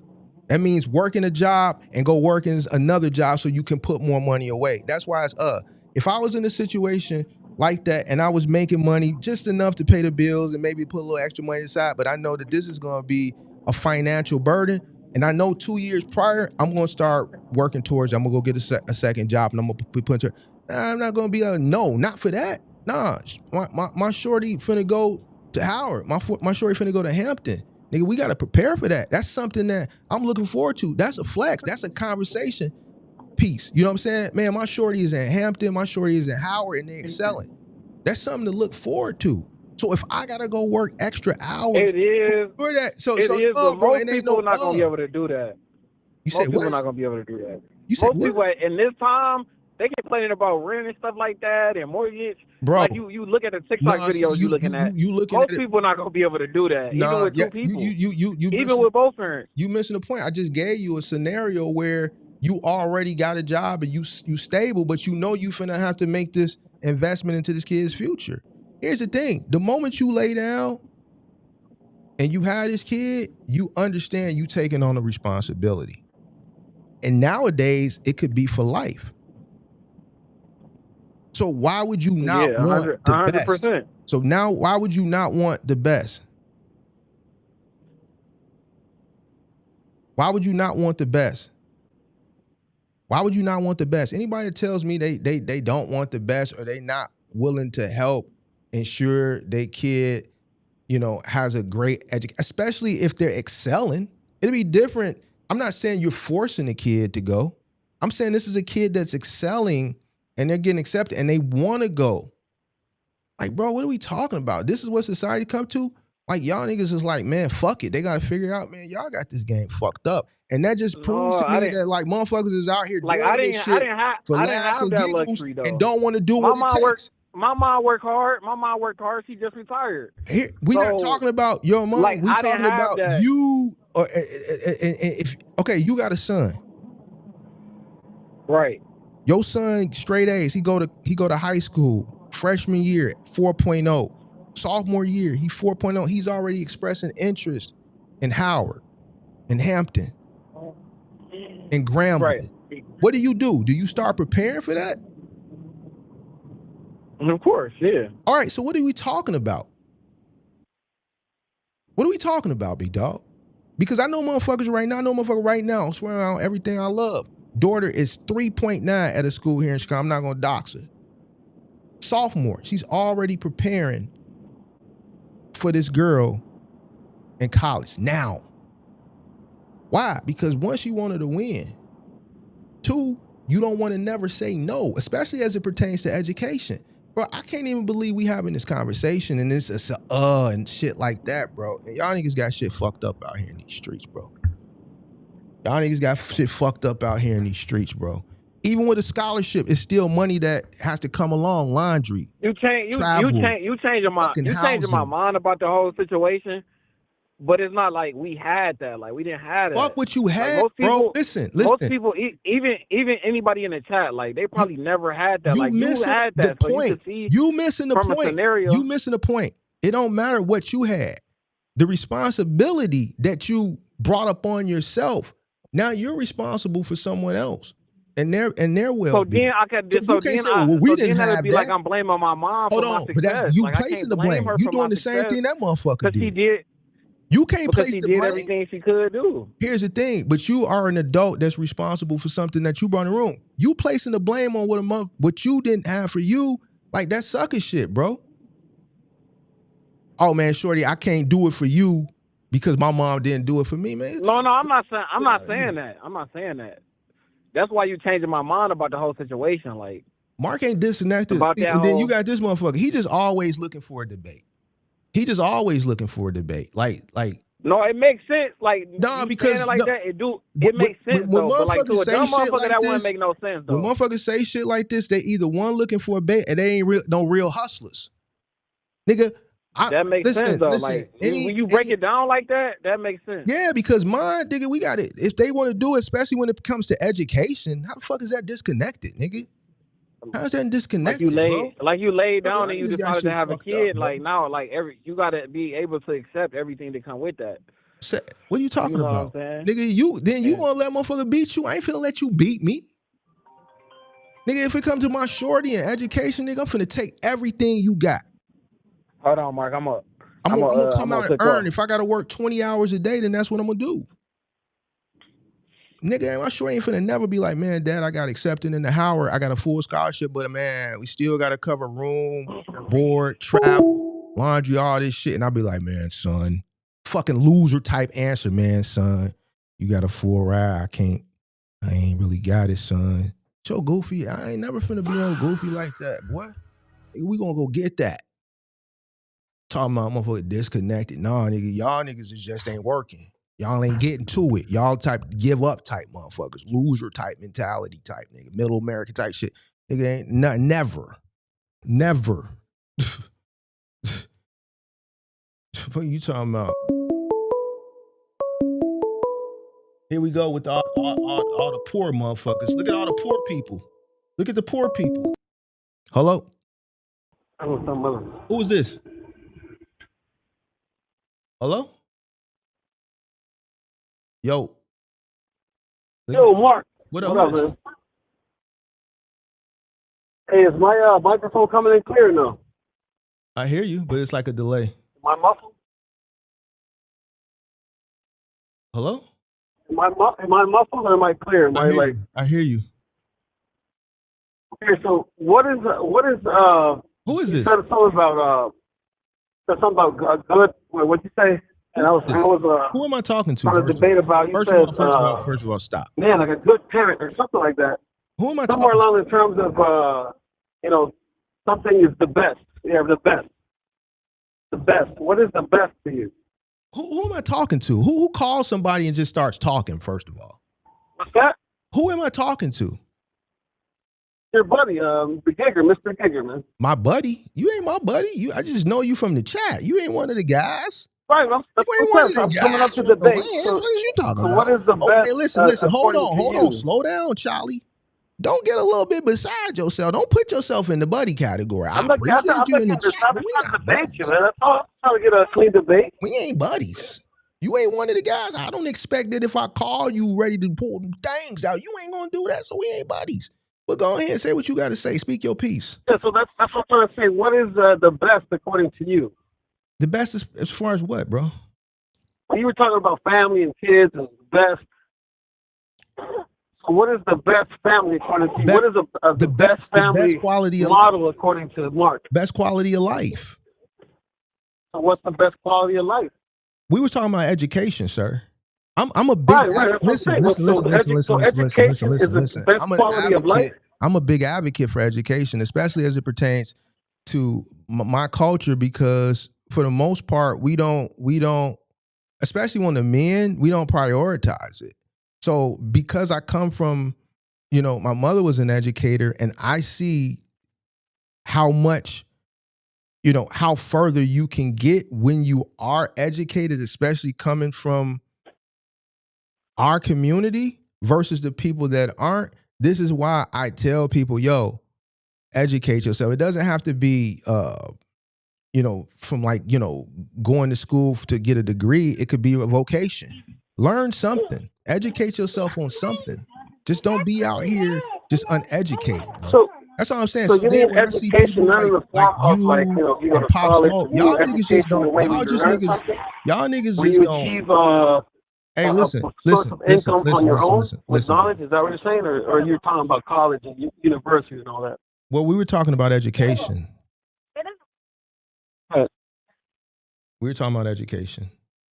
Okay, that's what I'm saying. What type of education? You mean higher learning when you go to college? I just told you, bro. It don't necessarily have to be higher learning. It could be public college. You go to the Ivy League stuff. Is that what you mean? Hey, bro, what kind of phone you got, bro? The thing is that my kids probably stuck water in the microphone. You said that the last time you called. You ain't got a new phone yet? I got a phone. I just didn't know because I have my wife's phone, but I don't know which one is good. So that's why that's why I told you if my phone is muffled, so I can switch. I gotta get you a new phone, bro. Let me call you from the other phone and see if that works better. Figure something out. You can't call to talk and you ain't the phone fucked up, big dog. Like that's telling on yourself. It's even more reason I'm gonna win. You can't talk about it. Your phone is fucked up, bro. Look out of here. Your phone is fucked up. Look out of here, bro.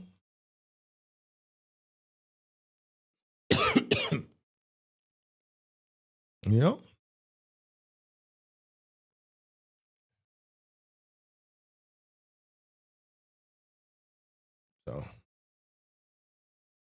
nigga talking about I'm disconnected, bro. Get the fuck out of here.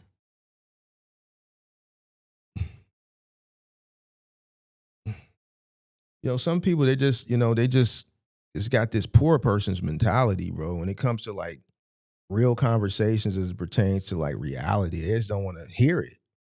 They want to stay where they're at, bro. I'm cool with it. I'm cool with staying where you at. I appreciate it, to be honest with you. We need people to stay where they at. Just stay there. Is it the Spanish? Like, because y'all Spanish guys, y'all don't like Big Mark. What's wrong with y'all Spanish guys and Big Mark? Why y'all got an issue with me, bro? You and Crazy, y'all both Spanish. The funny thing is this motherfucker, he half black. But he favor his Spanish side more. He got an issue with Big Mark. I don't know what it is. What did I do to y'all? What did I do to y'all?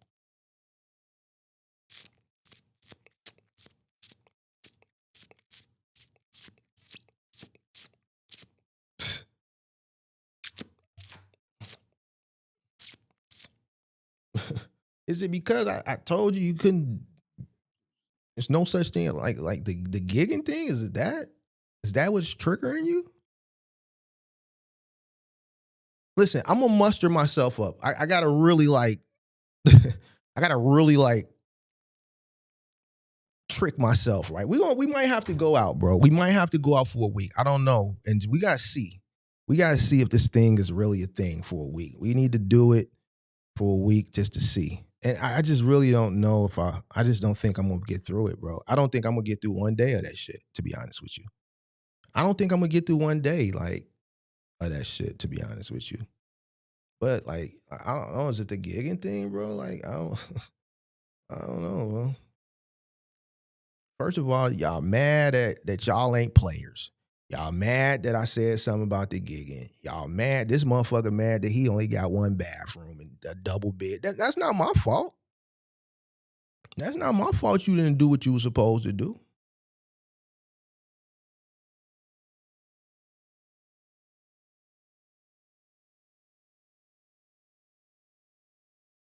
Y'all mad. This nigga's mad because it's 5 people and he admits to being lazy. But y'all, this nigga want to take up for him. Go ahead. I don't give a fuck.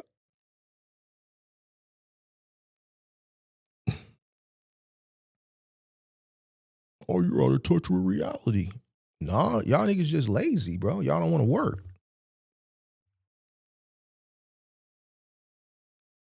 All right, then this motherfucker want to call up talking broke on the Wi-Fi. He ain't even got a number. He ain't even got a phone. Every time he call up, it's the water. The kids put water in the phone. Well, nigga, Apple don't close until 9 o'clock. Go to the store and get a new one. What are you talking about? The last time you called a month ago, there was the water in the phone. You ain't got a new phone yet. But you want to talk bag talk. You ain't got a new phone. There's still water in the phone. Still in the hotel. And you want to come up here and challenge me.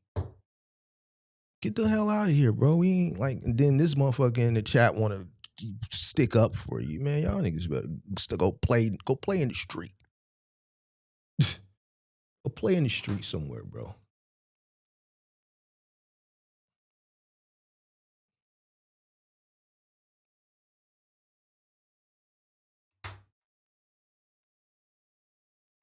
I'm only gonna give them like 2 more minutes, bro. I ain't got time to wait, bro. I got shit to do. I didn't give y'all more than enough time. It's the last day of debate day. So that's it. After this, we done. I'm letting you get it. This is the last day of debate day, and that's a wrap. The love of the money is root of all evil. All Christians should know that. Well, guess what? I'm glad you said that. Because I am a Christian. Give me a second. Give me a second since you said it, while we waiting on this motherfucker to call back. Since you want to say that.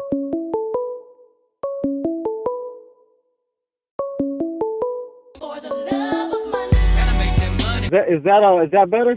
Yeah, Is my phone still muffled? Yeah, I hear you.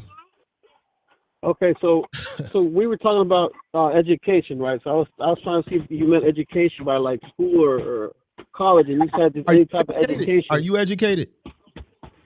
Educated in what though? You just said in anything. If you both go by not college or university, any no, I'm not education? educated. Do you have a skill? Anything? I got many skills. I'm the what's that called? The jack of all trades. You a jack of all trades? Still skills, man. No, hold on. Might not be a master. You a jack of all trades and a master of nothing, huh? Exactly. There you go. There you have it. There you got it. Right. So what do you mean? So somebody's got to be a master at something? You can't have just like a basic skills knowledge? Bro, I really want the best for you, bro, and I just think you could do better. But that's why I'm trying to figure out what best means to you. Like, what is best to you? I know you use the word happy a lot, and to me, happy is subjective. Like, somebody could be happy with $10, another guy could be happy with $100. No. What you're doing is you coping, big dog. You coping. It's not coping. It's reality, man. You always talk about how you can do better, but you admit to being lazy, bro. Do you think that shit is? When I talk about better, I'm not talking about making more money. I'm talking about trying to deal with decisions that I make according to how I handle my money, budgeting. And I'm not trying to get more money. I'm trying to spend less money. So here's the thing. Here's the thing, bro. Here's the thing. Now I'm just gonna keep it a buck with you. Do you think that shit is cool? What you got going on right now? Just be honest, bro. Do you think that shit cool? But cool according to you. If I go into the mindset, which is it's all about money and looking a certain way materialistically, then no, I guess I'm not cool according to you. No. But in my mindset, I'm good. I'm cool. Cool as That's all that a matters, cool as ice. That's all that matters. That's all that matters. Right, that's what I'm saying. So when you say the best or happy, well, that's subjective, man. To you, the best, to somebody the best, is that what you mean best, to them might not be the best. All right. So this talk about poor and poverty, the poor will always be with, in humanity. That's just how it is. So Cool. to the poor, the best to be having food on the table. You know what I mean? Having health, or somebody who's rich. The best might be going on trips and boats. You don't have health having insurance, bro. 5 mansions or something like that. Nobody's talking about a mansion, bro. But I'm just giving you an example that there's different types of definitions to somebody. When you say something like happy or best, it might not be the same to you as it is to somebody else. So you can't just, if you do everything as like a blanket statement, you know what I mean? So it kind of throws people off. No, so that it throws you off when they try to listen to the knowledge that you give them. They kind of get confused. So you're trying to generalize everything, but some people don't want that for themselves. Check it out, pimp. They probably want the information on how to make money, but then you add on things as if whatever you think is good. So check this out. It should be out. As long as you've been watching for everybody else, and that's where maybe people kind of throw people off a little bit. As long as you've been watching, my opinion though. As long as you've been watching the channel, you've seen people consume the information that I've given and I've helped. But they do the opposite. Hold on. Let me finish. You've seen people take the information. You've seen me work with people in the Discord, and you've seen people come back and be successful. The people that listen, right? The few people that listen, you've seen that, right? Right. Right. All right. So here's the thing. Those people, I haven't seen it. I heard it. Like you say, let me finish. Those people, I haven't seen it. Those people are seeking value because they want more.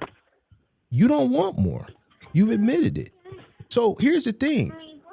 You don't want more, and I'm preaching to people who want more. So you're never going to agree. So why do you continue to suffer through a person who's teaching people and spitting that ism for people that want more when you hate more? You want less. Why do you watch it?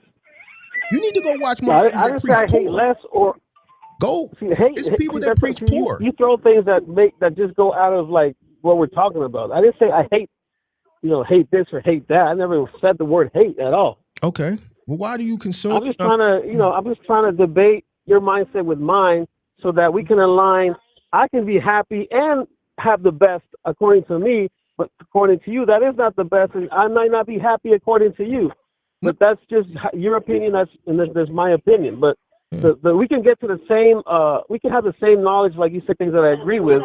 You gotta be. You can't be your own bully and bully yourself into complaining, so that then you blame everybody else for your situation. I agree with that. Okay. So we can come to the same knowledge and yet take different paths to what best and happy could be. Mm-hmm. Even though we may disagree. That's my whole point. All right, cool. Right. So that maybe that's where people, when they listen to you, they take in your information, but then you say things that they don't agree with. So then that's why they maybe, I'm guessing this is why they don't listen fully, man. No. The reason why those people don't listen. Hold on. The reason why those people don't listen is because they don't want to apply everything. They don't want to do the work. They don't want to do the math. It's more to doing the work than just the physical shit. The shit that is behind the scenes, they don't do it. But that don't have nothing to do with me. That's them. No, because if you listen to everybody, they always come in and say, "Mark, I've been watching you for this, and I agree with this and that." And then when you start trying to dig deeper, and when they say that, it ends up being that they did the opposite of what you were. So there's something wrong there. And when they say that, I always test them, and they be capping. You know why people say that?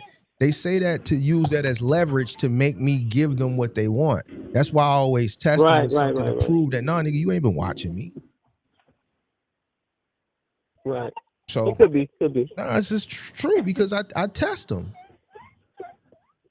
There's so many situations that, because you say you help people out, but I see more situations where they don't listen to you than but situations that they do listen to you. They take your advice. Here's the thing. So It's kind of worse if somebody agrees with you and says, "I do want more," yet doesn't do what you say to a person like me, where I say, "You know what?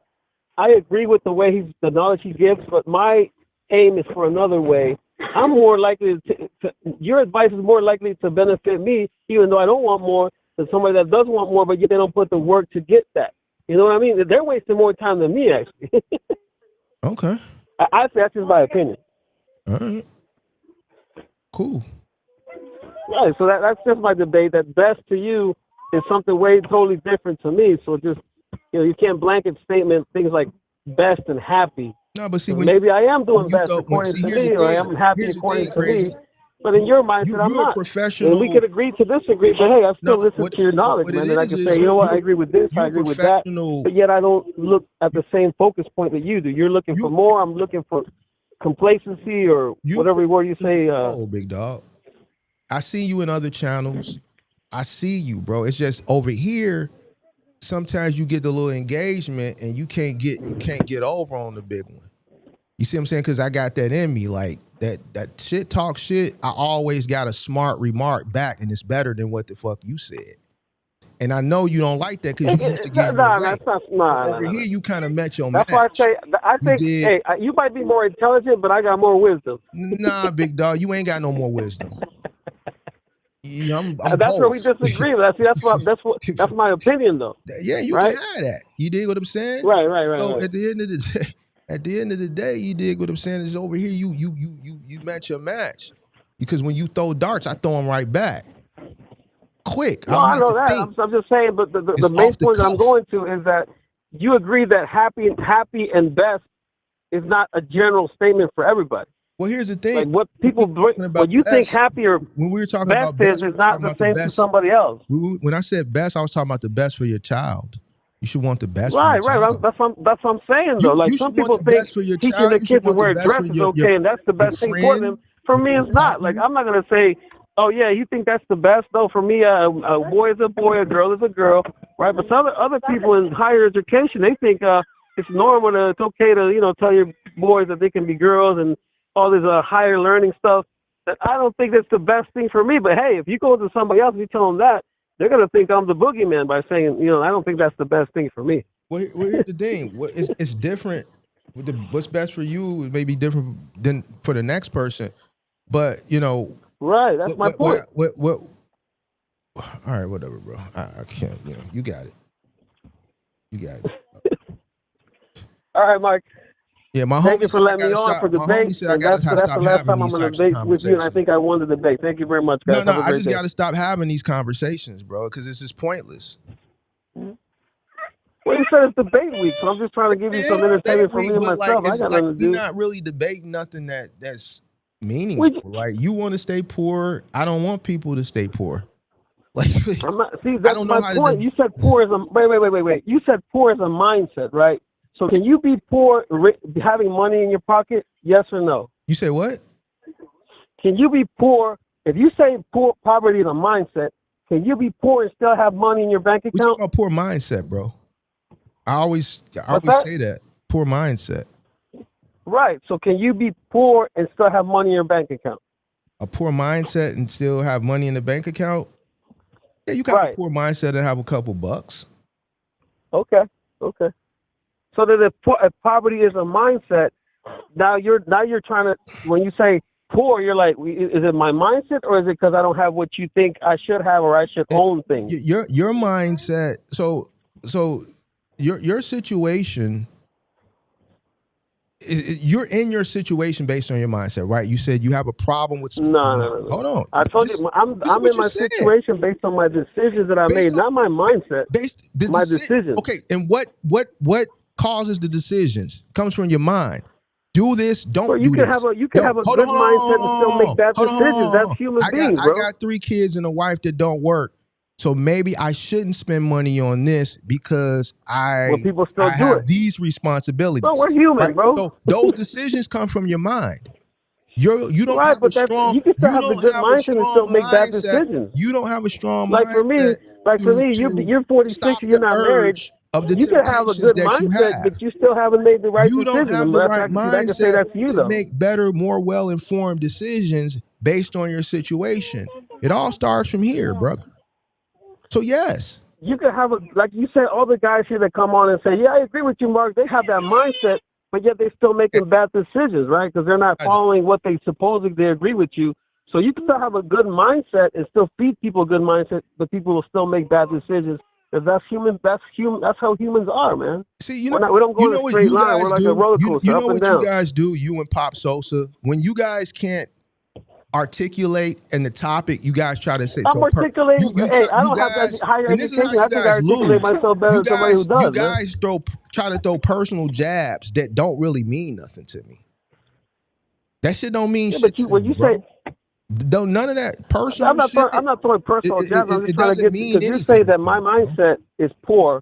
You know, and now so like I'm trying to tell you, because y'all can't according to me, articulate because I yourself don't on have the money, topic, I'm broke, you try to throw or is it because of the way that you think my mindset is going to? That's not even a negative. Poor. You try to throw something that you think is a negative thing is not negative.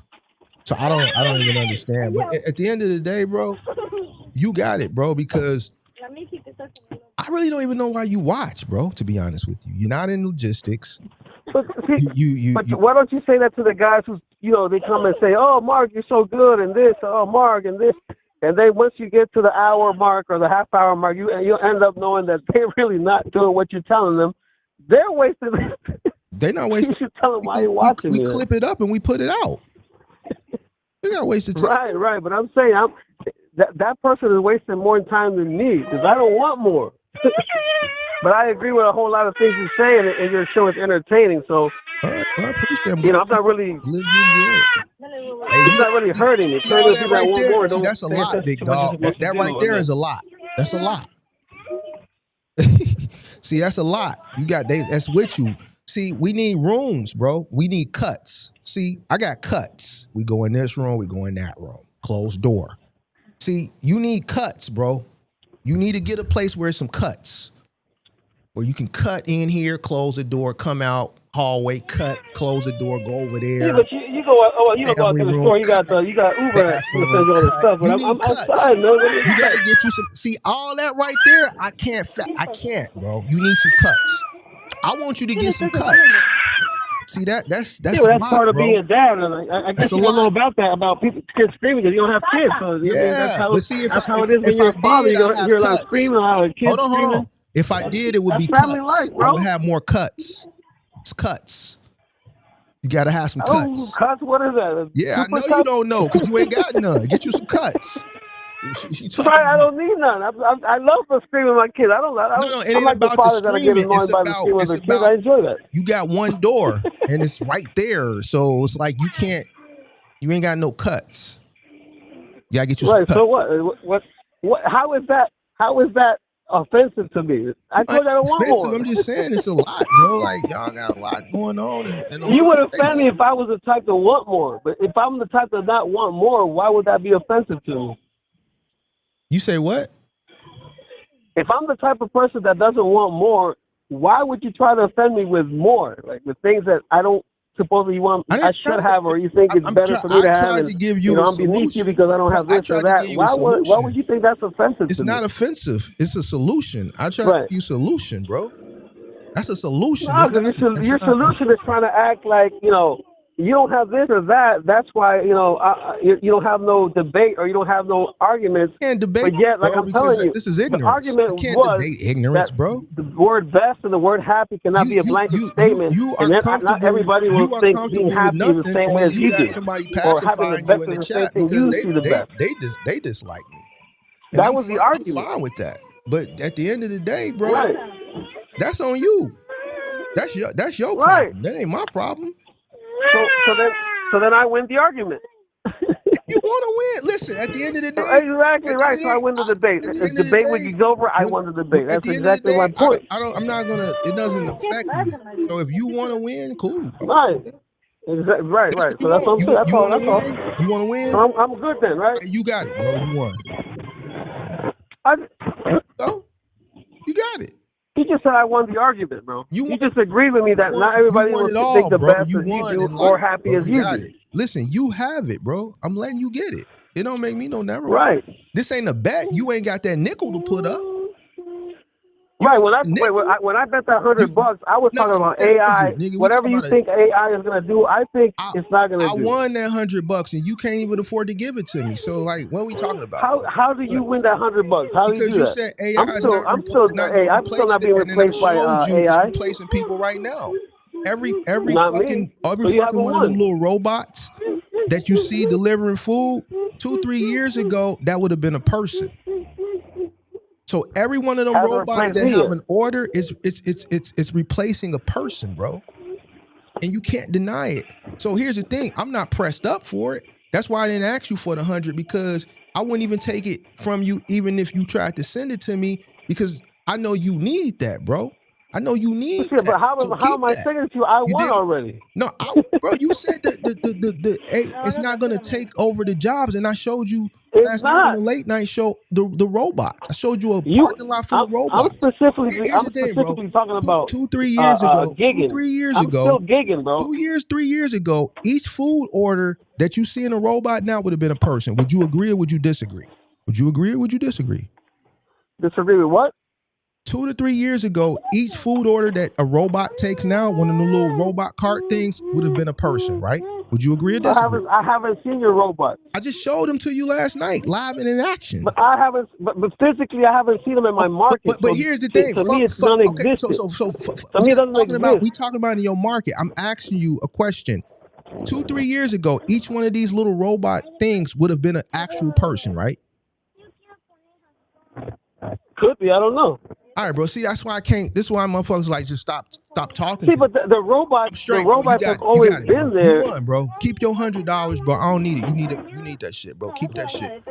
I'm cool, bro. I can't hide this conversation, bro. You see robots. You see these little fucking four-wheel. You gave a span of 5 years, right? And I'm betting you that in 5 years, I'm still gonna be gigging, bro. In fact,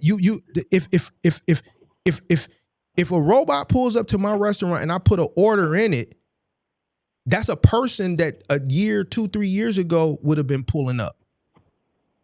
Yes, no, I get that. You're saying that's gonna replace humans, and it hasn't replaced them. It's just maybe adding on to the line of different type of workers. You know, you got the people who finance the cars, the people who do full time, part time. Now you got robots on top of that. You got bots, people with bots, and now the bots. Mm-hmm. So there's a whole different type of sections of workers now. You won, bro. Doesn't mean that they're replacing everybody. You're delusional, sir. You're delusional. How am I delusional? I told you yesterday, and you keep trying to say, well, man, I haven't seen one. They said that all the Chicago, electric cars are going to sell everywhere. What are you like talking about? hotcakes, and yet people are they're selling less. They're still selling electric cars, but they're still selling less every year. So that's not a win-win for electric cars. The same thing with these bots. They might be out there. Doesn't mean they're successful at it. What does that have to do with it might be in 5 years. They might not even go. They might go back to people again. What does that have to do with what we're talking about, sir? Because you said that in 5 years, the bots are going to replace me, right? They're already so the only way to win the bet is to wait 5 years. They're already replacing people. What are you talking about? I'm still working. How am I replacing them if I'm still doing it? Are you fucking slow, bro? You gotta be. Bro, the bet is if it replaces me. They have not replaced me yet. I'm still gigging. Do you understand what I said? They're replacing people. They're replacing people. Right. They're replacing people temporarily. That's my point. Hold on, I'm gonna show you this shit one more time. And I bet you in 5 years that thing's not gonna be no more. This shit one more time. Because I see you kind of slow, bro. I don't know what it is. You ain't that bright, bro. Something wrong with you. That's what the Tesla people said. The electric cars will do this. The gas cars are gonna disappear and this and that. And all of a sudden, people don't want those cars no more. Full of these things. Buying gas cars. You see these fucking things right here? You see them? Do you see them? You see them? See what? See what? These things. You see them here? I saw the videos. Yeah, they look. So. They look like they need to go back to the drawing board, in my opinion. Frog guy one right here, it's going to pick up in order. Would you agree or disagree that 2-3 years ago, this order that this little frog guy thing is going to pick up would have been a human in a car or a bike? Would you agree that? Yes or no? Yes. Okay. So, but there's still humans doing that, though. So this little one that's about to go pick up an order and deliver it is replacing a human. right? Yes or no? Okay. A human could have did this, right? Right. So that means a human is being replaced, right? Right. Okay, so I won. I won the $100, but I don't want it. I don't want it though. See how much it had? I had to take and break this shit bro, down. You said wait 5 hold on, years. You let me said finish. wait 5 Let me years, finish. bro. Let me This is finish. just Let me starting. finish. This Let me is just finish. starting to hit Let the me market. finish. Let me finish. You said it's not replacing humans, and I'm showing you it's replacing humans right now. Keep When the you say 100. I hear replacing all humans, that you're shit in trying the to say you background, better bro. quit I digging need because just keep the keep robot's your gonna 100, take bro. over and you're gonna have to That's what you mean by replacing. To me, replacing means that no human's gonna do that. Bro, No let human's me gonna do explain digging what you, again. bro. Each All one of these robots. fucking things in this That's what parking lot, replacing to me each one of means. these things in this parking lot is replacing humans, bro. It's replacing a car, a Uber Eats or a Grubhub or a DoorDasher. Because 2-3 years ago, this would all these orders that these things are picking up would have been a human on a bike or a car. So it's replacing. These are less orders that are going out. It's not Humans. replacing, bro. It's just adding on to more It's people. It's less just maybe orders they that don't are have going enough people out, to do the bro. It means orders. it's Maybe less they need more. opportunity, bro. They need Less to save more, so opportunity. they're Less adding on. They're not opportunity, bro. replacing. Less Replacing is saying get rid of opportunity. every Less human, and now opportunity. instead of Less humans, now only opportunity. robots. Less That's called replacement. opportunity. Less Look up the opportunity. definition of Less replacement, bro. opportunity. Less opportunity. That means you have to fight harder for less with other humans because these are taking They whether it be said that 5%, electric cars are going to 10%. replace gas cars. Bro, I I still can't. see gas cars Listen, you got it, everywhere, bro. bro. I can't, bro. Listen, I got shit to do, bro. I want to go to the gym. It's Friday. I might step out, bro. I can't argue with you, bro. Like, cause this shit is ridiculous. Keep on doing what I you're won. doing. I wish you the best of luck. 5 Matter of years, fact, I'm Mark. gonna keep you 5 in my years, prayers. robots Hey, won't bro, replace anything. That's just listen. my You opinion. and Pop Smosa, y'all niggas can just continue to be ignorant, bro, and worry about me and shit. There's no Big Mark straight. There's no Big Mark straight, and y'all niggas can continue to be ignorant. I'm finna play for the love of money and get out of here. I'm gonna play for the love of money. All right, bro. Out of here, big dog. Hey, all love, man. I got no hate. I'm just trying to I ain't got debate no for the. hate either. Y'all niggas is upset. I don't know why y'all upset. Cause the only thing I'm not upset. tell you the truth. I'm trying, Then, bro. You call it debate week. I'm trying to give you the content, this bro. ain't debate. This shit is ignorant, bro. This is some ignorant shit. This ain't no debate. We not debating nothing that like Bro, look up the word replacement, you're man. delusional, bro. Each one of these fucking things right now is replacing somebody that could have picked this shit up in a car. Bro, I seen them things. They're not. They don't look too sturdy. Man. They got to go back to Bro, the drawing board, man. Dog. Those bots can't handle fat packs of water and 30 items. Those robots are just for like little bags, you got man. it, bro. You cool. It's doing the job, bro. They people getting their food. Mark my words, in 5 years, people are gonna still be gigging, bro. No replacement whatsoever. Listen, bro. Listen, you're missing the point. You're trying to dance around the thing. If this takes, look, if this takes, and this is how I know you're not a business person, bro. If this takes over, I'm not. Hold on, let me explain something to you. If this takes, when have I said I'm a business person? When have I told you 30% of the opportunities that once went to humans, you'll feel it. If it takes 40%, you'll feel it. If it takes 50%, you feel it. It doesn't have to replace it 100% for you to feel it. And guess what? When it does, it's going to be less opportunity and the rates are going to go down more. Because now you got humans. That's always happened with this. Bro, I've been working 5 years with this thing, and that's happened all the time. And it goes up, goes down. Let me explain something to you. I got to get out of here because you're going to make me. I can't keep arguing that with happens every foolishness. time. I'm going to end up in a hotel like you. I got to listen. My cost of living is too expensive, bro. Because if I keep arguing with you, I'm gonna end up in a hotel with you. Because arguing with you is gonna make me delusional. You dig what I'm saying? Listen, when I'm trying to explain you. Hey, Mark, all love, man, all love. Yeah, I know it's all love.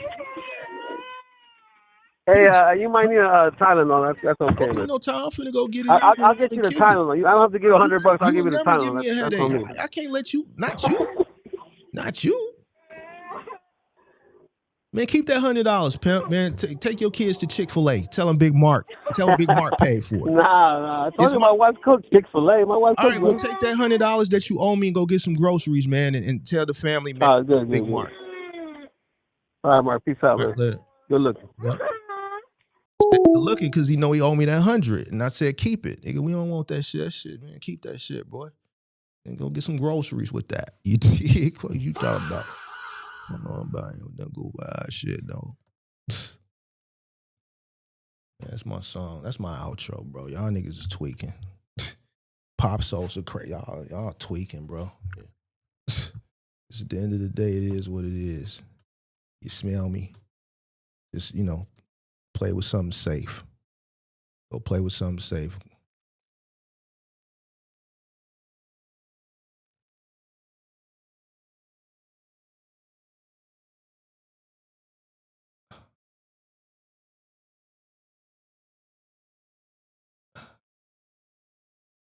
Man, yeah, don't let buddy ass when people say certain things like that, that shit don't, ignorance, it's just, just let that shit go, bro. People will say things. Really, they admire you. They really admire you. They really want to be just like you. That's what it is. So I don't.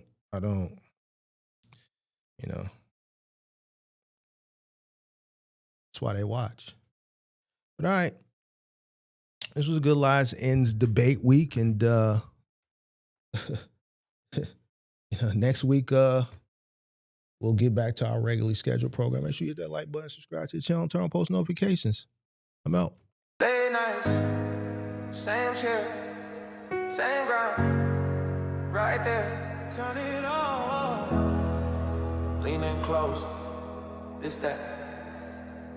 Welcome to the Mark, the mentor show, where the plans turn real and the hustlers grow. Talk money, talk mindset, talk get it, let's go. If you came from the bottom, it's the road you know. It's the Mark, the mentor show. Every loss, every lesson, turn it all to gold. From the late night notes to the sold out goals. Say the name one time so the whole world know.